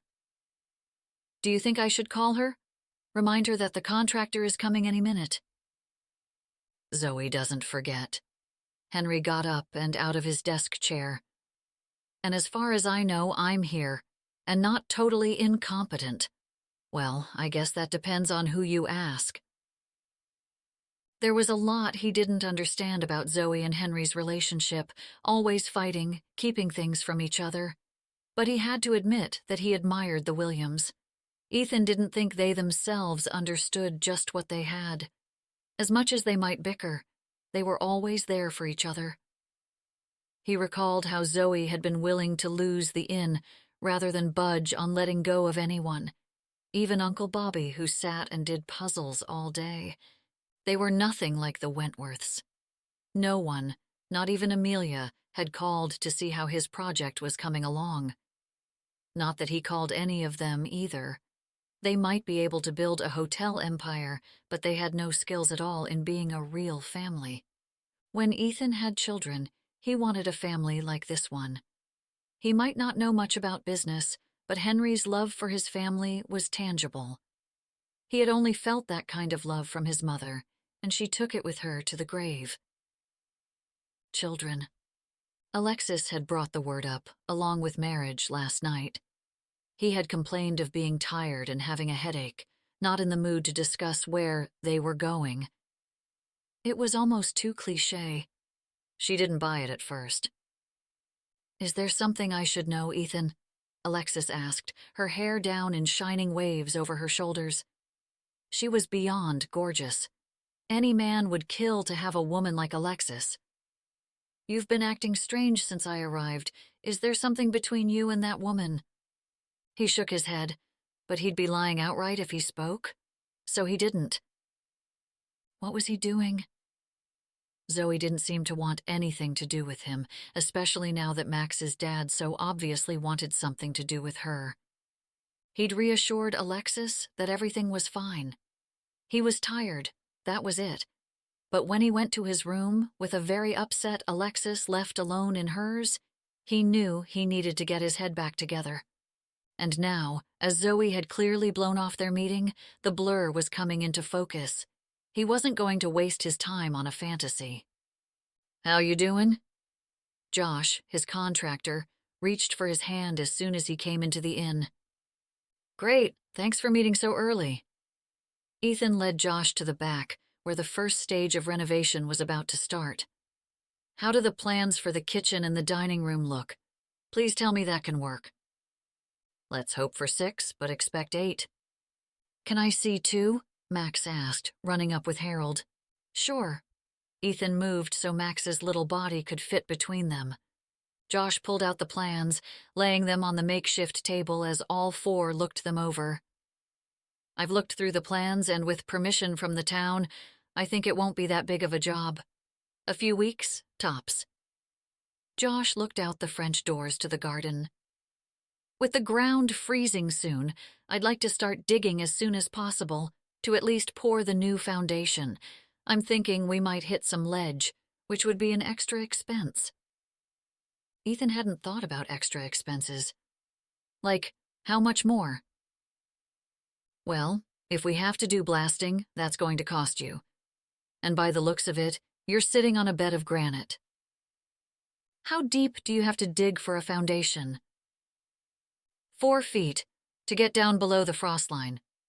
I would imagine we'll be on budget, but just in case, you might want to prepare. We might break into a wall and it's hot, wires going everywhere.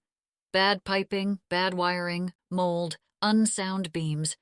Opening up an old place like this is like opening Pandora's box. Ethan waited as long as he could for Zoe to return, but his father had requested a meeting. He needed to check in, to let his father know how things were going, and get there before nighttime. Where was she? If he left now, he'd have time to get things organized in the city. He'd be back before the beekeepers' event Zoe had arranged for the following weekend. Richard had made it clear that his father was already unhappy with the price tag, and now he'd have to ask for more, just in case. Ethan hadn't done his due diligence. He didn't think through all the different scenarios, which meant his father would see incompetence. Never had Ethan lived up to the family name. He stalled in the lobby, glad Henry was missing so he could use it as an excuse to linger, and ignore the fact that he was a grown man and still afraid of his father. Henry rambled into the room with a steaming cup of coffee. "Did I show you what I came across the other day?" "No, what?" Henry slipped on his glasses while he dug under the piles of paper on his desk. He pulled out a leather ledger and handed it to Ethan. Guest book was engraved in gold calligraphy. "Turn to June." Henry smiled and nodded encouragement. Ethan opened up the heavy cover and saw dates and signatures written in all different types and colors of handwriting. Some had just written names, addresses, and dates. Others wrote a note about their stay, some wrote pages of what they had done. When he reached June, he stopped cold, as though he'd seen a ghost. A script so familiar, his breath was stolen. It was as if he had found something he had lost forever. "My mother," he whispered, hoping Henry didn't hear the catch in his voice. "She was a lovely woman, the reason why we're here today." Ethan knew the story. His mother was the investor, not John. She wanted to save the inn, not his father. Ethan inherited her attachment for the place.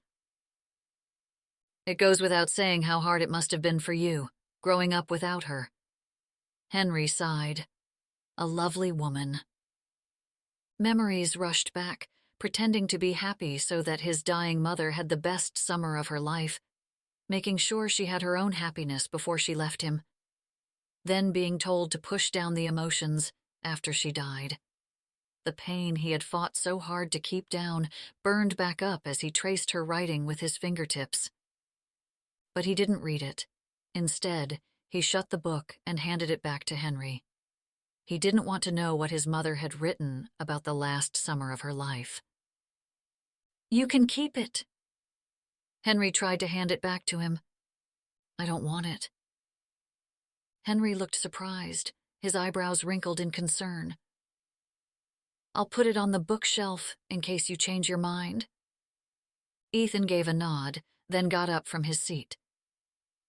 "I'm going to grab a few things from my room and then I'm headed to Boston.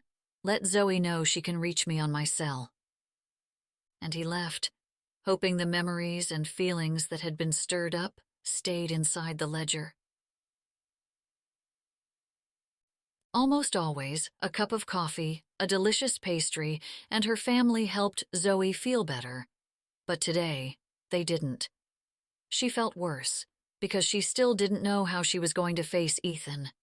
Would she ignore the problem, like everyone else in her family tended to do? Would they argue even more, causing a rift between them? Or would he revert to the old Ethan who didn't care about the inn? When did her mom stop caring about the inn? When did her mom stop caring about them? She'd never really thought she had much in common with Henry, but she loved the inn as much as he did. She had always loved being right on the ocean. The sounds and smells and sights were magical. She'd become Rapunzel, stranded in the tower of an evil fortress in the Widow's Peak. She'd pretend to be Alice, lost in the rose garden. She'd play Jane Banks, sliding with Mary down the banister. The inn gave her a wonderful childhood, even though she always, deep down, never felt smart enough, never special enough, never good enough. She'd known a few orphans in her school days, but never had Zoe met a kid whose mother had left of her own free will. A small piece of her wished her mother had died. That way, Zoe could understand why she had gone. Even as an adult, she still didn't understand.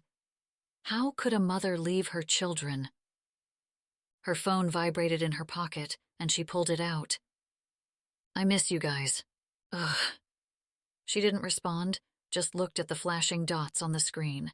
As much as she loved living at the inn, as many fairy tales as she'd been able to live out, she would have rather had a real family. A whole family. Didn't Max deserve a family?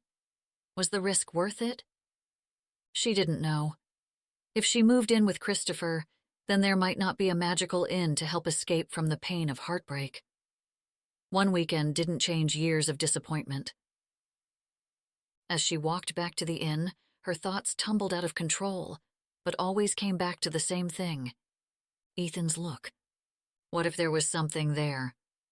What if she wasn't imagining what had been going to happen the other night? She walked up the steps to the lobby. She needed to find Ethan, and they needed to talk. Air things out, so that things could move forward. She noticed no one was at the front desk. Either Uncle Bobby or her dad should have been there. She was about to head to the office when she saw Max and Henry playing checkers in the library. "Hey, don't let Ethan see you," she said, looking around for him. "He left," Max said, picking up a checker and jumping her dad's. "Like on an errand?" "No, he went back to the city," Henry said, groaning as Max took two of his pieces. Max giggled. "He's going to see the Red Sox." "He left after we met with the contractor." Henry made that judgmental face he did when he was disappointed in her. "Where were you? You missed the meeting." She didn't want to explain things now, or really ever, to Henry. "I had something to do." "I'm just saying you want to be in charge, you have to act like it." She squeezed her jaw shut, afraid she would say something inappropriate in front of Max. Instead, she turned on her heel and went out the door, escaping to the water and away from everything else. Chapter 14. Ethan stepped hesitantly into his father's office. What would John say? Would he comment on his appearance? He'd probably move straight to business, which was usually about what Ethan was doing wrong. "He is alive," his father announced as he stepped in. He called out to Richard, who followed Ethan into the office. "Look, it's my eldest son. I thought that since you hadn't called me, you must be lost at sea." "I wish," he thought. "Nope, you're still stuck with me." His father looked down at his desk, shuffling around some papers, and muttered, "Yes, I guess so." Richard stepped in between the two as a buffer, just like always. "I thought you might call to tell us where my money is going." "It's my money, from my inheritance," Ethan reminded him. "It's my business." John slammed both hands down on his desk. Ethan didn't flinch. "It's Mom's inn." John opened his mouth as if to speak, but stopped himself. "Ethan has some good ideas to bring the place back to its original glory." Richard handed over Ethan's proposals, all written up in perfect corporate form. John flipped through the papers, passed the architect's drawings to the end, then closed the folder and dropped it on his desk. "You have less than 5 months." Ethan looked at his phone. In an hour, Josh would start the dig for the new event hall.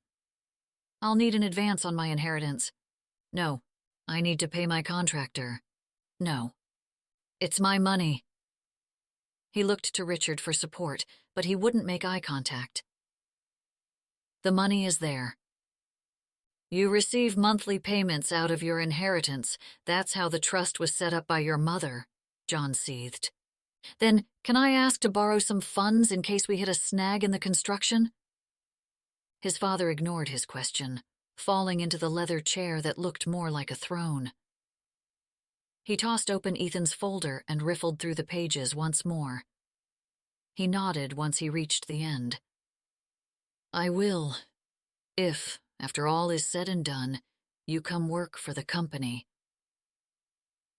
Ethan gritted his teeth. The idea of being permanently involved with the Wentworth Corporation made his gut clench. But if he didn't get the money, then the inn wouldn't survive. And where would Zoe and Max and Henry, even Uncle Bobby, go then? Have you pared down the staff? John asked. Ethan nodded. We let the cook go. We're offering a continental breakfast during the week. He didn't mention that Zoe had taken care of letting her brother go. And the benefits? Did you get rid of the full-time staff? Ethan shook his head. Not yet. Not yet? John huffed. What are you waiting for? It's close to the holidays. Ethan didn't want to spar with his father any longer, so he shaded the situation. I'm just waiting until after. Humph. John turned to Richard. I suppose you think all this is a good idea. Richard nodded, smiling at Ethan. I do. I think this inn will be a special addition to the Wentworth hotels and suites. 6 months. Well, 5 now, John grumbled as he picked up his phone. Betsy, will you get Sanders on the line? John looked back at Ethan. 5 months. No more money after this. Ethan nodded and left without another word. Zoe decided she wasn't going to call Ethan. Instead, she would pretend he hadn't ever been there. That was until the contractor showed up in the parking lot with the excavator. Are they digging to China? She asked Henry, irritated with everything. Mom, Max called out. What? She yelled back. Uncle Bobby sat in front of the windowsill at his card table, working on his puzzle, discussing all the goings-on with Henry. Harold peed in the office again, Henry said nonchalantly. You didn't clean it up? He shrugged. I forgot. I needed to get to the front. You're never on the front. She threw her head back. Was this going to be her life? She could feel herself wanting to stomp her feet back to the office, her annoyance boiling to the surface. I'll clean it up, sheesh, Henry said. You should go and greet Josh. The contractor extended his hand as soon as Zoe approached him in the parking lot. The excavator looked even bigger, close up. Good morning, Josh, she said, her breath billowing out in the crisp autumn air. He smiled. Don't be nervous, Zoe. There shouldn't be too much digging. Zoe nodded, but she was more excited than nervous. A strange nostalgia prickled at her heart as she looked at the original structure for the last time. This new addition would mean a new life for it. Ethan came rushing into her head once again. Even though she'd received text after text from Christopher, her mind kept wandering back to Ethan, along with his silence. He was probably in the city with Alexis, going to fancy dinners and symphonies or plays or something. Would he stay in the city for the weekend instead of sitting at a country inn with the Massachusetts Beekeepers' Convention? So if you hit ledge, you'll have to blast? She asked. Yes, and that will need to include the city, being on the bluff here on the water. Henry had filled her in about the meeting, also that Ethan had to go back to the city to talk to his dad. She wondered how it went, but Ethan hadn't called, so she didn't either. Whatever happened that night wasn't meant to be. Good morning, Christopher texted. She puffed out a breath. She wanted to go to bed. She had been up since 4 a.m, and it was only 11. Good morning. She looked back at the inn as the man in the excavator started it up, letting the engine run. I wondered if I could come up, maybe this weekend? She never would deny him of seeing his son. Max's feelings always trumped hers. But she needed to draw a line, something to slow this down. Give her time to figure things out. She began typing a message, but her phone started to ring, and Ethan's name appeared on the screen. She immediately answered it. "Hey!" she almost shouted over the noise of the machine. The excavator rumbled down the ramp and onto the lawn. "So, he's already starting?" Ethan asked. "Yes, driving across the back to the garden as we speak." She walked behind, following the crew and the truck, watching everything. Max and Henry stood on the covered porch that wrapped the back of the inn. "I'll be back up within a few days," he said. His voice was cold and distant. "Great." She made hers equally so. "Tell Josh to call me at his convenience. Or he could talk to me, since I'm here." She wasn't going to be left out of conversations. "We can talk on speaker." He stayed quiet for a moment. "You can talk to him too, but I'd like to hear from him myself." "Do you not trust my ability to talk to a contractor?" She was about to argue more when the bucket of the excavator dug into the soil, a big pound into the ground and a pang in her heart, and she gasped. "What was that?" Ethan asked. "Oh, nothing." She watched as dirt and large boulders came out of the earth. "I'm just watching them destroy the garden." "Zoe?" he said, his voice softer, a bit warmer. "Yes?" Her eyes widened as the bucket broke through another layer. "You're really good at what you do. I don't doubt your ability. I hope you know that." A lump formed in her throat as tears suddenly stung her eyes. "Thanks." She could barely get the word out. "Will you call me later and tell me how things are going?" he asked. "Sure. Did the meeting with your dad go okay?" He had mentioned a few things about his father and their strained relationship, how he had grown up in boarding schools across the East Coast, barely coming home. "It went as expected." He didn't offer any more. "I'll call you later." "Great."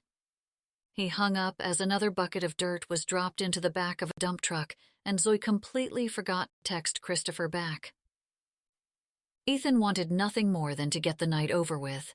Alexis had been cold on the phone, and when he answered the door to his sublet overlooking Boston Harbor, her arrival brought ice. "How long have you been in town?" she asked, walking in. She unbuttoned her coat and threw it on the Finjul chieftain's chair he bought when he got the place. She turned on her heels to face him. Her hands went straight to her hips. "Hello to you too," he said, shutting the door. "Don't." She held up a hand. "You owe me, Ethan. I've been waiting for 2 years for you to come back and work for your dad, to settle down. Since you've been back, you've been in Maine the whole time. Now when you finally do come home, you don't tell me." Had they really been dating for that long? 2 years? Ethan John Wentworth. Alexis's eyes were blazing. "What's going on? I didn't want to have to do this, but I'm giving you an ultimatum. If things don't change, I'm leaving." She looked really beautiful when she was angry, like one of those models who scowled and got everyone's attention. Any full-blooded male would kill to have a woman like her giving him an ultimatum. She was fun, usually easy and low maintenance with a career of her own. She didn't need a man. Certainly not a guy like Ethan. But she had stuck around, apparently for 2 years. "I'm sorry. I've just had a lot on my mind." "That's what you always say, Ethan. You always have too much to do or too much going on. You live in your head instead of living life." She dropped her hands, collapsing her arms to her sides. "I don't want to wait any longer." He stood there, the words not coming out. What was wrong with him? The woman of his dreams, the kind of woman he had posters of in his dorm rooms, stood before him, begging him to choose her. "Alexis, look." "Ethan." She shook her head, grabbing her coat. "You'd better get your head together because I'm done trying to figure it out any longer." She walked right past him, throwing open his door and slamming it behind her. The thought of running after her, chasing her to the elevator, floated in his head. He could get her to come back. All he had to do was apologize a little, pamper her with a present, to say sorry. But he didn't move, He didn't want to chase her. He didn't want to apologize.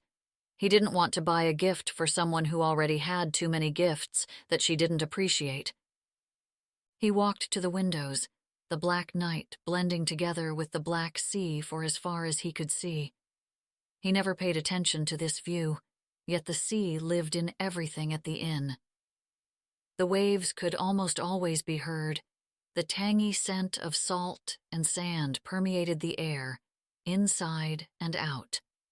The wind was almost always constant, and in the early morning, Ethan could taste the fog's salty mist.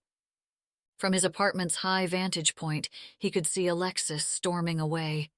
He should have just ended it, right then and there. What was he doing, holding on to her? As soon as Alexis was out of sight, she was out of his mind, and the inn, Max and Zoe floated back in. The vision was so absurd, he almost couldn't believe his mind conjured up such a fantasy, but it was of the three of them, sitting together in front of a fire, as a family. He really did need to get his head together. Chapter 15. Zoe kept the place running as smoothly as she could with all the construction going on around them. She hardly looked out back, afraid of what she might see. The kitchen was now just a huge hole that luckily hadn't needed to be blasted. "It looks like a ramp." Josh pointed at the perfectly shaped rock. "It has chisel marks along the edges. I bet this was from the original structure." Henry's eyes widened. "You think so?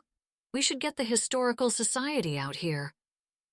"Wait," Zoe said, holding up her hands. "Let's just see how big this rock is before we start calling the ladies over at the Historical Society."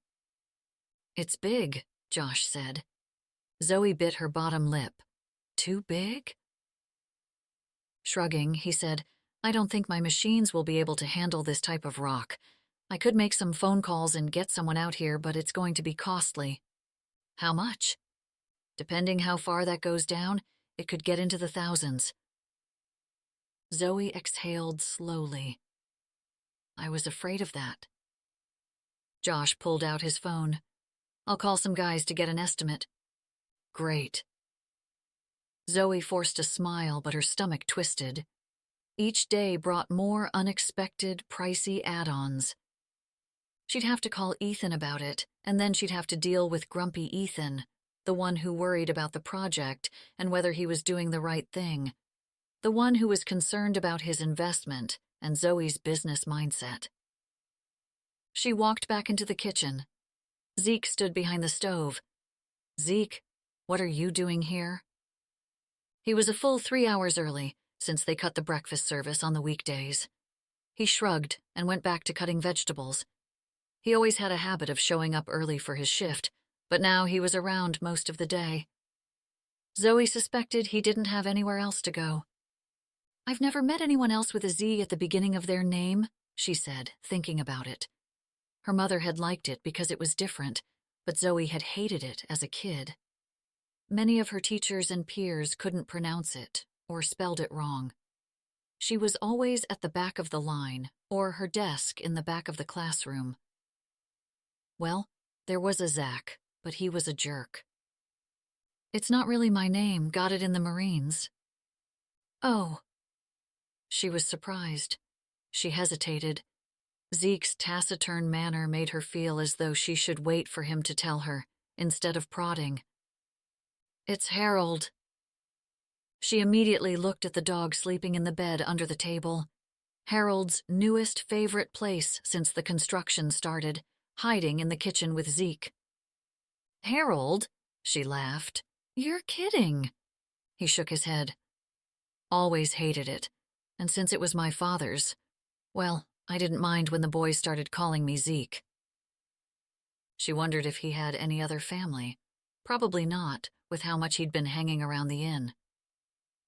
"I was thinking of having Thanksgiving early this year and cooking for all of you," she said, bending down to pet Harold. She looked back up at Zeke, whose hard lines seemed to soften slightly. "Would you like to join us?" "That sounds nice." He looked away, but she could see a flicker of happiness. And don't bring a thing. This is my way of saying thanks. The back door swung open, and Luke greeted them with the announcement, "I found an apartment." "Where?" The hunt for a decently priced apartment in Boston had been harder than she'd suspected. They had been looking for weeks. "Ethan found a place." Luke pulled out his phone, swiping his finger across the screen. "What?" She walked over and plucked his phone out of his hands. On the screen was a picture of a triple-decker that looked clean and updated. "It's in Somerville, right next to the T." "Ethan found this for you?"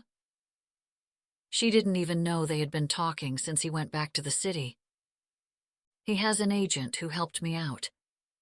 Zoe had her suspicions that Luke didn't understand just how helpful Ethan had been. The apartment appeared nicer than what a college student could afford. "Are you sure you can pay for this?"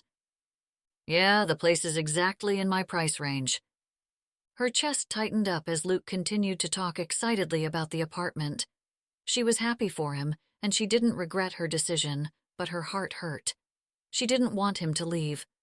It just reminded her that someday Max would leave too, that everyone would leave someday, and she'd be all alone. He gave it a couple rings before he answered Zoe's call. "Hello?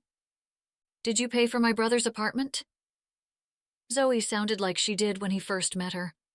Her warm, soft tone was gone. Things hadn't been the same between the two of them, with all their conversations over the phone. He was not good over the phone. He detested the phone. He preferred to see people's faces, see their reactions, rather than guessing at their tone. But here he was on the phone with Zoe, not knowing how she would feel about him helping her brother. Luke had mentioned his budget for housing, and Ethan knew he'd never be able to find a place without having to commute from Camden, Cove. "I happen to own a few places in the city, and I'm happy to help." The other end of the line was silent, and again, he wished he could see Zoe's face. See if she was angry, or maybe she'd see it as an act of goodwill and forgive him. Finally, she said, "Thank you." The warmth was back again. "You're welcome," he said. A full conversation ran through his head, but the words tangled up on his tongue. "They think the huge rock in the hole is a ramp from the old barn or something," she said. "I heard. Josh called me earlier." "Oh." She was quiet again. "Well, I guess he told you about the Historical Society and the cost of moving it." Ethan groaned at the thought. "Yes, he did." "Well then, I guess there's nothing more," she said. "I'll let you go." Ethan didn't want her to let him go, but he didn't know what else there was to say. "Wait, Zoe." "Yes." He rattled off all the things he had been thinking about since he had left Camden Cove, but he stopped before he made a fool of himself. "I should be up in a couple of days, to check on the work." "Do you want me to keep a room open for you?" she asked. At this point, there wasn't any need, as his father pointed out when he'd suggested going up a few days ago. All the management could take place over the phone. Then he could stay in the city and continue to work for his father. "It's not necessary, unless you need me." "No," she said, faster than he had hoped. "I'll let you know if there's anything Josh doesn't tell you." "Sure." He couldn't tell what she was thinking. Was she upset that he'd talked to Josh without talking to her? Did she want him completely out of the picture? Did she want him to come back and help with the inn? Zoe rattled him, and he decided not to talk for fear of saying the wrong thing. He was about to end the call when she said in a rush, "If you come Tuesday, I was planning a Thanksgiving dinner for the staff." "A Thanksgiving dinner?" "Yes, I'm making all the fixings. You should come, and I'll leave a room open so you can stay and enjoy yourself." She paused. "You should bring Alexis." "That sounds nice." He barely got out. He should have told her about Alexis, but he didn't want to make the situation even more awkward.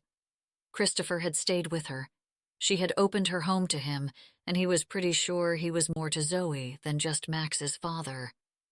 Great. See you then. She hung up almost immediately, not even waiting for his response. He wondered if Christopher would be there. He supposed he would, if it was their family Thanksgiving.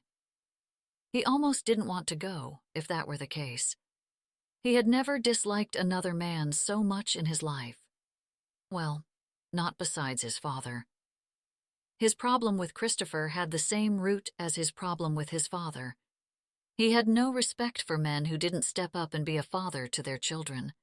Maybe he could show Zoe the kind of man she deserved.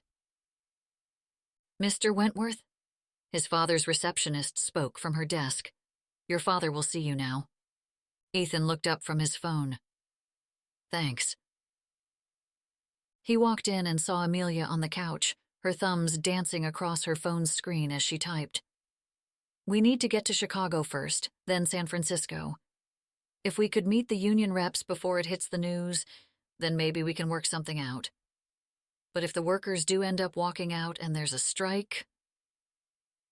Amelia cut herself off when she saw Ethan walk into the room. She bounced up and gave him a hug. Ethan, Daddy's got us working together. Then they lose their jobs, John snapped, continuing the conversation, completely ignoring Ethan's arrival. They're not working for the government. They don't get to demand anything. They already get time and a half during the holidays. What more do these people want? Ethan knew that 20% of the hotel's staff had been cut, along with benefits and raises, since the death of his grandfather. His father pulled all the tactics Ethan had tried in Camden Cove, but unlike his son, John followed through. The union says we need to bend more, otherwise they will stage a walkout, Richard said from the other side of the room. They're lucky I play by the rules. There are others who don't. They just hire illegals. His father growled as he swiveled his chair to face Amelia. You and Ethan should head out as soon as you can. Me? We'll take the jet to Chicago tonight, Amelia said, acting like they were going on a vacation, not a business negotiation with an angry lot of people. Yes, you, John barked. You need to start doing something around here.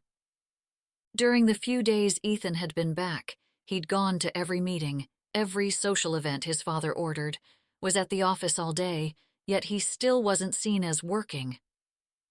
When? He asked, annoyed. Tomorrow. John got up, his back hunched more than usual. He stood facing the window. Ethan hadn't noticed his age before. His father, who had always appeared so impregnable, now looked old. I can't, Ethan said. You can't? John's irritation could be felt across the room. His face reddened with each passing moment of silence, but Ethan wasn't backing down. He'd have less than a week to negotiate union contracts in 2 different cities if he wanted to make it back for Zoe's Thanksgiving. This isn't a favor I'm asking for. This is your obligation to your family. I need to head back to the inn, he argued. Amelia doesn't need me. Of course, Amelia could do it, but I didn't ask just Amelia. I asked you. His father's eyes burned. You will go with Amelia, and you will fix this. Ethan pressed his lips together, forcing back the choice words on the tip of his tongue. He would go. But he would get back in time. When Zoe needed to think, she cleaned. She'd start in the lobby, reaching places that were often overlooked, removing the books from the bookcases, wiping the shelves, the baseboards, the heating vents, until no speck of dust remained. When she finished the lobby, she worked her way to the office. The midweek afternoon had been slow, typical for this time of year. She hoped Ethan understood winter. Henry sat at his desk, his readers hanging on the tip of his nose. He leaned over a Sudoku puzzle from that day's paper. I will never figure these out for as long as I live. You don't have to do them, you know. They're supposed to keep my mind sharp for old age. He let out a groan and pushed the paper aside. Then he sat up straight. Oh, look what I found when we were cleaning out Luke's closet. What? He stood and picked up a shoebox, so familiar she knew exactly where they found it, because she was the one who put it there. Henry opened the lid, the photograph stuffed inside it nearly spilling out. It was her mother's shoebox, an unrecognizable logo on the cover. We used to take photographs of guests throughout the summer. I remembered we had photos of Ethan and his family. I thought we could give them to him. Zoe had looked through those photos for years, night after night, under her blankets, looking for clues to her mother's unhappiness. Like a Rolodex, the images flipped through her mind. Then she realized the significance. Are there some of his mother? Henry nodded and handed her the box. He's in the ones on top. She pulled out a set of photographs tied together with a rubber band. Strangely, she felt as though she was snooping into a part of Ethan's life, though she'd recognized the picture as soon as she saw it. She handed them back to Henry. I think we should give them to him. For some reason, she felt very strongly that she shouldn't peek into Ethan's past without his permission. Very well. Henry set them back inside the box, putting the lid back on. He set the box on his desk. He sat down, leaning over the puzzle once more. The urge to open the box came over her. She wanted to see the Ethan of the past, get a glimpse into the part of his life that made him hold on to this inn. Zoe? Yes? Do you want to look at the pictures? She shook her head. I feel like I'd be invading his privacy. They're ours. Mom's, she corrected, really only to herself. She remembered how hurt she was to see that her mother didn't even take the pictures with her. She wanted nothing to do with their family. She didn't even want to remember what her children looked like. She shook her head again, holding her hands together against her chest. It wouldn't feel right. Henry nodded. She was a lovely woman, truly lovely.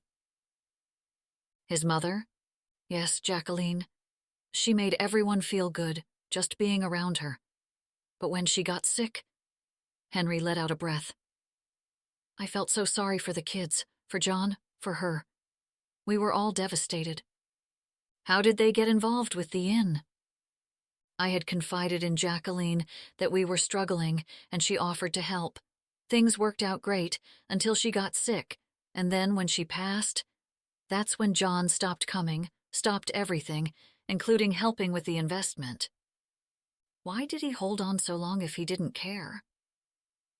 He did care, but it hurt too much, Henry said. Like looking at old photographs, it hurts to see what you've lost.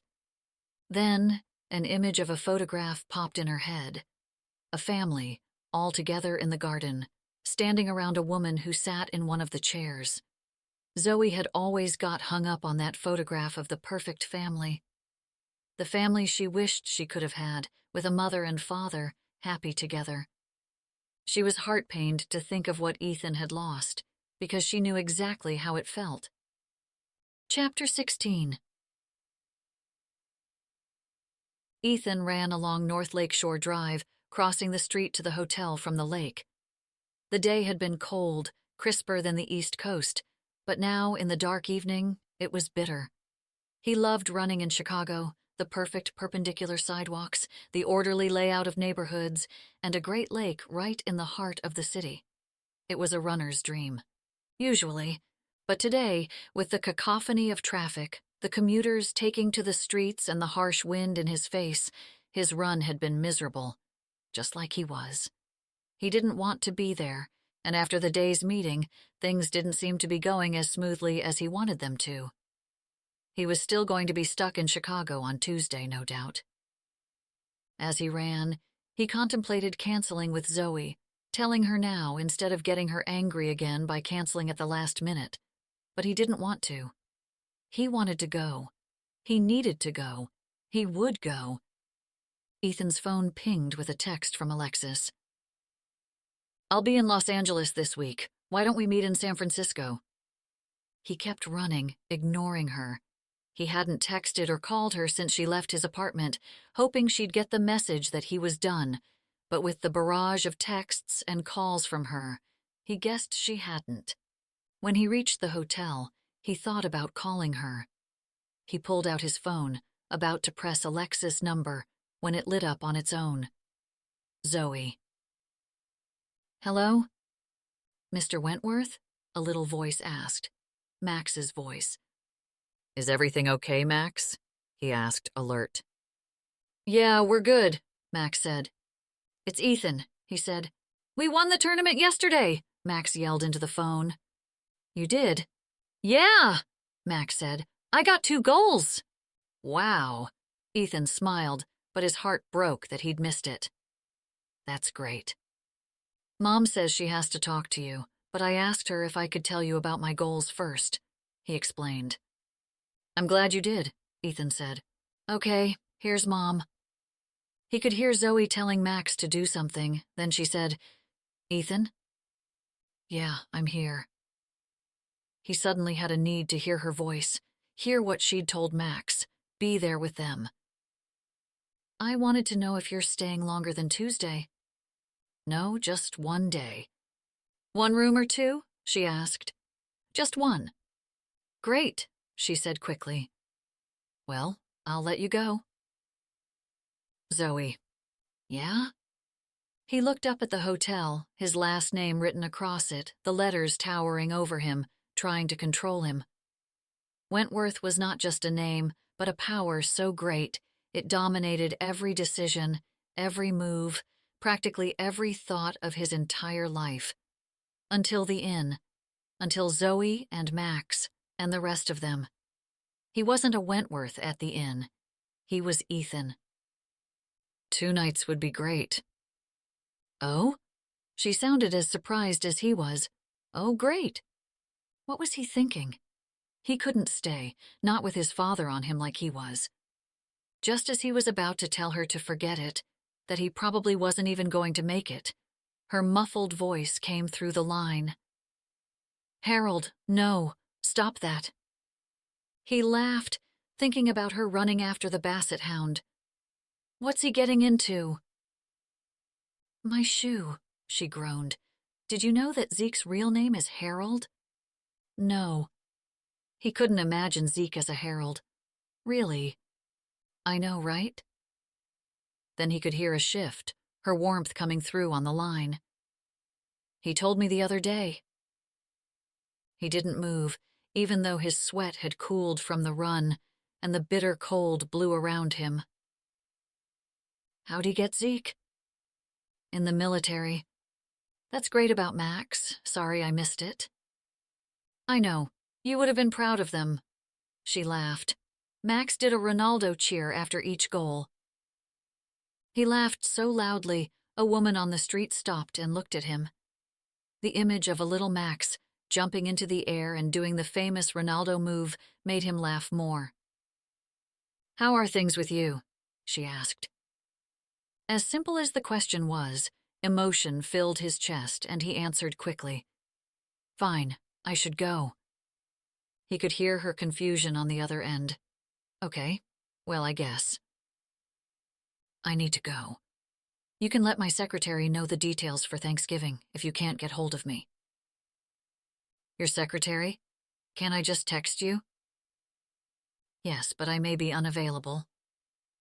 "Then I guess I'll let you go." He hung up without saying goodbye. He was a complete fool. He would have to cancel. Zoe looked at her phone, not sure what to think. She hadn't seen Ethan in weeks, yet he dominated her daily thoughts. "Just let it go," she said out loud. "What's for dinner?" Max asked. "Zeke made a pot roast." Zoe's body cracked as she got up, making her feel old. Harold pounced around her feet, attacking her shoelaces. She opened the refrigerator, pulling out the container of food Zeke had made.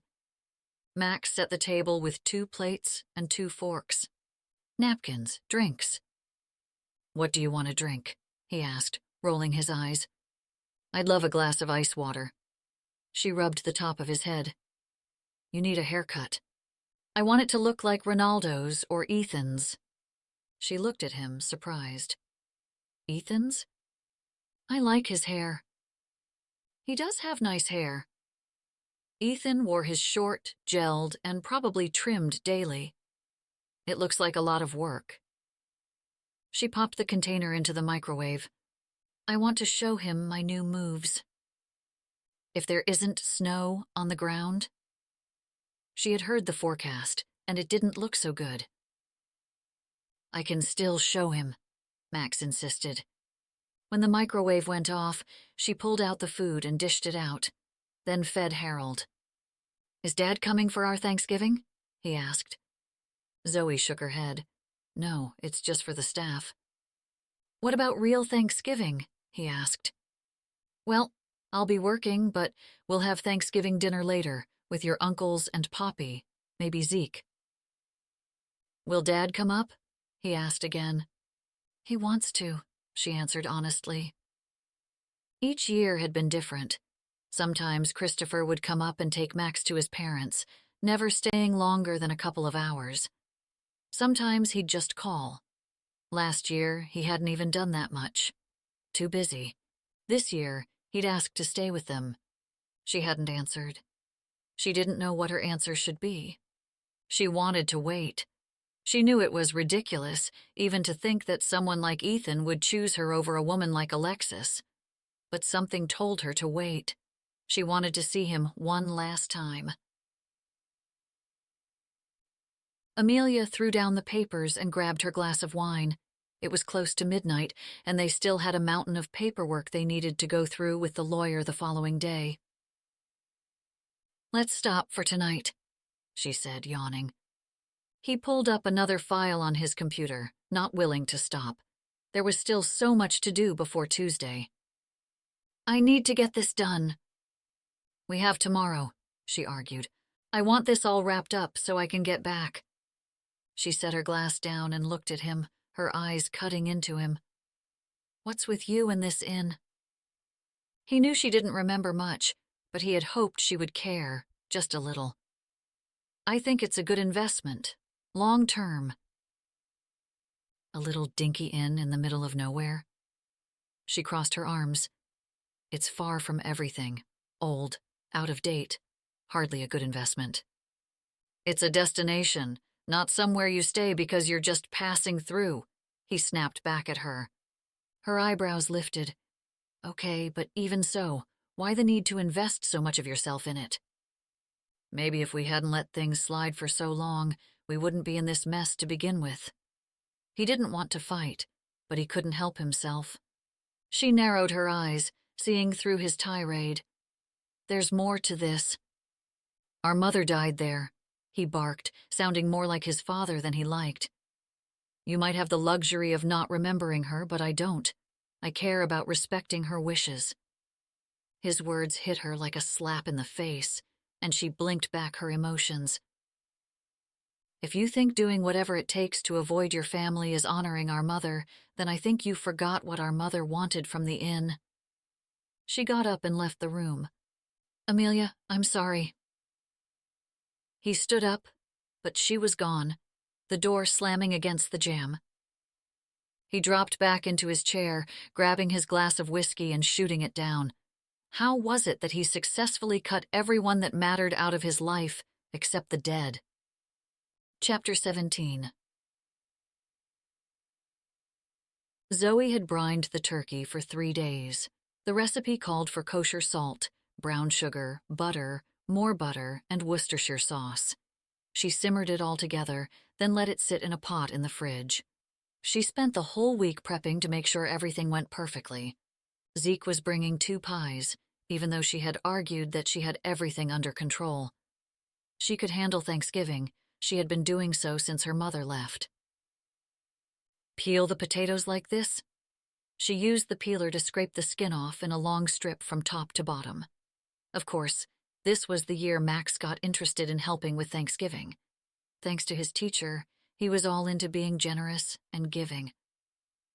She knew this was a moment she wanted to cherish, but the fact that Max might cut his fingers off because he refused to hold the potato the right way made her edgy, and she was losing patience. Did Dad call? he asked, already switching back to his original, dangerous way of holding the vegetable. Max? Sorry. He dropped his arms down to his sides with the peeler and potato. It's fine. Just watch what you're doing. I don't want to end up at the emergency room. She'd not been much older than Max when she prepared her first Thanksgiving dinner. She'd sliced her finger open. She remembered being scared and wishing her mother was there. She didn't want to look at it alone. She remembered her blood-covered hands. She turned on the faucet and held her finger under the water. It stung, and tears fell down her face, but she didn't cry out. Instead, she took a deep breath and looked. A piece of skin flapped, but it was a superficial wound, which she was thankful for. She bandaged it up herself. No one noticed a thing. Her brothers and dad sat at the table and ate. It had been the first holiday since their mother left, and they talked and laughed. Then they all washed up together. Henry rubbed the top of her head, telling her how proud he was. Uncle Bobby said it was better than her mother's turkey. Luke helped with dessert and Henry's coffee. That night, after everybody went to bed, her finger throbbed, the pain so heavy she thought she might faint. She dragged herself downstairs and tried to find her dad. That's when she heard Henry crying outside. He must have thought the waves would cover the sound, but she recognized his pain right away. She snuck back inside, and after what felt like forever, he came inside, climbed the stairs, and tiptoed into her room. She pretended to be sleeping as he came closer to her bed. "Thank you, Zoe, for taking care of all of us." She didn't move, not sure if he was making a private confession to a sleeping child or not. She waited until the morning to tell Henry about her cut. By then it was too late for stitches. From that day, she promised to take care of Henry forever. Now, as she brushed her finger over her scar, she wondered if that promise was hurting Max. "That's it," she said in an encouraging tone. "Keep going." She would make this the best Thanksgiving ever. "Who wants pumpkin pies?" Zeke called from the front door. "Hi, Zeke!" Max called out, jarring Zoe. "I'm peeling potatoes in the kitchen." "Max, don't yell in my ear." She grabbed the peeler from his hand. "Welcome him inside and grab Poppy." Max's excitement heightened as he saw figures approaching up the walkway. "Louisa is here," he yelled, "with Nathaniel and Teresa." Zoe looked out the window as she covered her ears. "Dude, I'm right here." She waved out the window, gesturing Louisa to come right inside. Charlie pulled up next, still in uniform, and got out of his car. Harold whined at the gate Zoe had put up while they were cooking. "Do you want to see Uncle Charlie?"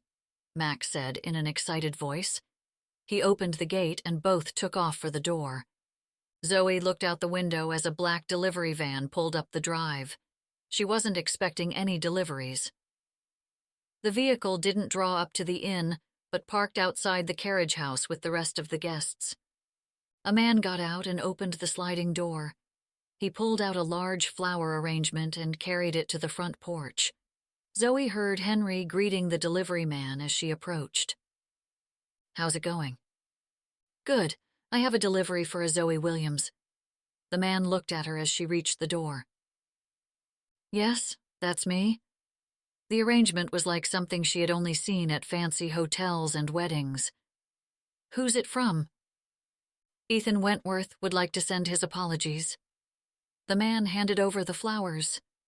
"He's unable to attend dinner and sends his regrets." "Oh," she said flatly. She couldn't see above the gigantic arrangement. "Thank you." She wrapped her arms around the fragrant flowers and carried them carefully to the table. "Dad, will you?" Henry pulled out his wallet and tipped the driver. "Thank you.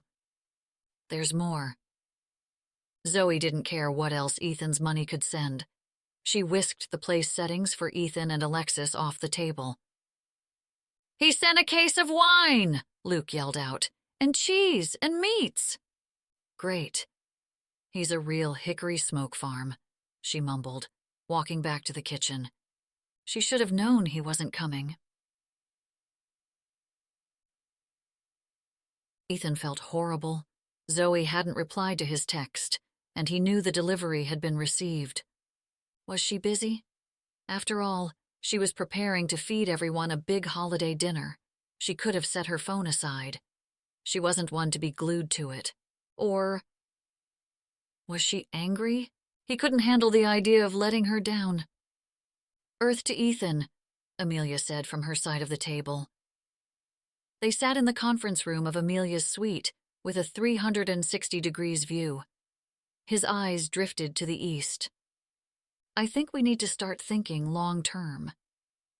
Negotiations hadn't gone as well as they had hoped, since John wouldn't budge on anything, no matter how they tried to get him to compromise.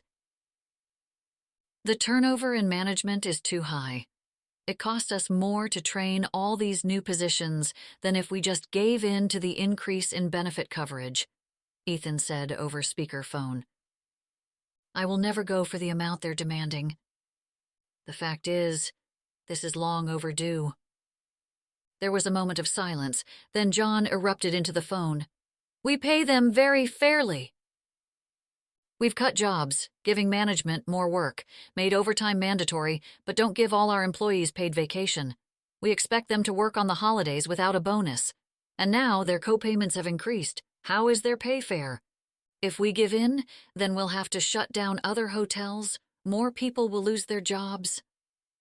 Richard tried to sound reasonable.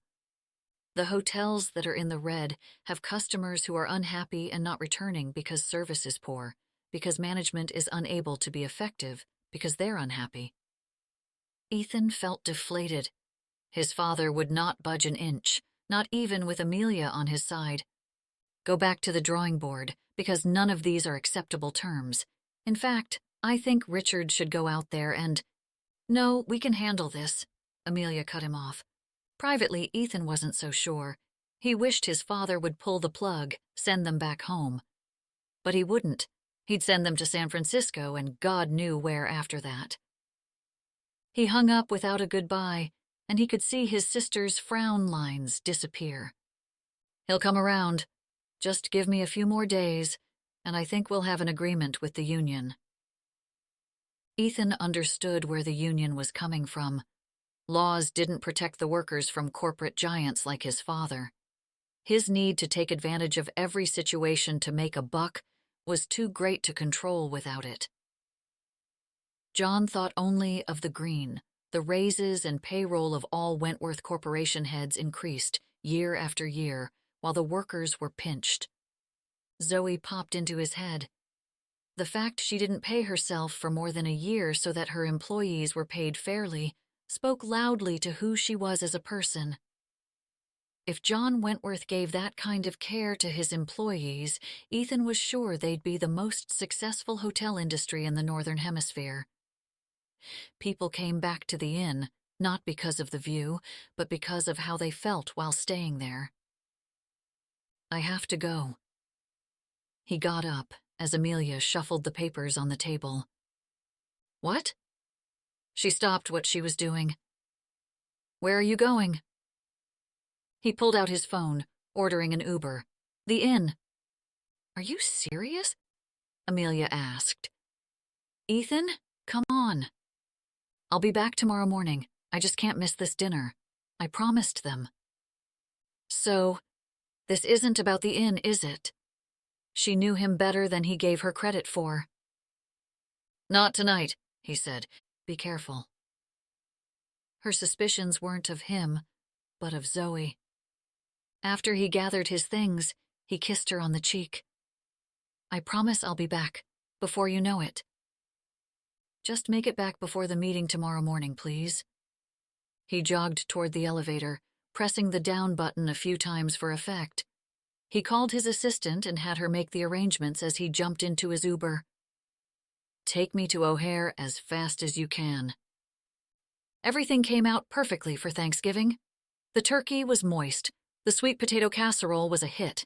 Zeke praised her stuffing and asked for the recipe, and once again, Henry thanked Zoe. You always take care of us."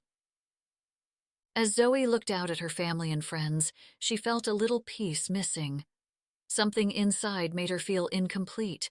She should have been okay. She had everything she needed, didn't she? But as she looked at her brothers, at Max, Uncle Bobby, and Louisa's family, the truth stared her right in the face. Someday it might be just Henry and her at this table. Maybe Henry would even meet someone. What then? Sure, she had Max, but one day he too would have a family. He might leave Camden Cove and travel across the country. He might not be able to come back on a random weekday to celebrate Thanksgiving. But she would be at the inn, if the inn survived. And if it didn't, what then? As they all cleaned up, Charlie put on the football game, and everyone congregated in the living room. Henry stayed behind, picking up the dirty dishes and putting them in the sink. "Dinner was great," he said, and started to put the leftovers in plastic containers. She turned the faucet on. "Thanks." "You okay tonight?" he asked. She looked out the window, one of the only spots in the carriage house that had a view of the ocean. "Yeah," she lied. "You were never cautious as a kid," he said, a start to a story she knew he'd tell whether she wanted to hear it or not. "Used to drive your mother nuts." "Not the only thing that did, I'd imagine," she mumbled over the running water. "No, I took the cake with that." He laughed, which pained her heart. "You would go into the rocks in the side of the cliffs, get yourself deep into the crevices to find the treasures inside. Max does the same thing." "The worst thing that happened when your mother left was that you lost your free spirit, your zest for life." She turned the water off and spun around to face him. "I had to grow up." "You always thought you had to take care of us. But Zoe, we're here to take care of you, too." He came to stand close to her. "We're here. We will always be here for you." He put his arm around her shoulder and squeezed, and she rested her head on his shoulder like she had when she was a little girl. How she wished things could be that simple again. The doorbell rang. "I'll get it," Max called from the living room. Who'd be coming by now? "It's Dad." "Hey, buddy." Both she and Henry headed out of the kitchen, watching Christopher sweep Max up into his arms and hug him tight. As he set him back on the ground, he faced her. "Hi, Zoe." "What are you doing here?" she asked, wringing a dish towel in her hands. "Max invited me up, so I thought I'd surprise you." He held onto Max's hand. "Plus, you never called me back, so—" "You came!" Max swung Christopher's hand in the air, a bit too jolly about the whole situation. "Welcome, Christopher," Henry said, remaining civil. "Happy Thanksgiving, Mr. Williams," Christopher returned, but her father had already walked away into the living room. She stood there, not knowing what to say. She didn't know how she felt with Christopher coming at Max's request. "Where are you staying?" she asked. "I can stay with my parents if you'd like, but I haven't called them yet." She remained silent. Christopher cleared his throat.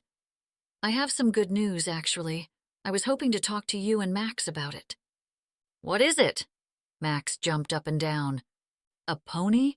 she joked, but by the way Christopher's face dropped, she wasn't sure. "I thought you wanted one," he asked. "Really?" Max clapped his hands. Zoe's mouth fell open and Christopher grinned. "I'm joking." And suddenly the air shifted, the mood lightened, and as her brothers welcomed Christopher, making room for him and Max to sit and watch the game, Zoe was kind of glad he'd come after all. At halftime, Zeke brought out the desserts as Zoe set out whipped cream. The conversation halted while everyone ate the pies.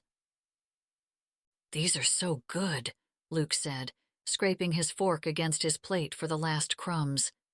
"Delicious," Louisa's brother Nathaniel said, rubbing his belly for effect. "You guys go back out to the game. I'll clean up," Zoe ordered, grabbing a couple of plates. "I'll help," Christopher offered, collecting cups and silverware. Zoe headed to the kitchen, wondering what Christopher's good news was. "So?" she asked, once they were alone. "What's this good news?" His face didn't look happy, in fact. He looked nervous. "I met someone." "What?" It was the last thing she expected. "It hasn't been that long, not even a month really, but we are in love." He fiddled with his hands. "You met someone?" Her mouth was dry. "I don't understand." "Zoe." He leaned against the counter, grabbing a napkin and twisting it. "The stars never seem to align when it comes to us. I was ready, but you always hesitated. I needed to think things through. You asked us to leave everything behind." "I couldn't wait forever." He wrinkled his face. "I'm not coming back here to work at an old inn, if that's what you wanted." It was as if he'd hit her in the stomach. She lost her breath. He pulled back. "I'm sorry, I didn't mean for this to happen, it's just—" How serious is this? Christopher, her Christopher, was in love. Like, are you two talking marriage? He didn't say anything. "Oh my God." Her heart tore open, but she wasn't exactly sure why. She didn't love him. He was right, she had hesitated. But what did it mean if he loved another woman? What did that mean for Max? For them? "Did you ask her to marry you?" He shook his head. "Not yet, but she's moving in. I think by Christmas." He let out a deep breath. "I want her to meet Max." Her stomach wrenched. "I think you should leave." "What? Zoe, come on." "You are always welcome to visit Max, but you aren't welcome to stay here." He let out an ostentatious sigh. "I tried." He threw the napkin on the counter. "I really wanted things to work out between us." She couldn't get the air into her lungs. "You didn't make things easy." "I didn't make it easy?" Zoe's voice began just above a whisper but grew louder as she spoke. "I made everything easy for you. I did everything for you. I raised a son by myself for you. I took all the gossip, people calling me names, and worse from your own mother. I took all the whispers for you. I didn't get to finish college. I didn't get to choose a career. Instead, I got stuck at an old inn. All you ever did was string me and Max along, pulling us through your life when it suited you, and tossing us aside when we didn't." "That's not fair. I didn't ask you to do all that. You could have taken my proposal. We could have gotten married. We could have been a family, but then you couldn't be a martyr, could you?" "Get out," she murmured, so low he couldn't hear her. Then she made her voice stronger, more direct. "Leave." "Zoe, please, think of Max." "Go." He dropped his hands against his sides dramatically, walking out of the kitchen and into the living room. "Hey, buddy, I need to get going. You want to have breakfast in the morning?" She could hear the others in the living room halt their conversations to ask why he was leaving. "Aren't you staying here?" Luke asked. She slipped out the kitchen door. No one seemed to notice her absence. Her lungs felt as though they were being cemented in place. No matter how hard she tried, her ribs wouldn't expand. At the same time, her heart sank as she heard the front door slam, then a car engine starting, then pulling away. She headed down the steps toward the beach, her feet dragging. She sank to the sand when she reached the water's foamy edge. A sob tore through her, and she covered her mouth with both hands, but it was a useless effort. The pain in her heart tore through her. She didn't even know why she was crying. Christopher wasn't hers. She didn't even want him. But something in her hurt so bad, like a knife slowly whittling away inside. She was alone. She would never find the love of her life, someone to spend the rest of her days with. Christopher in love with another woman wasn't what hurt, but the idea of his having a family that she wouldn't be part of. He had never asked to introduce a woman to Max before. They'd most likely want children. Max would have a brother or sister that wasn't her child, and for some reason, that too really hurt. like her mother having another family without her.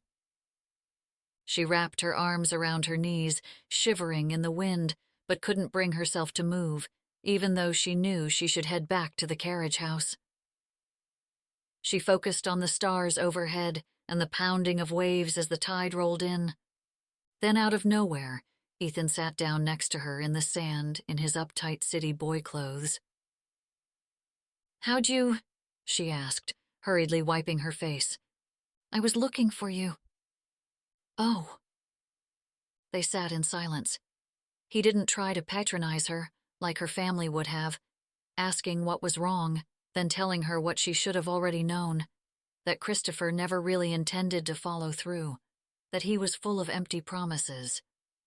As her thoughts cascaded through her head, gradually slowing like the waves against the smooth, sandy shore, Ethan draped his coat around her shoulders.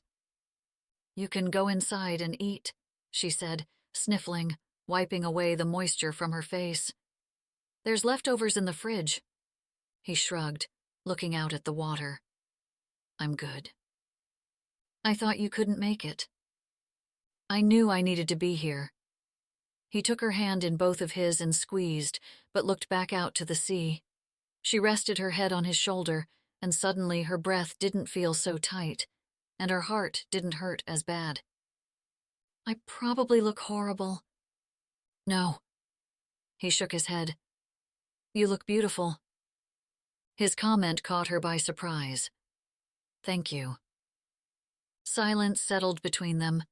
The rhythm of the ocean beat softly in the distance. "I heard you make a great gravy," he said. "Zeke grunted the recipe to me." A laugh escaped her. He exhaled a heavy breath. "I have no business getting in your business, and you've made it perfectly clear you want me to stay out of it, but—" He waited for her to stop him, but this time she didn't.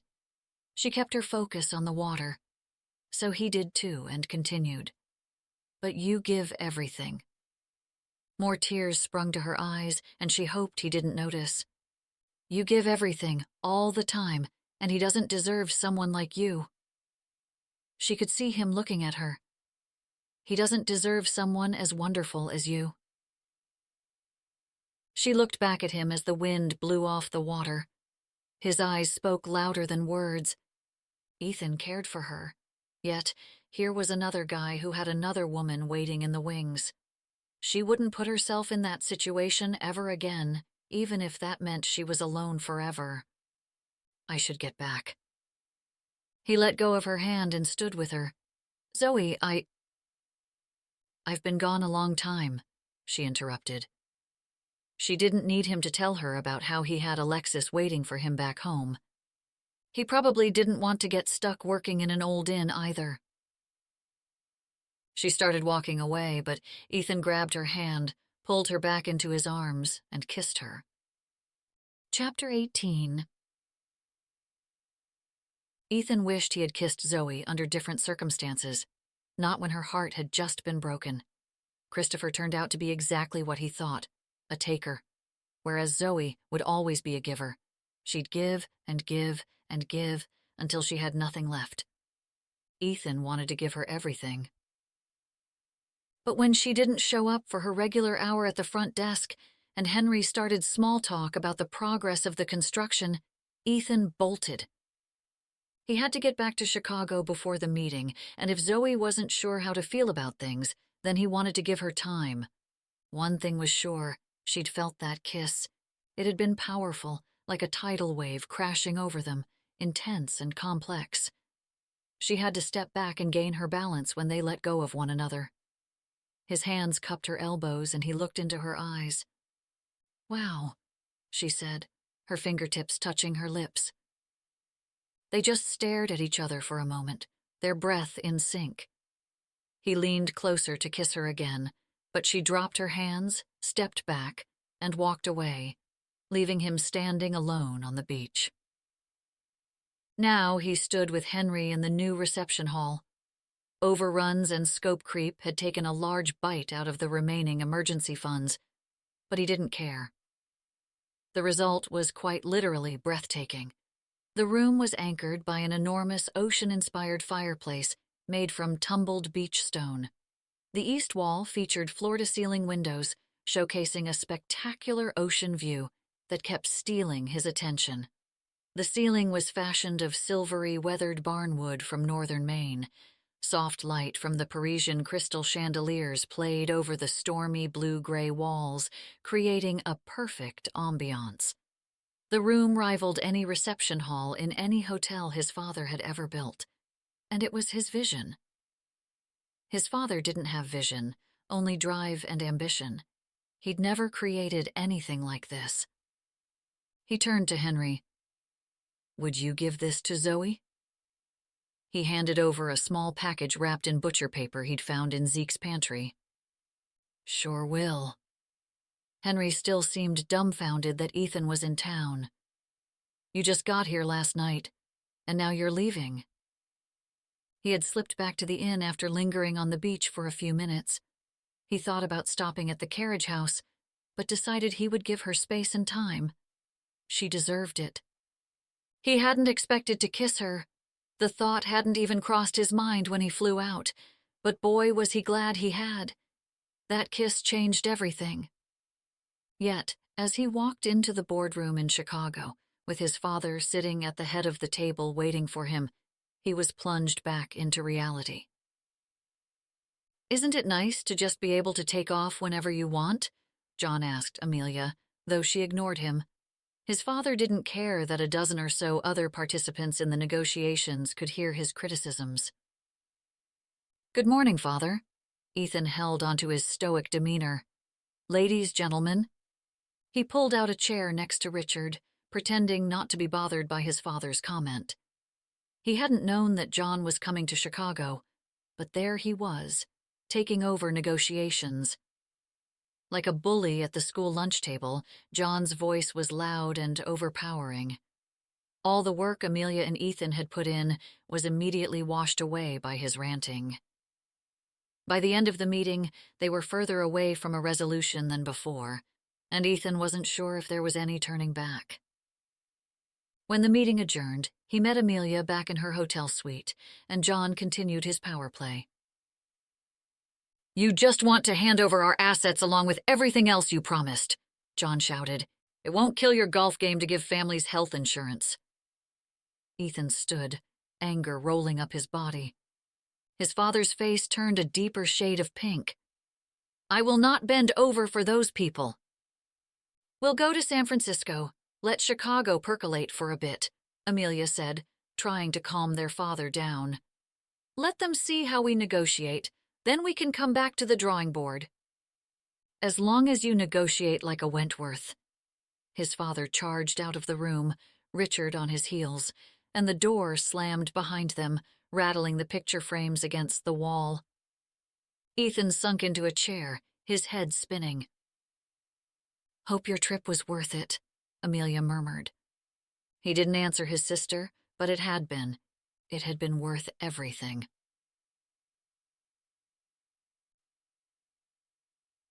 Zoe woke Henry up at 3:30 with a cup of coffee, pretending to have a headache. "Can you work the front desk this morning so I can get some extra sleep?" Zoe hardly ever asked to have her shifts covered, so Henry looked worried, which made her feel guilty. She didn't have a headache, she just couldn't face Ethan, not after last night. She didn't know what had come over him, or if Alexis was still in the picture, or if he was sticking around. All she knew was that the kiss had been one of the most amazing moments of her life, and she didn't want it to end. When she'd returned to the carriage house, the others hardly noticed she'd been gone, except Max, who wanted another piece of pie. Zeke left shortly after, then the rest of them slowly trickled out. Henry and Max went to bed and Zoe stayed up, washing all the dishes, scrubbing down the table, the counters, the cupboards, and even the floor. By the time her shift was about to start, she hadn't slept one wink. All she did was think about that kiss, and Ethan, and the fact that he had a girlfriend, and she knew that if she saw Ethan again, she'd want him to kiss her again. She tried to find something, anything, to busy herself until he had gone, but she kept finding herself back at the window, watching and listening for the sound of a slamming door or a car engine. She still wasn't entirely sure what she would do when the moment came. When it finally did, she just stood there, frozen, biting her lip until it hurt, then listened to a receding engine noise with a sinking heart. "When's Dad coming?" Max asked. She had forgotten about breakfast. "I don't know." She handed him her phone. "Why don't you call him?" Max punched in the number and waited. "Hi, Dad, it's me. When are you coming?" She couldn't hear anything but a faint, apologetic voice. "Oh, okay," Max said, moving around the room. "Can I come?" Zoe stayed quiet, trying to hear what Christopher was saying, but it was no use. "I guess I'll see you later then," Max said in a low voice. "Love you too." Her heart fell. Max handed her the phone as she knelt down beside him, placing her hands on his shoulders. "I'm so sorry, buddy. This is my fault." Max's face scrunched. "Why is it your fault?" "It's complicated, but your dad loves you very much." Max looked at the floor. "He said he had to have breakfast with his parents." "What?" She stood up, hands on her hips. "He's still in Camden Cove?" Max nodded. "He said I could come to Connecticut soon." She grabbed Max's jacket and handed it to him. "Come on." He stuffed his arms in his sleeves, following orders. "Where are we going?" "The bakery." His face lit up. "Can I get 2 pastries?" "You can get as many as you want." With hats and gloves on, they walked to La Pâtisserie, hand in hand. By the time they got there, Max had forgotten Christopher's broken promise or his broken heart. But this time, she promised herself she wouldn't forget. When she got back to the inn, Henry passed her the mail and a small package with her name written across it. "What's this?" "It's from Ethan." She could see Henry's curiosity was piqued, but she showed no emotion. "I'll be in the office if you need me." She walked off before she gave away her delight. What had Ethan left for her? She opened the brown paper, and inside was a nautilus shell, a deep purple with white and silver, perfectly pearled on the inside. Deep in the hold, she could see a small piece of paper. She pulled it out. She stood in the storm, and when the wind did not blow her way, she adjusted her sails. He wrote the attribution underneath. She fell into her chair, staring at the words, trying to decipher what he was saying. Adjust her sails? "What was in the package?" Henry asked as he walked into the office, making her jump. He... She looked down at the shell. "It's just something silly, that's all." She got up out of her chair, grabbing Harold's leash. He gave her a concerned look. "Are you okay, Zoe?" She nodded. "I'm fine." "I heard your conversation with Chris last night." "What?" Anger flashed through her. "You were listening to our conversation?" "I was trying to help clean up and I stumbled in at the wrong time." "You should have left the room." He nodded. "I was concerned." "I'm an adult." Henry's forehead creased. "I'm sorry, Zoe." "I'm going to take Harold for a walk." With the shell in her hand, she grabbed Harold and left the inn, walking down the path toward the water. The wind whipped hair across her face. At the top of the stairs, she breathed in the scent, closing her eyes, listening to the waves. Winter weather was approaching the Maine coast. She walked Harold down to the beach, his nose stuck to the ground. The tide rolled up the shore, raising higher with each new wave. With the shell still in her hand, she stood where they had kissed last night, the moment locked in her head. Adjust her sails. She rolled the shell in her fingers, over and over, examining it for another clue. Raising her arm behind her head, she threw the shell as far as she could against the wind. Harold took off after it, thinking it was a ball, tugging her along. With her bad aim and wimpy throw, Harold waded through the waves, his belly touching the water, and picked up the shell in his mouth. He jumped out of the water, splashing Zoe, dropping it at her feet in the sand. His tail wagged with satisfaction. She dropped down next to him, picking it up, spinning the wet shell in her hand. Something had to give. She did need to adjust her sails and move on, because she didn't want to live like this anymore. Ethan sat facing the plane's window, looking out at the darkness.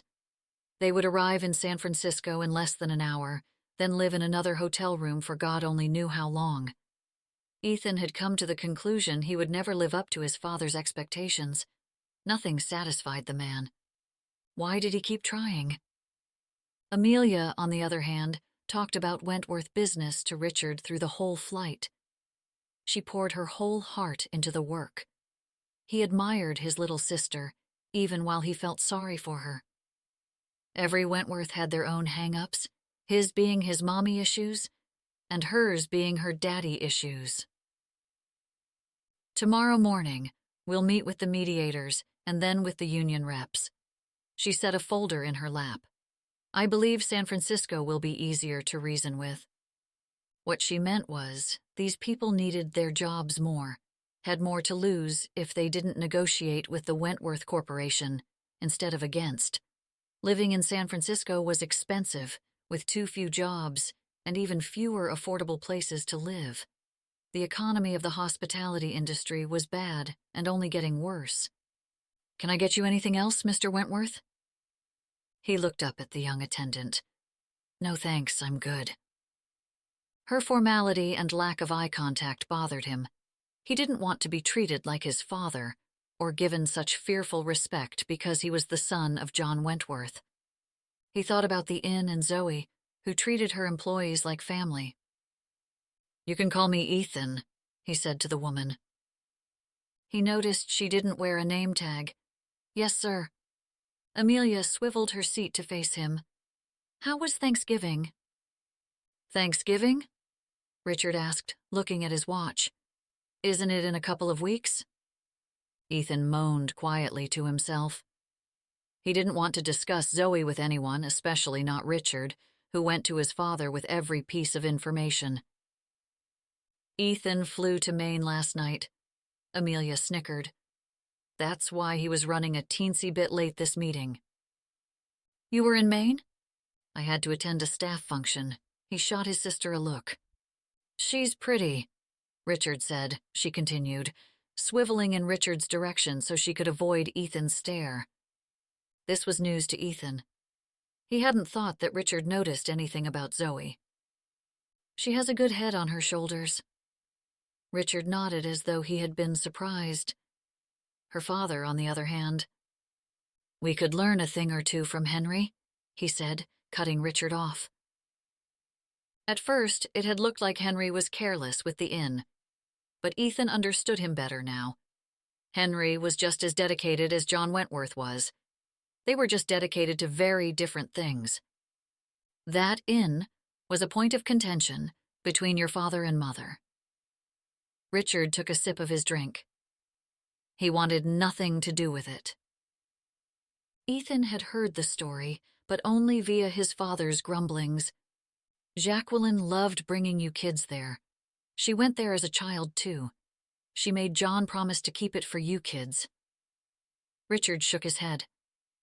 I'm surprised he did keep it this long. I don't remember going, Amelia said, leaning on one elbow and resting her chin on her fist. Ethan almost started a story but stopped. She'd have little memory of her mother's favorite place on earth. Her happy place, where all her troubles lifted from her shoulders. Where she could watch her children play and be children. Where they were a family. Where death didn't frighten her. It's beautiful. Richard nodded. Hope you can turn some profit with what you're doing, because your father has no desire to hold on to it. Chapter 19. Time dragged by. San Francisco went not at all as expected. Their union was well organized, and they had the support of local politicians trying to make names for themselves. Ethan missed the Christmas party. New Year's came and went, and he was still stuck in San Francisco. Alexis had stopped calling by then, but so had Zoe. She'd relay facts about the construction and events, but nothing more. He tried to tell her about their marketing plan and the advertisements he had running for the new reception hall, but she would quickly get off the line with some excuse. He was miserable. This time Richard stuck around, only traveling back to Boston occasionally to meet with John. Each day was the same: meetings, then even more meetings. At night he'd go for a run down by the water, wishing it was the Atlantic. Returning to his hotel room after one such run, he found his father waiting for him. Ethan shut the door before saying, "I see you've made yourself comfortable." "I got a call the other day from a certain mayor, wanting to thank me for my generous donations to his little town in Maine." His jaw clenched. Ethan straightened, raising his chin in defiance. "Funny. I thought that was my mother's money, left to me." "What are you doing?" John shouted. "You want to squander your inheritance on that decrepit inn." "I'm investing my inheritance." "I made a mistake with you," John seethed. "I let you stay soft, like your mother." Ethan's jaw tensed. "But I will not waste another dollar on this little venture of yours. When this construction is over, we're pulling out." "Are you serious?" "You didn't handle anything when you were there. I talked to Henry Williams tonight. You didn't do any of the things I said you needed to do in order to get that place earning." John stood up. "It's time to end this." His father walked toward the door. "No."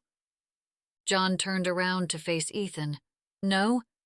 This is my inheritance." Ethan locked eyes with his father. His heart beat rapidly, but from exhilaration and relief, not fear. "I will do whatever it takes to keep that inn running, with or without Wentworth Corporation." His father laughed, shaking his head. "I thought you were soft, but I didn't think you were a fool." "It's what my mother wanted." John's face reddened, and he balled his fists at his side. "Your mother was no saint. Before she got sick, she was planning to leave us. Her illness was the only reason she stayed. If she had lived, she'd be long gone by now. That woman in Maine is playing you, just like your mother played me. She didn't want to leave us. She just wanted to leave you." His face contorted. His father rushed at Ethan and slapped him across the face. Ethan didn't flinch, didn't wince. He stood taller, towering over his father, whose aged body suddenly seemed very fragile.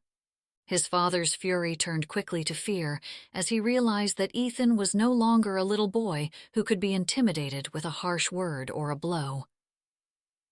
John Wentworth kept wary eyes on Ethan as he backed out of the room, slamming the door behind him.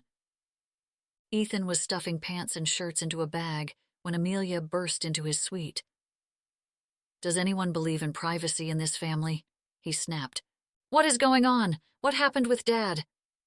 He pulled open a drawer, scooped up the contents indiscriminately, and dumped them into his suitcase. "I'm leaving." "What do you mean, you're leaving?" Her eyes were wide. "We still have to figure out the contract with the custodial staff. We haven't even begun to talk about benefits and paid sick leave." He shook his head, opening another drawer. "I can't do this anymore." "Ethan, we just have a few more weeks. I think this will go much more smoothly now that Dad's here." Ethan stopped what he was doing and looked at his sister. "Amelia, this isn't about the work. It's about him. He's just trying to protect you, that's all." It wasn't protection. It was control. There was no use arguing, though. Amelia was in too deep to see John's hold on her. He emptied the last of the drawers, then walked over to place his hands on her shoulders, forcing her to look at him. "I love you, and I will always be there for you." Tears sprung to her eyes. "What are you doing, Ethan?" "I don't belong here, but you do. You are the backbone of the Wentworth Corporation and deserve to run this company." Ethan hoped his father would see this truth. You're better than the old man. Don't let him make you think otherwise. When you take over, you will bring back respect to our family name. She shook her head. Ethan, he's going to freak out. You won't be welcomed back. He shrugged. I never really was welcome to begin with. He kissed her on the cheek, grabbed his bags, and walked to the door. Before he could leave, Richard opened the door and stepped inside. I think there's something you should know, he said. I have to go. He walked past him. It's about your mother and the trust. Let's not panic yet, Henry said to Zoe as she paced the kitchen. How could you say that? Then she asked for the umpteenth time, what exactly did he say? He's pulling his investment. And you're sure he can't do that? Zoe didn't understand. Henry didn't look worried. He's not going to be able to. Why? Henry handed over the papers, once again written in lawyerly gobbledygook. Because it's not John's investment. Then whose is it? Jacqueline Wentworth's. Henry rubbed his forehead. It's technically Ethan's investment. So, Ethan is the one who controls Jacqueline's investment? Henry nodded. She sat down. Do you think he'll continue on without his father's support? John Wentworth may be a ruthless businessman, but he loved Jacqueline. He'll make it right by her. Henry got up. He rubbed the back of his neck. I hope. You hope? He loved her very much. Henry let out a deep breath. Everyone did. Her father seemed lost in thought, a look she recognized all too well. Her mouth dropped open and she pointed at him. Henry's eyes jolted open at her revelation, but he said nothing. Oh my God. She stood up. You loved her. I did, he admitted, stepping closer to the window, looking out. She was the most incredible woman I had ever met. So kind and beautiful. All she ever wanted was to be loved, really. Your mother had left by then. We had common interests in gardening, and soon we were friends. But then something deeper formed, and we needed each other. I was devastated when she got sick, and I promised to take care of her that last summer. Zoe stared at him, her mind reeling. He stayed quiet for a moment. She always stayed true to John, but emotionally, she was my soulmate. She was everything to me. Did John know? Henry shrugged. Probably not, since he never came, never visited, never even called. Not until she died. Did he come to see her? Zoe sat stunned. Does Ethan know? Henry shrugged.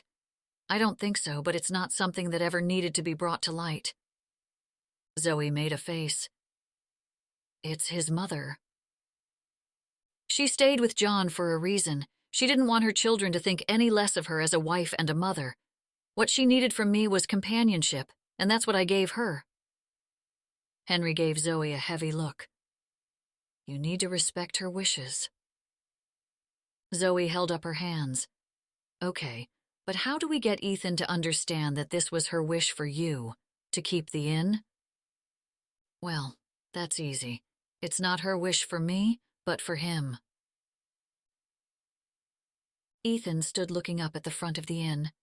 This view had always captivated him. This was where summer officially began, freedom at his fingertips. All he had to do was get out of his prep school clothes and 3 months of pure bliss began. They stayed all summer, just him, his mother, and Amelia. Ethan remembered Henry. He had taught Ethan how to dig for clams without cutting his fingers, how to spot a fish by its shadow it cast, and how to stand on a surfboard. In between, he read books to his mother and played in the water with Amelia. He remembered wishing he could have a dad like Henry. The only time John visited during the summers was to bring him back to school. John's arrival meant the end of summer and the end of freedom. After his mother died and he was bound for boarding school, he began to cry as they left. It was the first time his father had slapped Ethan across the face. "That'll be the last time you ever cry in front of me." And it had been.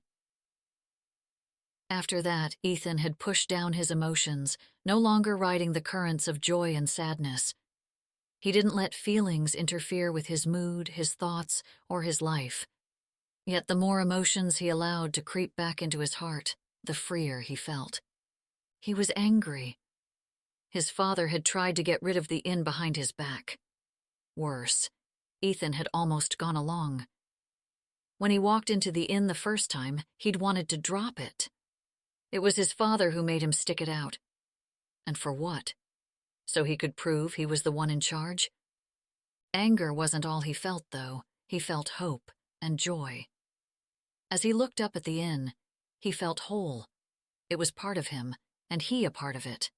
And Zoe. He wanted to be part of her life, too. He climbed the steps, his feet heavy as he turned the handle and walked inside. Zoe looked up from behind the counter. "Hey," he said, as soon as he saw her. "Ethan," she whispered, and didn't move from where she stood, as if frozen in place. "Hey." "You're behind the counter." He smiled, trying to lighten the mood.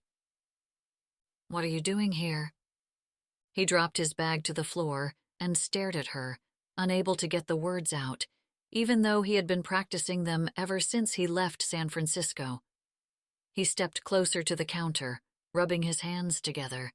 Then, like jumping into freezing early summer waters, he went for it. "Whatever's happening between us, I want it." She dropped her pen, covering her mouth with her hand. "What do you mean?" "I want this. You, us, the inn. All of it." She laughed, now using both hands to cover her smile. "Are you serious?" He walked around the counter, cupping her elbows in his palms, tugging her closer to him. He looked down and pulled her hands away from her face. "I love you, Zoe Williams." "You love me?" Her eyes moistened, but her smile remained. "I love you, and Max, and Henry, and your brothers, and Uncle Bobby. I even love Zeke." "Right back at you, man," a grisly voice said from behind the kitchen's swinging door. Zoe shook her head. "I need something more than just love. I need someone who's willing to stick around. Your dad wants you far away from this place." "My dad doesn't control me," he said. "I want to make this work. I want to be here with you. I want to be part of all of your lives." He leaned forward to kiss her, but she stopped him with a hand on his chest. "I haven't been on a date in 8 years, she blurted out, "and I'm free tomorrow night." "A date?" Ethan felt like such an idiot. "Zoe Williams, I will take you on a date you'll never forget." Chapter 20. Ethan came back, for her, and every time he crossed her mind, even in her dreams, her stomach fluttered with happiness, knowing she'd see him soon. Then her thoughts instantly turned to fear. They had stayed up late into the night, just talking in front of the fireplace in the library. As they talked, he stole kisses. When they closed the front, he walked her to the carriage house, kissing her one last time before heading to his room. "Henry said he'll cover the front tomorrow morning, so don't make any plans," he said. "Okay." She couldn't hold back her smile. "What do you have in mind?" "You'll see." When she did finally fall asleep, she woke to her phone buzzing with a text. "There's a package on the front stoop." She immediately ran to the window, pulling open the shade as a van left the inn's driveway. She flew downstairs as everyone slept and opened the door, the cool air blowing in as she picked up a large white package with a ribbon tied around it. She snuck a glance over to the inn, looking up to Ethan's window, but didn't see any sign of him. She stepped back inside and pulled the card out from beneath the satin ribbon. "You will be picked up in an hour." Pulling off the ribbon, she opened the box. Inside was a white terry cloth robe with a card listing spa treatments. She was going to the spa. An hour had never felt longer, but after she showered, everyone else started to get up. Henry got dressed and covered the front desk, making a big to-do about it, but he seemed to be in on the plot. Max sat on the back of the couch, looking out the window, waiting to see who was picking her up. "It's Auntie Elizabeth," he yelled, as Zoe paced around the kitchen table. "Elizabeth?" She hugged her friend as she stepped through the door, clad in a yoga outfit. "What are you doing here?" "Super Hottie asked me to join you at the spa," she said, beaming. "When?" "Last night." She laughed at Zoe's reaction. "I told Dan he needed to step up his game." "He called you?" She peeked again at his window. Nothing. "When?" "Late. I was on call helping Mrs. Fisher's dog deliver the litter." She shook her head. "I need this more than you know." Zoe laughed and hugged her again. She sneaked one last peek at Ethan's window. Whatever he was up to, he didn't want her to know about it. For the first time, she looked forward to not knowing what was happening next. "It's a limo!" Max jumped off the couch and ran to the door. He flung the door open, running down the steps as the black luxury vehicle slowed to a stop. "Oh my God, he got us a limo!" Elizabeth followed Max as the chauffeur opened the door. That's when Ethan appeared, walking out onto the porch and waving to her. They met at the bottom of the inn steps. "What have you done?" His smile had a hint of mischievousness. He shrugged and stuffed his hands into his pockets, abiding by her wishes to not show more than friendship in front of Max. "You ready for a day at the spa?" "Yes, but I don't need a day at the spa." "Zoe, you of all people deserve a day at the spa with your cousin. I've got Max. You enjoy yourself, and when you come back, we'll have dinner." She grabbed his hand and squeezed it, emotion overcoming her. "Thank you." He leaned over, kissing her forehead. "I'll see you later." "Later. Enjoy." He opened the door to the limo. "Come on, Max, you've got soccer practice." "Aw, come on, I want to drive down to the beach." "Let's go." Ethan made a sweeping gesture. Max gave up and crawled out. "Bye, Auntie Elizabeth. Bye, Mom." "We're totally going to have a great day," Ethan said. "Soccer, pizza, a puzzle with Uncle Bobby." She laughed, and a tear fell. "What's wrong, Mom?" Max asked. She hugged him. "Nothing, I'm happy. I'm just very happy." Ethan had prepped Henry and Zeke and Elizabeth the night before. They were more than happy to help. Zeke prepared the menu, Elizabeth set up the spa day, and Henry took care of the inn for the morning so that Ethan could run errands. He wanted to make the night absolutely perfect. After soccer, Max convinced Ethan to try the best donut in the world at the bakery.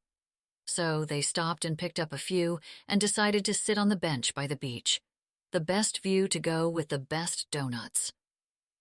"See, I told you it was good." Ethan nodded as he chewed the glazed, doughy heaven. "You're absolutely right. This is the best donut I've ever had." Max licked his fingers. "Mom says your dad's mean," Max said, from out of nowhere. Ethan nodded, not really sure what to say. He doesn't know any better. "My dad isn't mean." "No?" He tried to hide his irritation at a man he didn't know. "That's good." "But he's not like a dad?" Max said matter-of-factly. "He's more like an uncle." Oh. He wondered if Max had been waiting to talk to him about this, a topic he couldn't really bring up with Zoe. "Are you thinking about your dad?" "He's not mean, but he makes her sad." Max swung his feet. "I don't want Mom to be sad." Ethan put his arm around Max. An overwhelming desire to protect the young boy came over him. "Are you worried I might make her sad?" Max shrugged. "I'm going to do whatever I can to make your mom happy, okay?" Max nodded, but didn't say any more. They sat on the bench, watching the tide make its way in. Good, Max finally said, then stood up. We should probably finish the puzzle with Uncle Bobby. Ethan stood, keeping his arm around Max's shoulders as they walked along Harbor Lane. You want to pick up some extra donuts for your Poppy and Uncle Bobby? Max's face lit up. That's a great idea.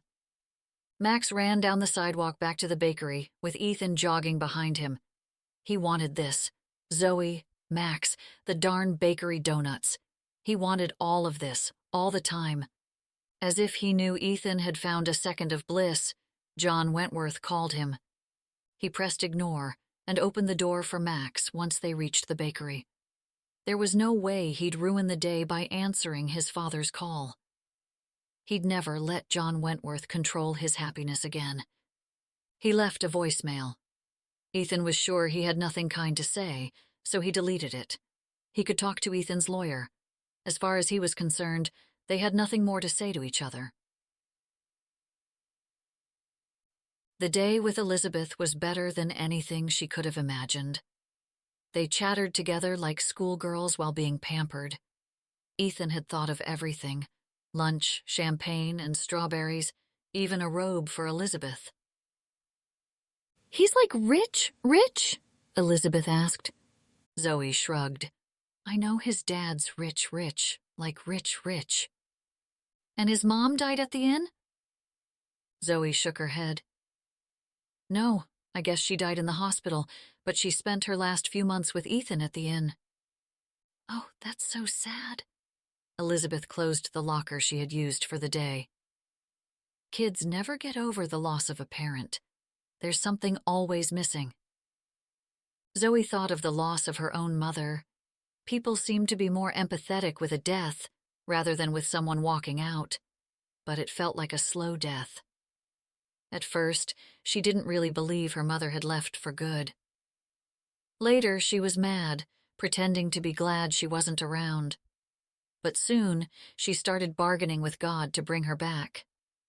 If Jacqueline hadn't died, would she have been the one who might have filled that empty space inside her? Was Ethan the one who would fill Max's?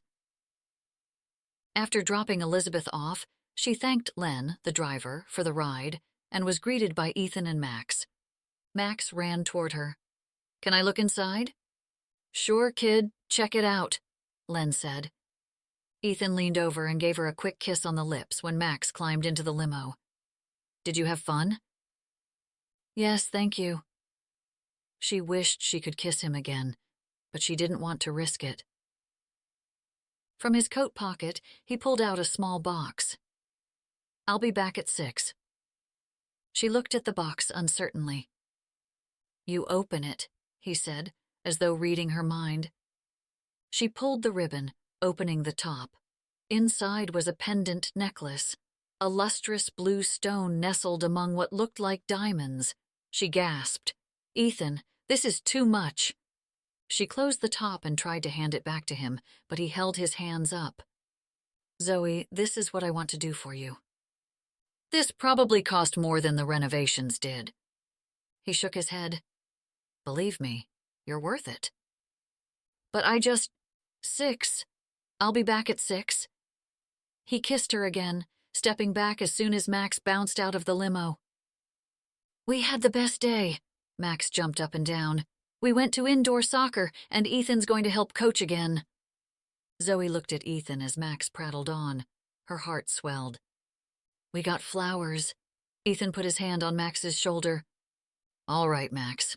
Remember the plan. He put his finger up to his lips. Max nodded, remembering, putting his own finger up to his lips. Don't let Poppy tell Mom about dinner in the reception hall. Ethan's eyes widened. Max, dude! Zoe grabbed Max and pulled him into a hug. The boy clearly still didn't know what he had done wrong. She laughed as Ethan smacked his forehead, laughing with them. What? Nothing. Ethan hugged them, all three together, and it felt like he had been part of them all along. Is this what you usually do with women? She asked, as Max ran back to the carriage house. He shook his head. Not usually. Because you don't have to with me, she said. I think you're wonderful, without all this. That's exactly why I'm doing it. Chapter 21. After a few weeks, a new normal set in at the inn. Zoe and Henry cleaned out the office, making it back into the apartment it had once been. The small suite had a dinette, a shower, and toilet, along with a separate entrance. A perfect spot for Ethan. It was tight, but he didn't mind. In fact, it felt like home, especially with little touches like the jar of seashells and picture of Harold that Max gave him. Zoe's Valentine's gift was a photograph of the three of them at the winter festival. He placed it on the mantel above the fireplace. He hired an attorney from town to gain power over the trust. His father fought him tooth and nail, but the judge decided in his favor. His father immediately appealed. Now, the trust was tied up and might be for some time to come. Construction had been paused indefinitely. Thank goodness they had finished the kitchen renovation. Otherwise, they'd be entirely out of business. "Are you walking me to school, or is Mom?" Max asked. Another new routine had developed since Ethan came to live at the inn. He and Zoe switched off watching the front desk and walking Max to school. "I'll take you. Maybe we could drive instead." The recent snowfall had brought 7 inches, but Zoe wouldn't see it as a problem. "You know your mom wants you to get fresh air and exercise. It'll be nice. The sun's out today." Max groaned as he finished his egg sandwich. Zoe popped her head into the kitchen. "Time to brush your teeth, Max." "I know," he grumbled, picking up his plate and putting it in the sink. "Thanks, Zeke." "No problem, little man." Zeke ruffled the top of his head, and Max took Harold with him back to the carriage house. Ethan got up, washed his plate, and headed to the lobby. As soon as he reached the counter, he grabbed Zoe's hand and pulled her into him, kissing her on the lips. They had decided to take things slow, but Ethan had fallen hard. Zoe was the reserved one, showing affection only in private. He understood, but it didn't mean he wouldn't take advantage when Max was out of sight. "Max said you're taking him to school?" she asked after they parted. He held her in his arms. "With Harold?" She nodded, her face concerned. She turned back to the counter even though no one was there. "You okay?" "Yeah, I just..." He could tell something was off by the way Zoe wouldn't meet his eyes. "What is it?" "Christopher asked Max to be in his wedding." She blew out a breath, tears forming in the corner of her eyes. "It's so stupid. I'm upset, but it has nothing to do with Christopher." He wondered if she was sure about that. "I didn't want to tell you because I'm happy." She turned back to him, her eyes sincere. She squeezed his hands. "I'm really happy." "Then what's got you upset?" "Christopher wants him to stay down there for a while, like a month before the wedding." A tear fell. "There's no way I'm sending Max away for a month." Anger grew inside Ethan's chest as he pulled over a stool for Zoe to sit. That Christopher had some nerve. Say no. "I don't want this to end up nasty." Ethan understood how she thought, but so did Christopher. He had taken advantage of Zoe since the day she'd fallen in love with him. "You can talk to my lawyer." "I can't afford it." She held up her hand. "And before you say it, this is my personal situation, not business, so you have no obligation to help."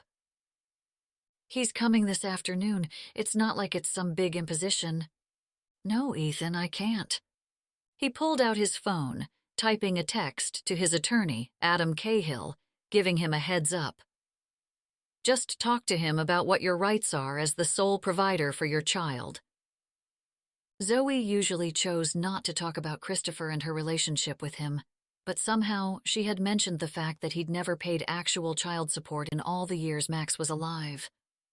That alone showed Christopher's lack of respect for her and Max. His phone rang, and he saw it was Richard. "I better take this." She nodded. The trust wasn't his yet.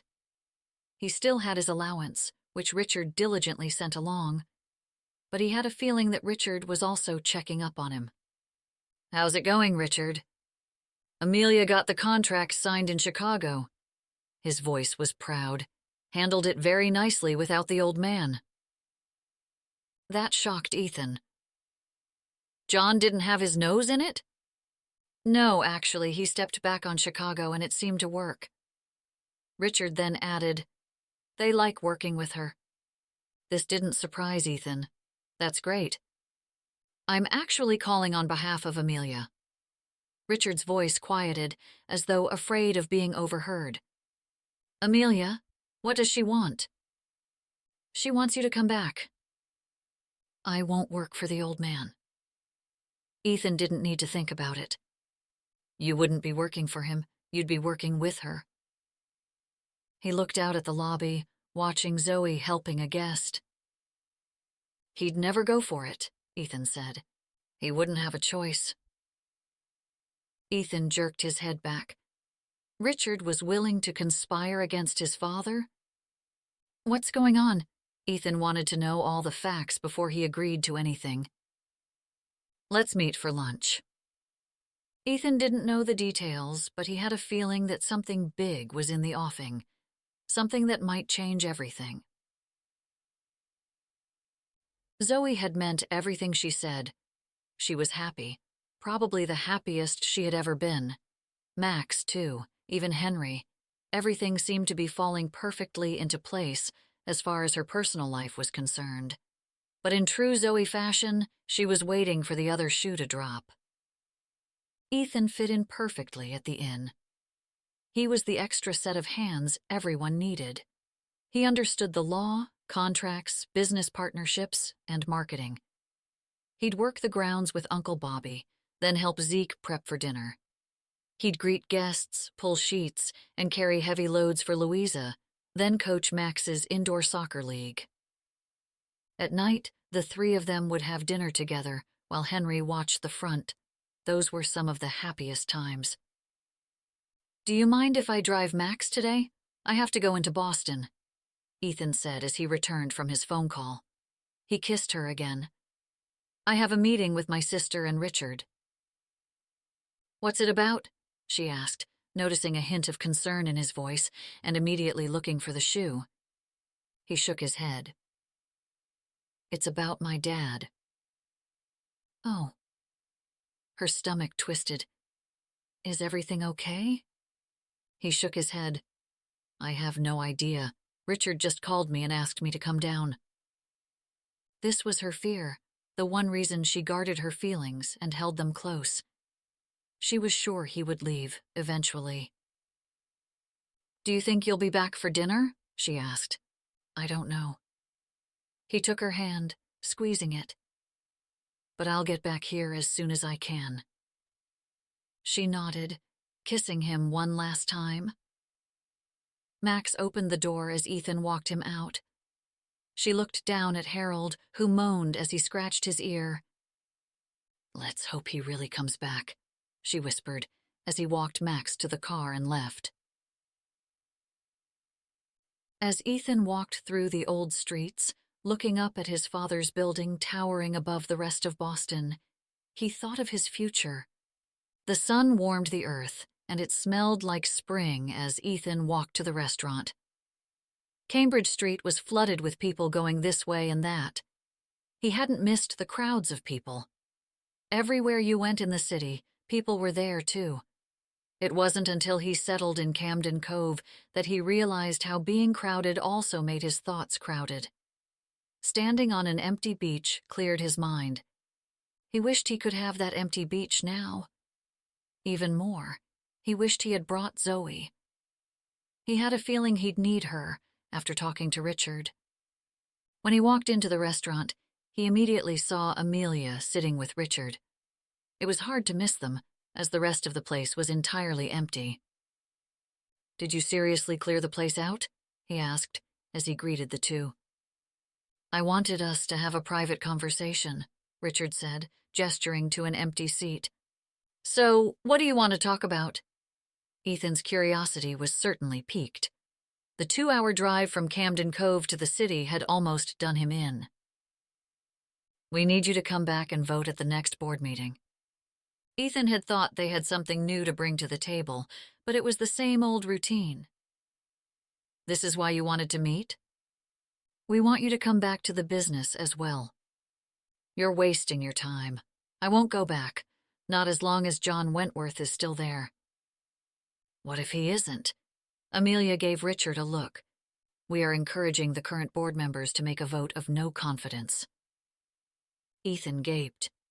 No confidence? Richard had been John's most loyal companion for years. Yet here he was, voting against him? "Your father's sick." "What?" "He has had 2 strokes over the past year. In San Francisco, it became apparent he was no longer competent." Ethan's mind reeled. He had noticed his father's increasing frailty, but hadn't detected anything wrong with John's mind. He had been as heartless as ever. When did he have a stroke? "The first one was in June, then another a month ago," Amelia said. "You've known." Ethan felt like he had been punched in the stomach. "Why didn't anyone tell me?" "He didn't want anyone to know. Amelia and I are the only ones." "I need you back at Wentworth, otherwise the other board members won't vote. They don't have faith in me, but they do have faith in you." Amelia grabbed hold of his hand.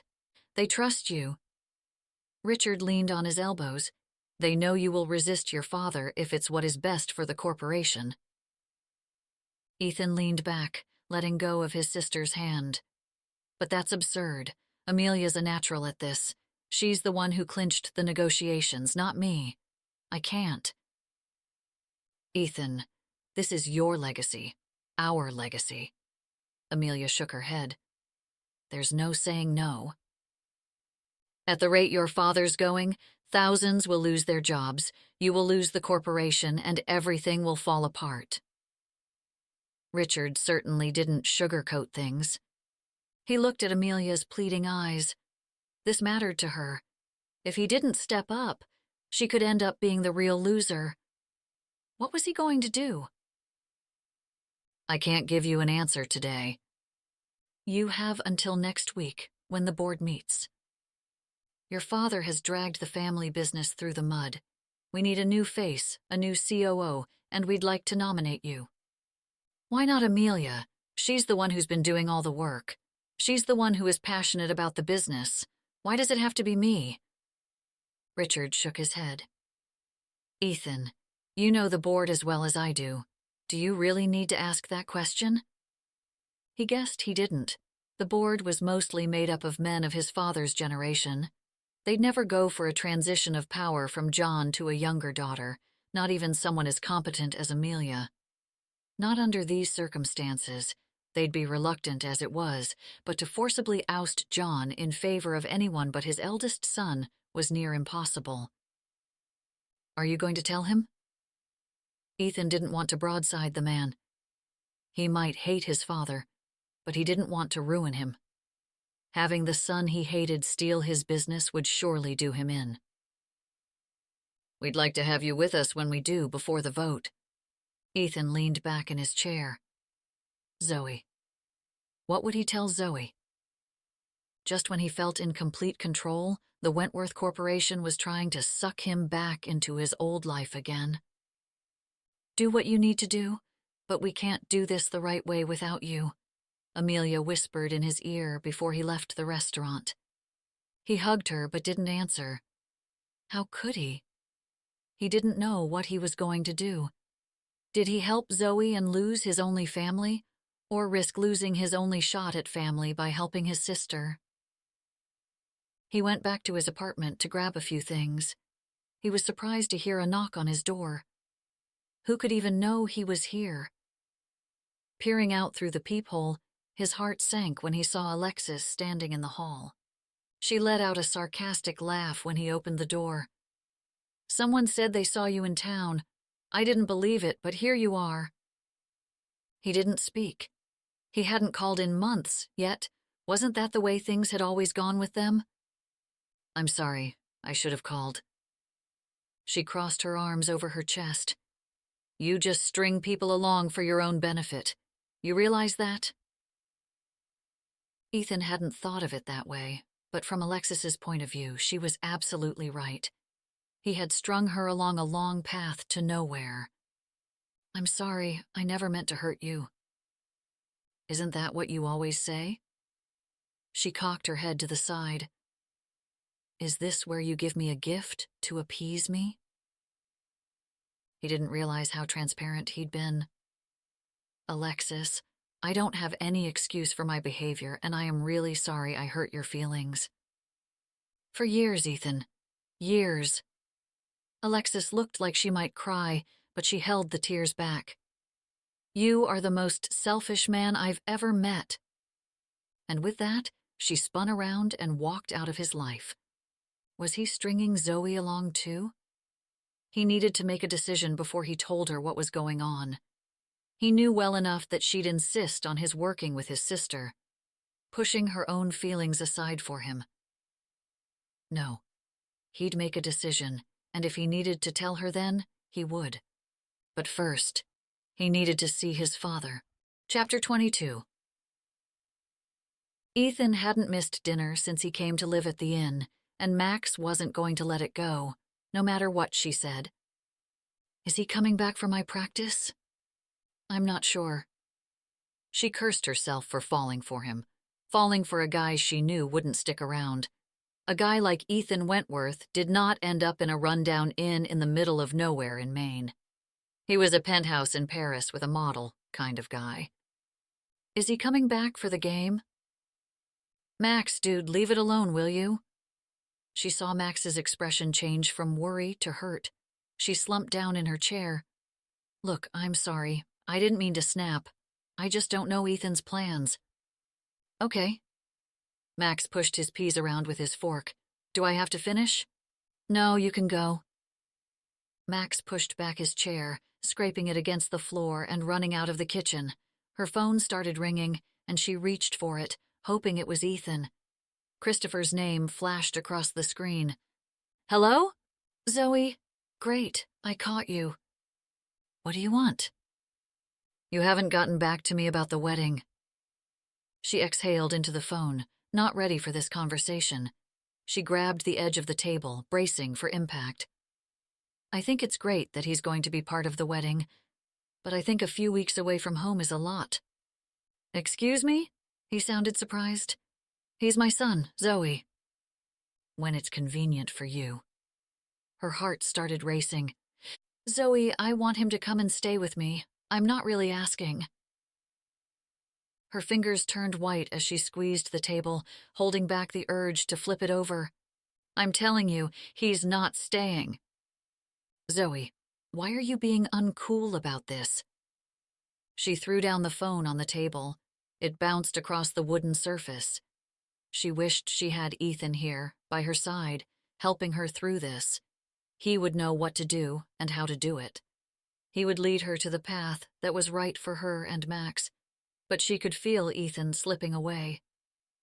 Just as tears formed in her eyes, as desperation set in, she saw headlights pulling into the drive.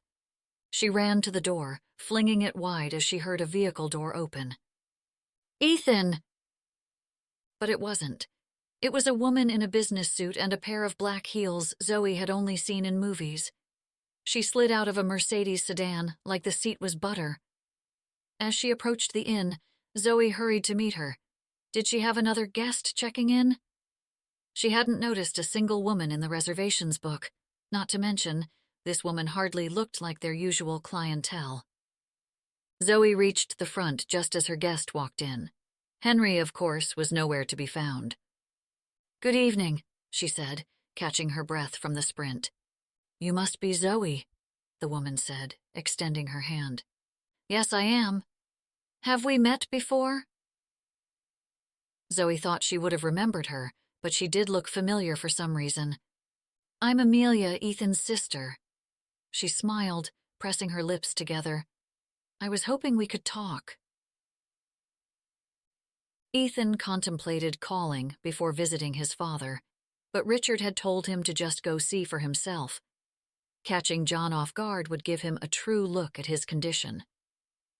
The butler let him in, showing him to the drawing room. John was upstairs resting, he explained. He'd checked to see if he was up for visitors. The idea of being a visitor didn't seem that far-fetched. He felt more like a stranger than a son. His father was sick, and he had no idea.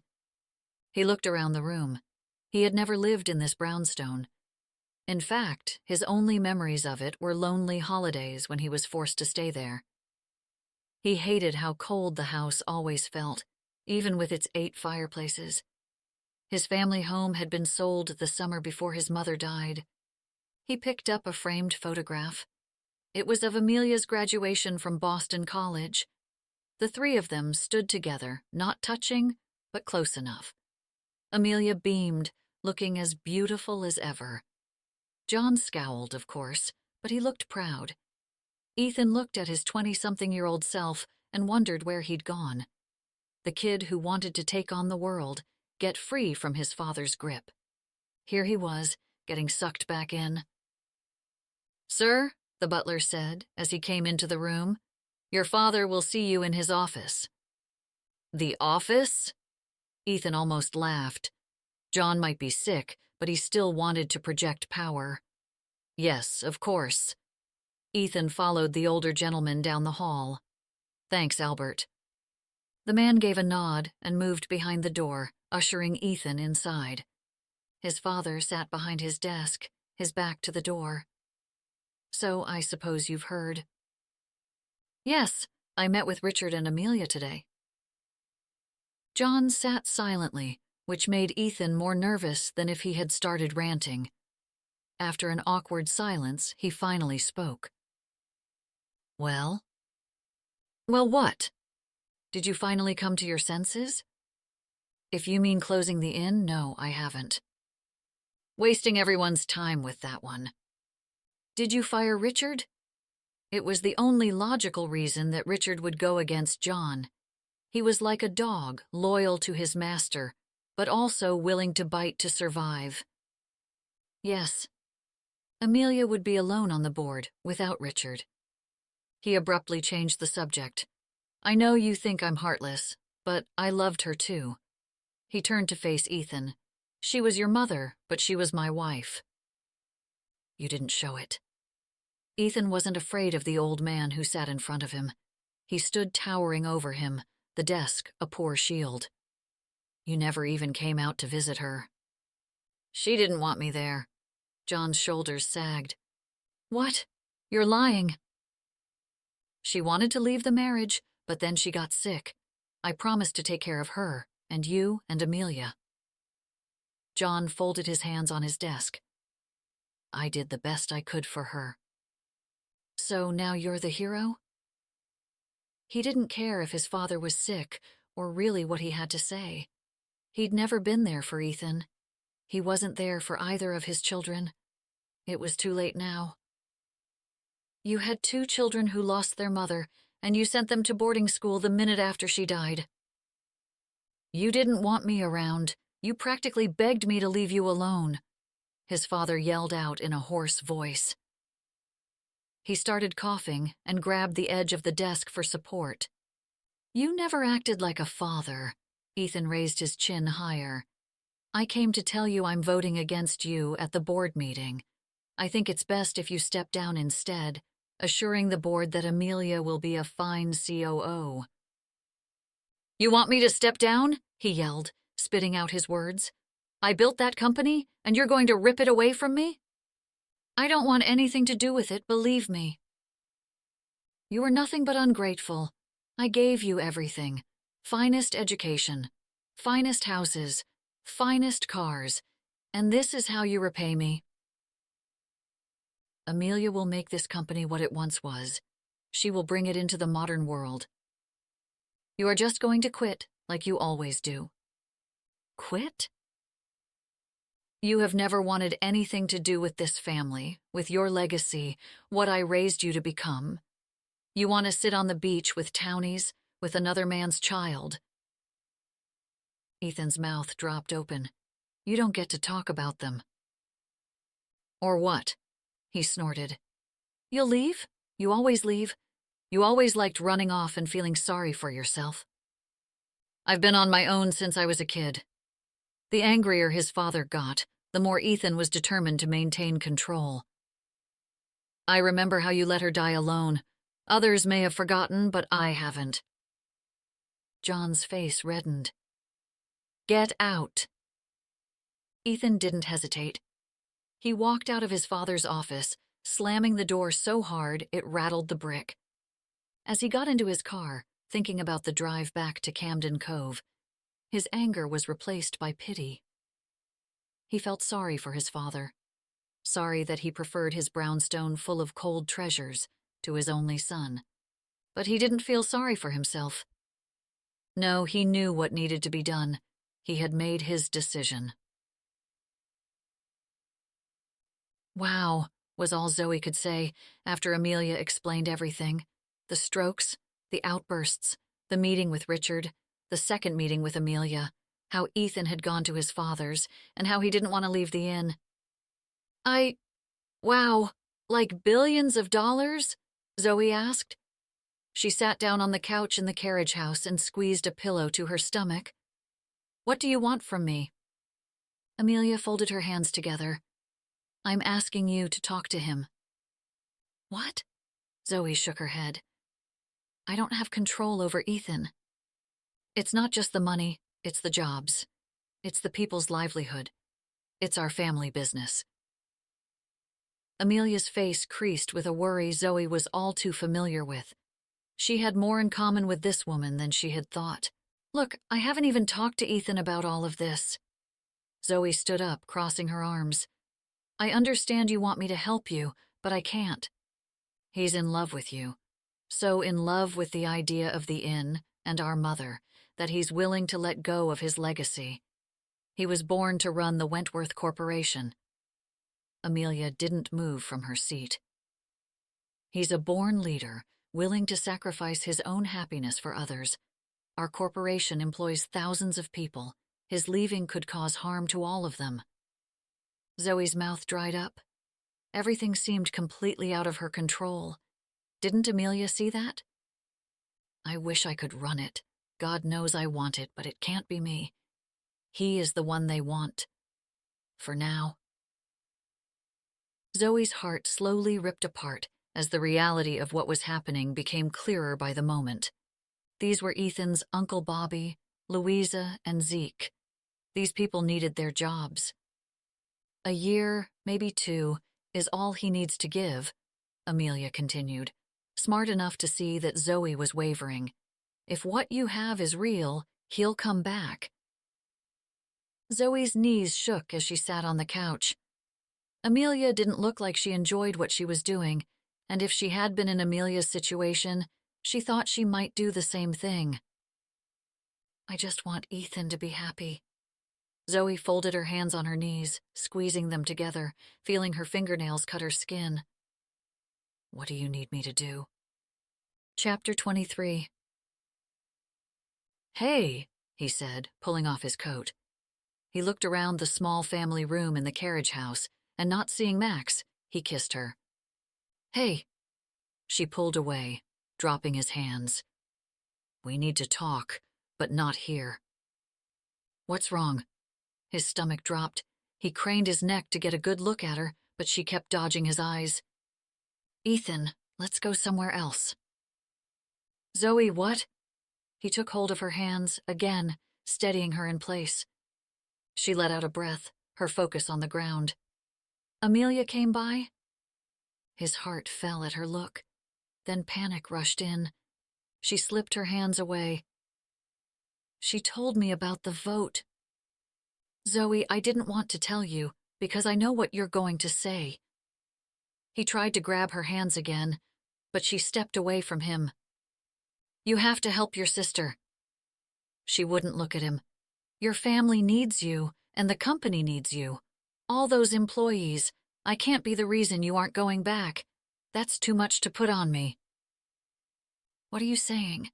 Ethan asked, moving in front of her. What if I don't want it? Then that's not the Ethan I love. She dropped her head into her hands, then shook them away, looking at him. The Ethan I love would do anything for the people he cares about, even if it's not what he wants. Zoe, come on, don't do this. Ethan, you have to go. She picked up a blanket and folded it, placing it on the back of the couch. I think it's best if we talk about all of this later. Zoe. You don't belong here. I belong with you.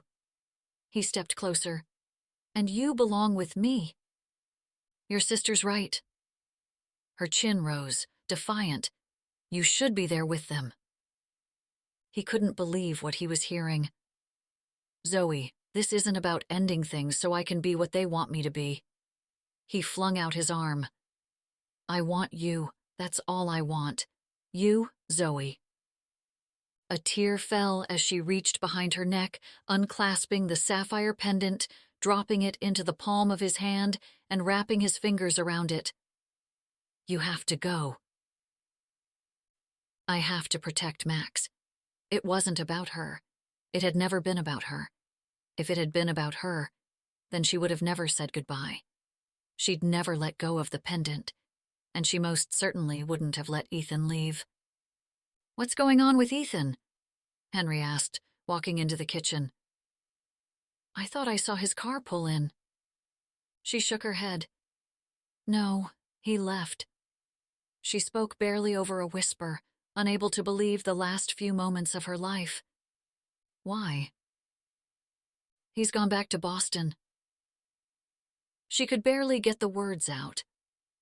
Henry must have noticed her demeanor, because his eyes softened with concern. Are you all right? No. She got up and walked away, ignoring the rest of his questions. She climbed straight up the stairs toward her bedroom, the room where she'd cried over her mother, the room where she lost her virginity to Christopher, the room where she found out she was pregnant with Max, the room she slept alone in every night. But as she passed by Max's room, she heard him crying inside. She knocked softly on his door and peeked inside. His face was buried in his hands. What's the matter? He wiped his eyes with his sleeves, sniffling hard. You didn't have to do it. Zoe's heart dropped. What are you talking about? Ethan likes me. He wanted to stay and you told him to leave. Max, did you overhear our conversation? How could he understand when she barely did herself? Oh, honey, that is not what's happening. Don't lie to me, too, he said, hiccuping. You lied to Ethan. I know what his sister told you to do. You wanted him to stay, but you lied. Why did you lie? I promise, this is best for us. Everything that makes you sad is because of me. Dad having me in the wedding, staying at his house, Ethan and you, everything. Her heart broke into even tinier pieces. You're a smart little man, but you're wrong about that. You are what makes our lives good. Your dad makes me sad because of what he does, not you. He nodded, sniffling again. Dad's never asked me to come before, and I'm afraid he won't again, he cried. Don't you trust me enough to go? She bit her lip. He really was a smart kid. Would she have wanted to see her mother if she had reached out and asked? Of course she would. In fact, one of the things she most resented was the fact that her mother never invited her to stay. You can go. A sharp pain pierced her chest, but she continued. If you want to go to Connecticut and stay with your dad for a few weeks, you can. His face lit up, and her heart hurt even worse. Really? She faked a smile as best as she could. But you have to call me every day. I promise. He jumped up and wrapped his arms around her neck so tight she lost her breath. She hugged him back, holding him tighter, never wanting to let him go. Ethan sat in the dark, with his third glass of bourbon resting on the chair's armrest.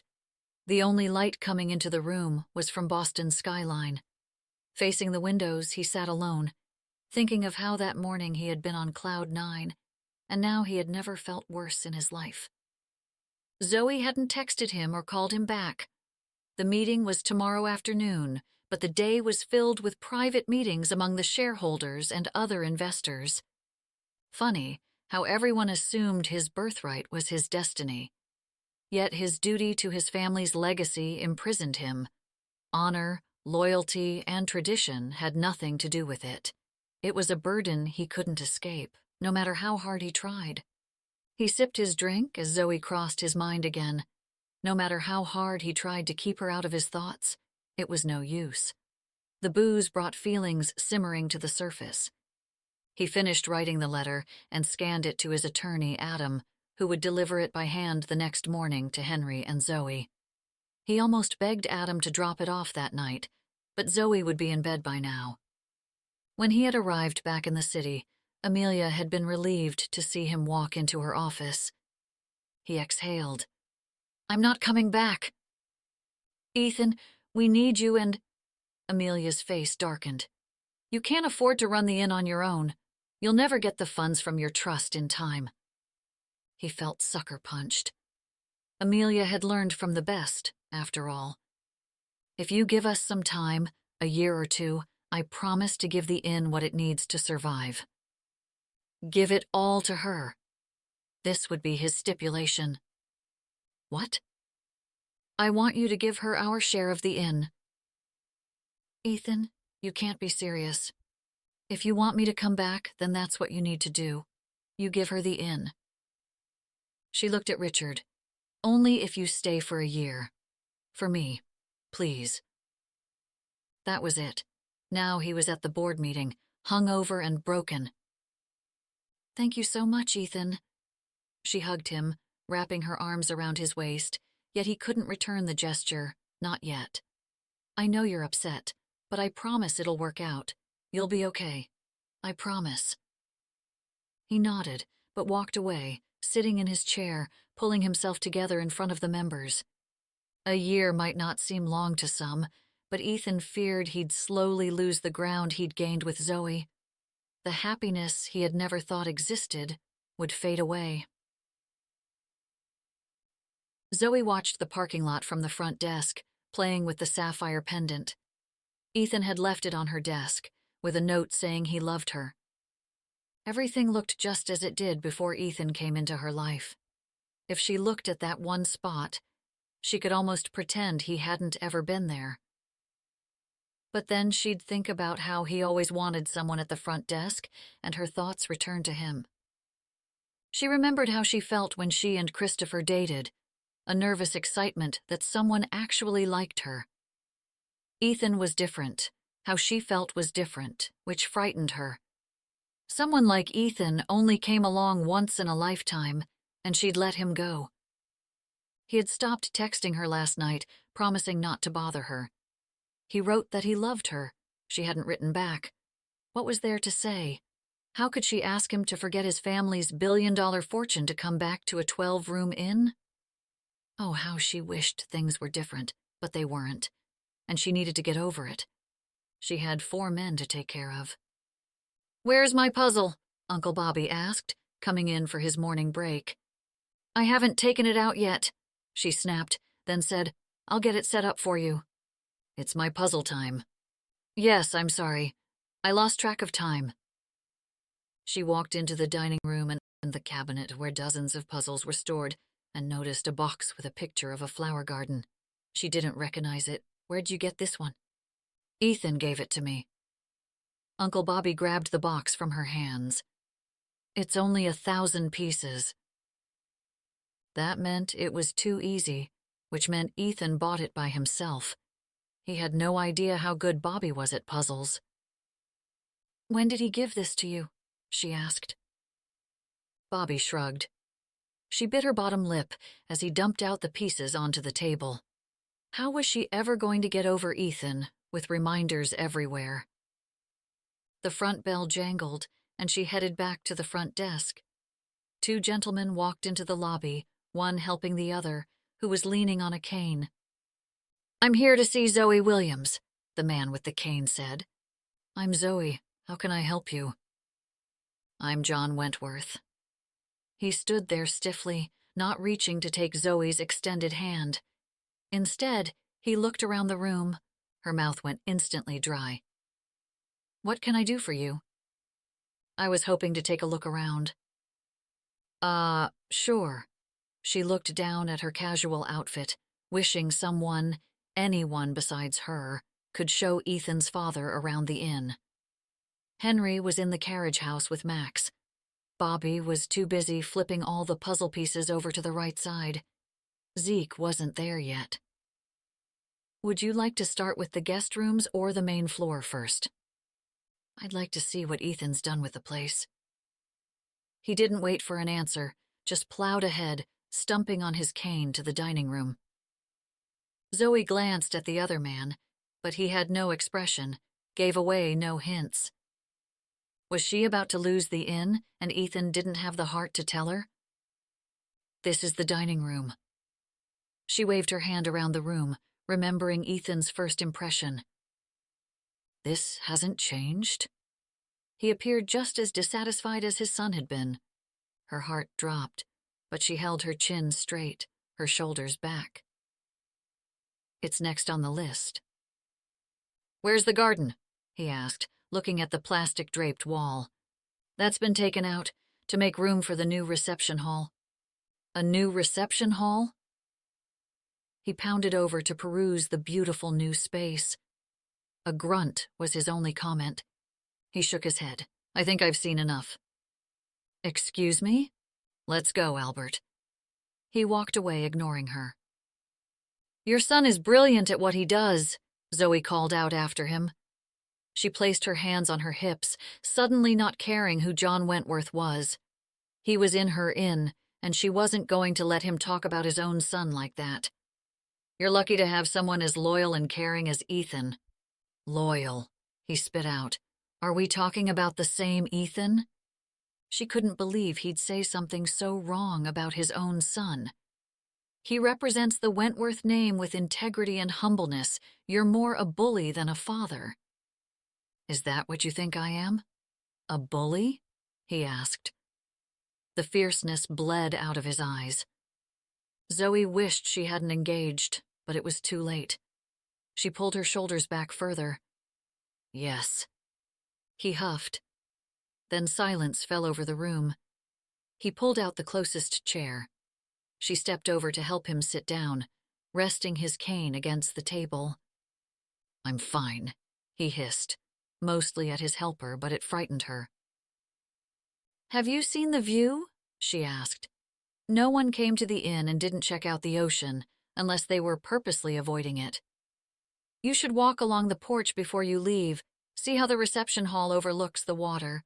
Soon, the dining room will extend to the water, which will create more space and an ocean view for diners. At some point, the carriage house will be renovated into a spa, but in the meantime, we have plenty of events happening and few vacancies for the next several months. If Ethan were my son, I'd be very proud of what he's doing." John didn't look at her. "He has a vision for this inn, and it's working," she continued, wanting him to hear her, understand her. What was wrong with this man, to not see who his son was as a person? "I hope my son grows up to be just like him." John interrupted. "Albert, bring the package inside and we'll get going." Albert left the dining room, and Zoe clamped her mouth shut. This man was a bully. She tried to imagine what it must have been like for Ethan to go through his mother's death with a father like John. The man grimaced, deep crevices appearing between his eyebrows. She couldn't read his thoughts any more than she could read Ethan's when she first met him. Was he angry? He certainly looked angry. Was he sad, hurt, angry? He mostly looked angry, which confused her. She had meant what she said. Ethan was good at what he did. He had an eye for this business. She also meant what she said about being proud. If Max became half the man Ethan was, respectful, empathetic, and a strong leader, she would be immensely proud of him. How could Ethan's own father not see the good in him?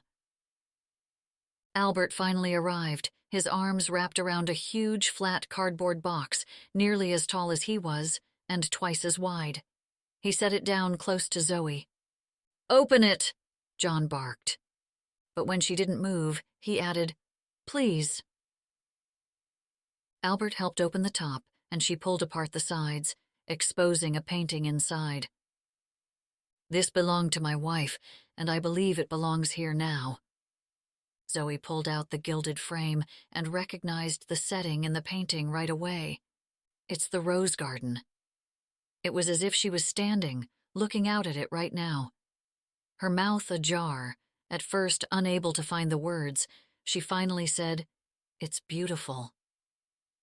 John Wentworth stood up, pounding his cane on the floor as he left without saying another word. Chapter 24. "I don't understand." Zoe looked at the document. Adam Cahill, Ethan's attorney, turned to the second page, which laid out the details governing his family's share of the inn. "They signed the inn over to you.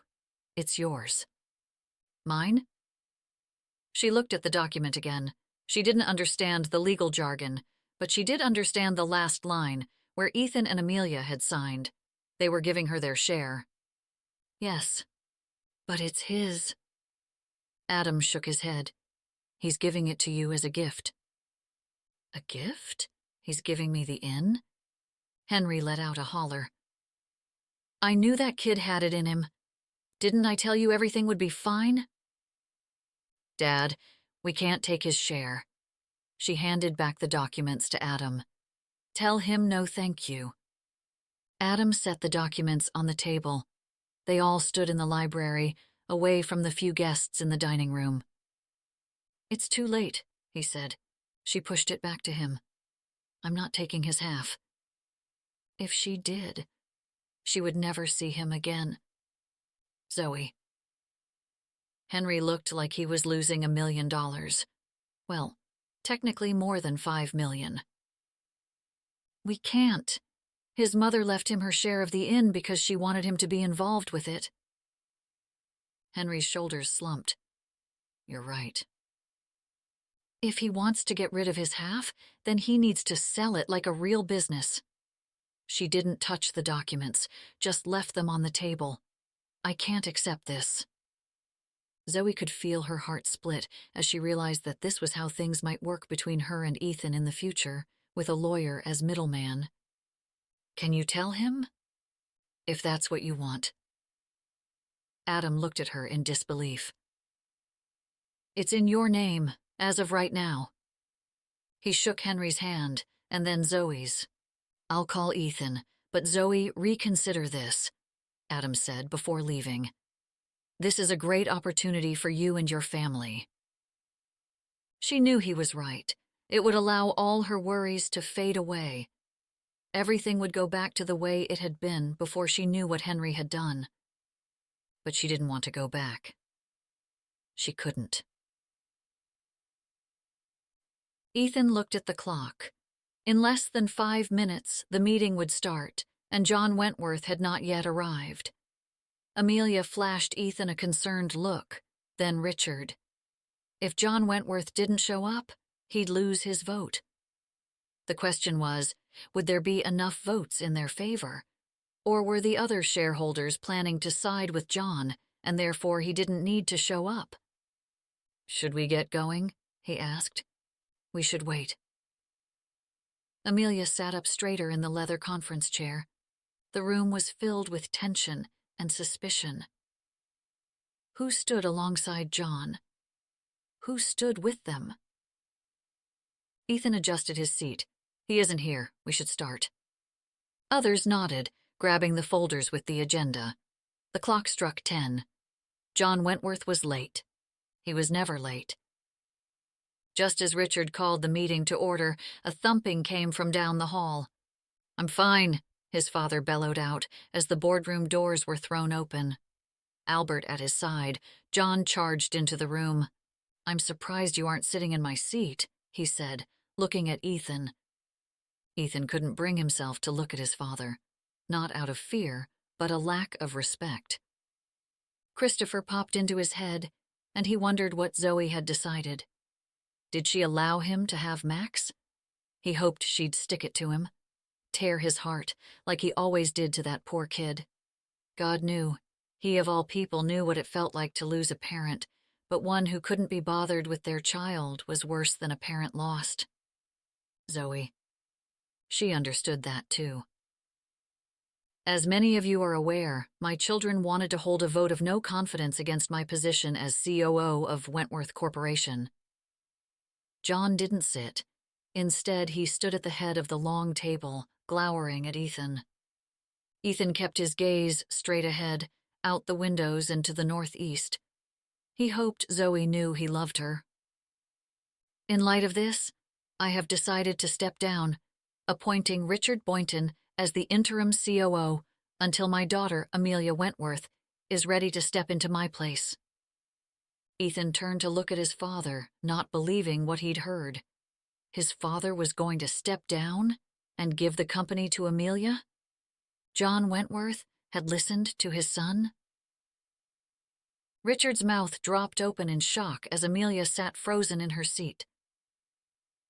I believe that within a few years, Amelia will be ready to run Wentworth Corporation. In the meantime, Richard has always been a loyal and knowledgeable shareholder and partner. I am confident that by leaving the company in his hands until Amelia is ready, he will bring us continued success. Ethan waited for the catch. What would he say Ethan's role would be? But as John continued on with his plans for moving forward, no catch appeared. The shareholders all agreed and voted in favor of his plan, seeming relieved that a confrontation had been avoided.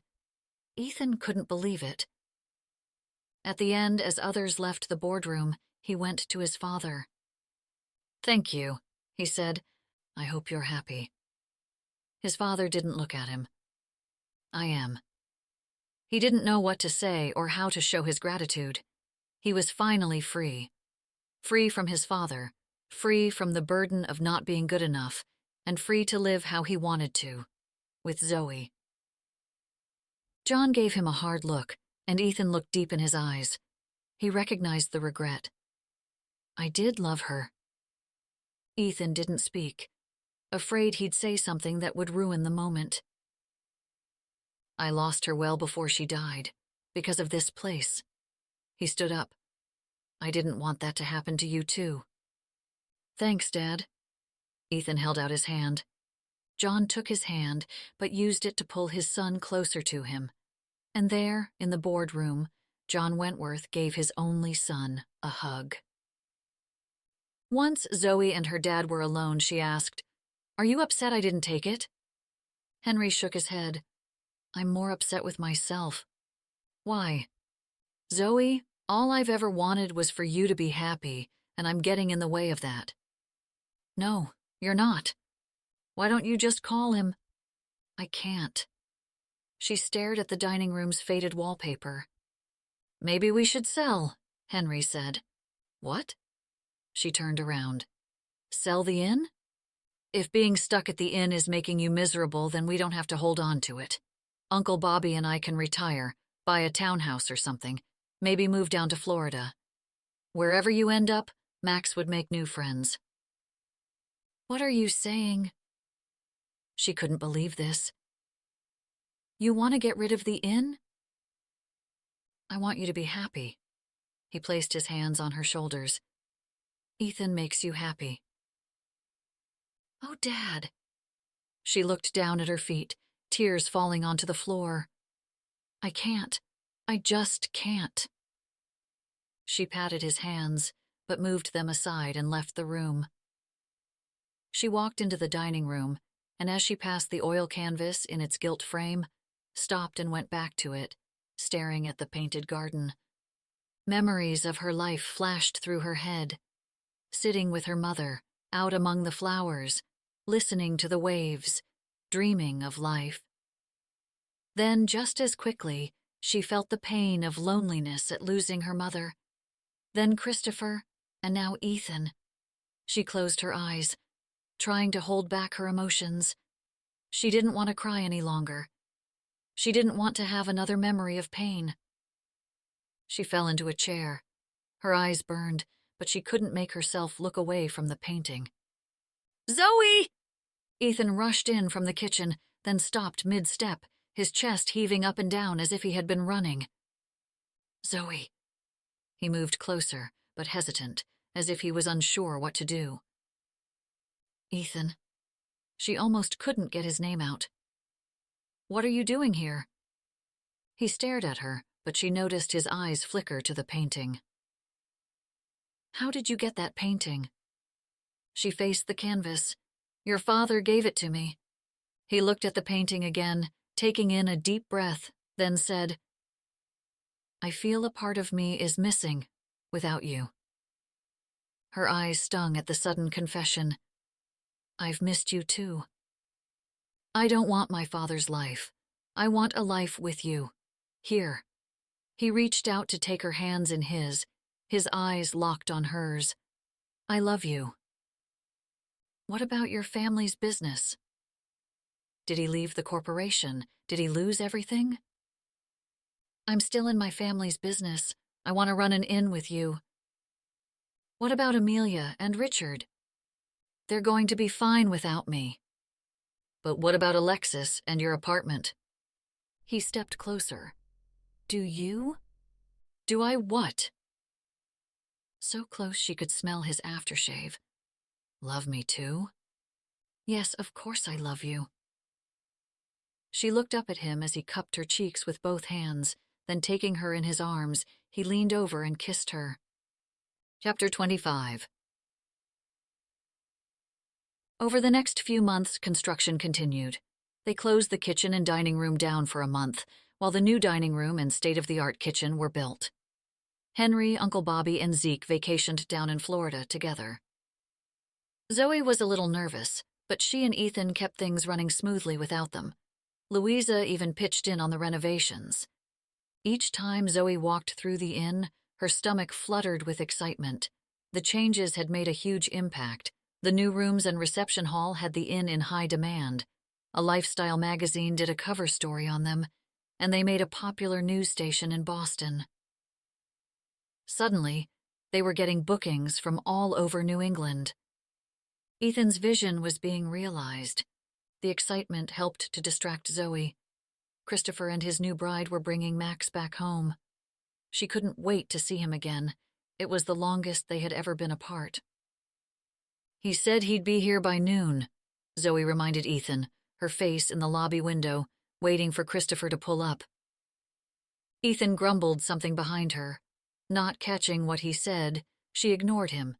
He still wasn't a big fan of Christopher, and usually whatever he had to say wasn't appropriate for Max's ears. "I hope he had a good time." Ethan hadn't liked the idea of Max going to his father's by himself. He insisted that they drive Max down, wanting to check out Christopher's place. Zoe, on the other hand, had been happy for her son. Christopher's fiancée, Nicole, seemed really nice, and good for Christopher. She had to admit, he seemed happier than he'd ever been. They had a big house with a pool out back. Max had his own room, decorated in baseball everything. "I didn't know if he liked baseball," Nicole said to Zoe. "Did you know I'm the pitcher of my baseball team?" Max told her excitedly as he looked around his room. "No way! That's really impressive." "Yeah, Ethan told me that only the best throwers can be pitcher," Max said proudly. "He's the coach, so he knows what he's talking about." She laughed, showing him where to put his stuff. Even Ethan admitted that Nicole was cool. But the whole way back to Maine, he complained about what a tool Christopher was. "How long are they staying?" Ethan asked, as they waited in the lobby. He'd never really agreed to let them spend their honeymoon in the new honeymoon suite, at a discount no less, but Zoe insisted. She liked Nicole and Christopher and wanted them happy. If that meant giving them the honeymoon suite, then that's what she would do. The more Christopher followed through with Max, the easier she felt about Max spending time with him. She had to admit that she'd never seen Max so happy. He and Ethan were two peas in a pod, spending all their time together. Their love of sports, Star Wars, and Harry Potter made them more than just buddies, but besties, and Zoe loved it. "They're here." Henry came rushing in from the kitchen. She heard 3 car doors close and soon footsteps running up the porch. Max ran into the lobby and Zoe held out her arms. "I have to go to the bathroom." He ran to her, hugged and kissed her quickly, and ran off down the hall. "Christopher didn't want to stop at the last rest stop," Nicole said, walking in. "We would have never gotten here." Christopher reached out his hand to Ethan first, then leaned into Zoe for a hug. "How was the drive?" she asked. "Good. We made good time." Christopher put his arm around Nicole's shoulder. "This is so beautiful," she said, walking with Christopher to the windows. "We should have been married here. We should go down to the beach." "Your room's ready, if you want to drop off your stuff." Zoe grabbed the key card. "I sent you the email with your key code as well." Wow, this place really has come into the 21st century. Christopher walked the perimeter of the lobby. Ethan pointed to the stairs. "You guys can find the room, right?" Christopher nodded, getting the hint, and he and Nicole headed up the stairs with their things. Max ran back into the lobby and right into Zoe's arms. "What have you guys done since I've been gone?" "Nothing, really, just missed you." She squeezed him, kissing him on the top of his head.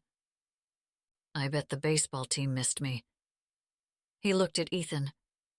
"Everyone's going to be glad our star pitcher isn't going to miss the tournament," Ethan said, moving to Zoe's side. Max wrapped his arms around both of them, and they all squeezed into a hug. "I want fish tacos tonight." He ran off to Henry, then went on a search for Uncle Bobby. "He wants fish?"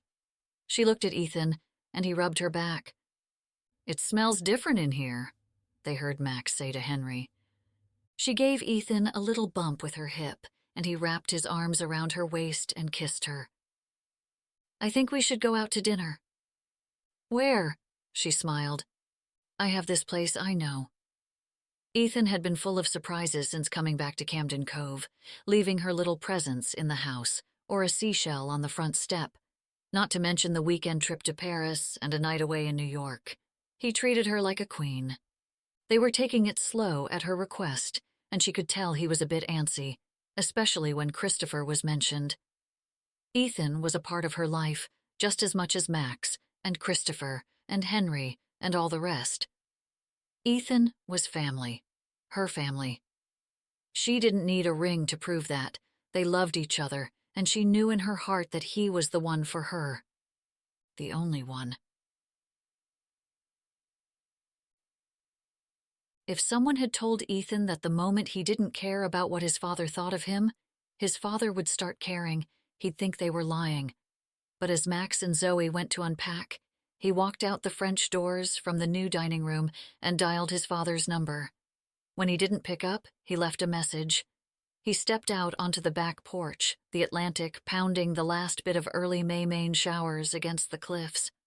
All the bushes were in bloom, bright purple rhododendrons, yellow forsythia bushes, and pink cherry blossoms. Ethan took a picture, thinking about his mom, wondering if this was what she'd wanted for him. Happiness was what she'd wanted. An urge to send the picture to his father came over him, so strong that he did it without hesitating. Whether John agreed with his decision or not, he would be impressed with what the inn had become in such a short time. He didn't expect his father to respond, but he did. Immediately. "Looks good." "Come up and see it for yourself," he texted back. He watched the flashing circles as his father typed. Sunday, noon. Ethan hesitated, but then typed one last message. One last favor from his dad. Christopher and Nicole's honeymoon had been quick, thankfully, but nicer than he expected. He still hated the guy, but tolerated him in front of Zoe and Max. Zoe kept reminding him how hard Christopher was trying. Parenting Max wasn't hard, he'd argue, but Zoe saw nothing but the good in people. Ethan stood in the lobby, waiting for his father to arrive. He hadn't told anyone about the visit, predicting that his father wouldn't end up showing. He'd rather not have to face Zoe's sympathetic look. He didn't want to seem heartless, but he had no hate or love or really anything left for his father, besides gratitude, because in the end, Ethan had the life he had always wanted. Noon came and went, and just when Ethan stopped looking at the clock, a black luxury sedan drove up the drive. A younger man drove, with his father in the back seat. Ethan hurried outside and down the steps, meeting his father at the car, which parked up close to the entrance. The driver opened the door, helping John out of the seat, holding his cane. His father looked around, walking toward the ramp to the front door. "Do you have an elevator?" "Yes, we do." Ethan had replaced the old server's lift with a modern, efficient elevator. John continued to inspect the inn, passing the front entrance and walking straight down the porch to the back, where the view was best. Ethan followed, hands behind his back. As John reached the railing, he held it with both hands, resting his cane. He closed his eyes, taking in the breeze. Ethan joined, staying quiet, watching the water. "Thank you for letting me come up." "You're welcome to come any time." John grumbled. "As a guest." "As my dad," Ethan said. John looked at him, his eyes wide as though surprised by Ethan's comment. "Well?" "Well, what?" "Do I get to see the rest of the inn?" Ethan nodded, not holding back his smile. "Thanks again for coming up." "Humph."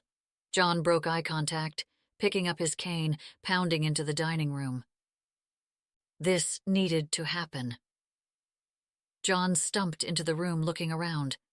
The space was large, open and bright, with the wall of French doors leading out to a veranda with even more seating and tables. Ethan stood in the doorway, watching his father. "Right." John stopped at the fireplace, still in its original state, and looked at the painting hanging above it. "It's perfect there." Zoe had insisted that it would be the first thing they did together. Properly hang the rose garden painting. Max hammered in the nail, and all three of them placed it on the wall together as Henry took a picture. With a walk through the kitchen and an introduction to Zeke, John headed back to the lobby. "You could stay the night," Ethan offered, even though technically there weren't any vacancies. He could offer his room. If plans worked out tonight with Zoe, he might not need to sleep in the office any longer. "No, I should head back. I'm getting tired, and Amelia wants to meet with me in the morning." John headed toward the door. "Would you like to have lunch with us?" He tried one last time. John stopped and looked out the window. Zoe and Max walked toward the inn, her arm around his shoulders, her face still elated about his homecoming. "They remind me of you and your mom," John said. "I always was a bit jealous of how much she loved you." He pounded back toward Ethan, pulling out a velvet box from his coat pocket. "I almost forgot this." Ethan looked inside, his mother's engagement ring. "You asked Amelia?" John nodded. "She wants you to have it." He snapped the box closed and thrust it in his pocket as Zoe came up the stairs with Max. Zoe's face fell the moment she saw John, the color disappearing. "Mr. Wentworth, I didn't know you were coming." Ethan now regretted not telling her. "Sorry, Zoe, I wanted to see the inn, and all the hard work you two have put in," John interrupted. Zoe's face changed the moment his father acknowledged her, as well as him. She smiled, looking more beautiful than ever. "Yes, Ethan has done a lot of work. He says you've been just as much a part of things." John's white lie came out of nowhere. Was John Wentworth trying to impress Zoe? "Thank you," she said. She wrapped her arm around Max again. "Max, this is Ethan's dad." Max held out his hand to John, his little hand disappearing in the worn old palm. He shook hard, giving an equally firm nod. "Hello, sir." Zoe laughed. Well, look at Mr. Formal here. Mom, Max hissed, I'm welcoming him. He's not a guest. He's Ethan's family. You can call me John. Ethan almost fell over. Are you staying for my baseball game? Max asked. When's that? 2. His father pulled out his phone. Sure, Max. I'd love to stay. Have you seen the new rooms? Max asked. His favorite things to show off were the new jacuzzi soaking tubs. Can we take the elevator? Max's eyes widened. Yes. Can we, Mom? Ethan? Max adored the elevator, but wasn't allowed to play in it. Go for it, Ethan said, gesturing toward the hall. When John and Max had left, Zoe slipped her arm into his and quietly asked, Did you know he was coming? Ethan shrugged. I didn't know if he'd show. He could see her face almost turn sympathetic, but instead she smiled. I'm glad he came. He nodded, looking at his father and Max waiting for the elevator. He was glad, too. Ethan wouldn't tell Zoe where they were going or what they were doing. All he said was to get ready and to wear the red dress. What red dress he was talking about, she had no idea. That was until she got to her bedroom and saw the wardrobe box sitting on her bed with a rose and a note. I saw you admiring this in Paris, that night we walked along the Seine. Love, Ethan. She held the card to her chest, then took the cover off the box. A sleeveless satin dress with a matching shawl lay inside. A pair of red high heels made of the same fabric nestled at the bottom. Then, from downstairs, she heard Max greet Elizabeth. Hi, Auntie Elizabeth. Then she heard both of them pounding up the staircase to her room. Elizabeth stopped in the doorway. Are you going to a ball? I feel like it. She felt like Cinderella getting dolled up by her fairy godmother. By the time she heard the doorbell, she could hardly contain her excitement, wishing she'd had that glass of wine Elizabeth suggested.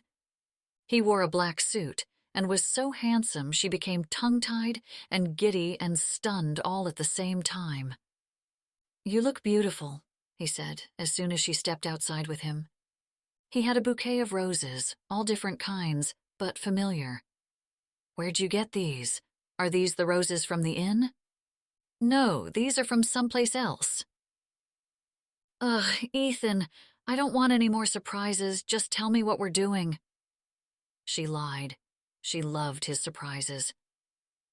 He held out his arm, and she wrapped hers around it as he led her to his car.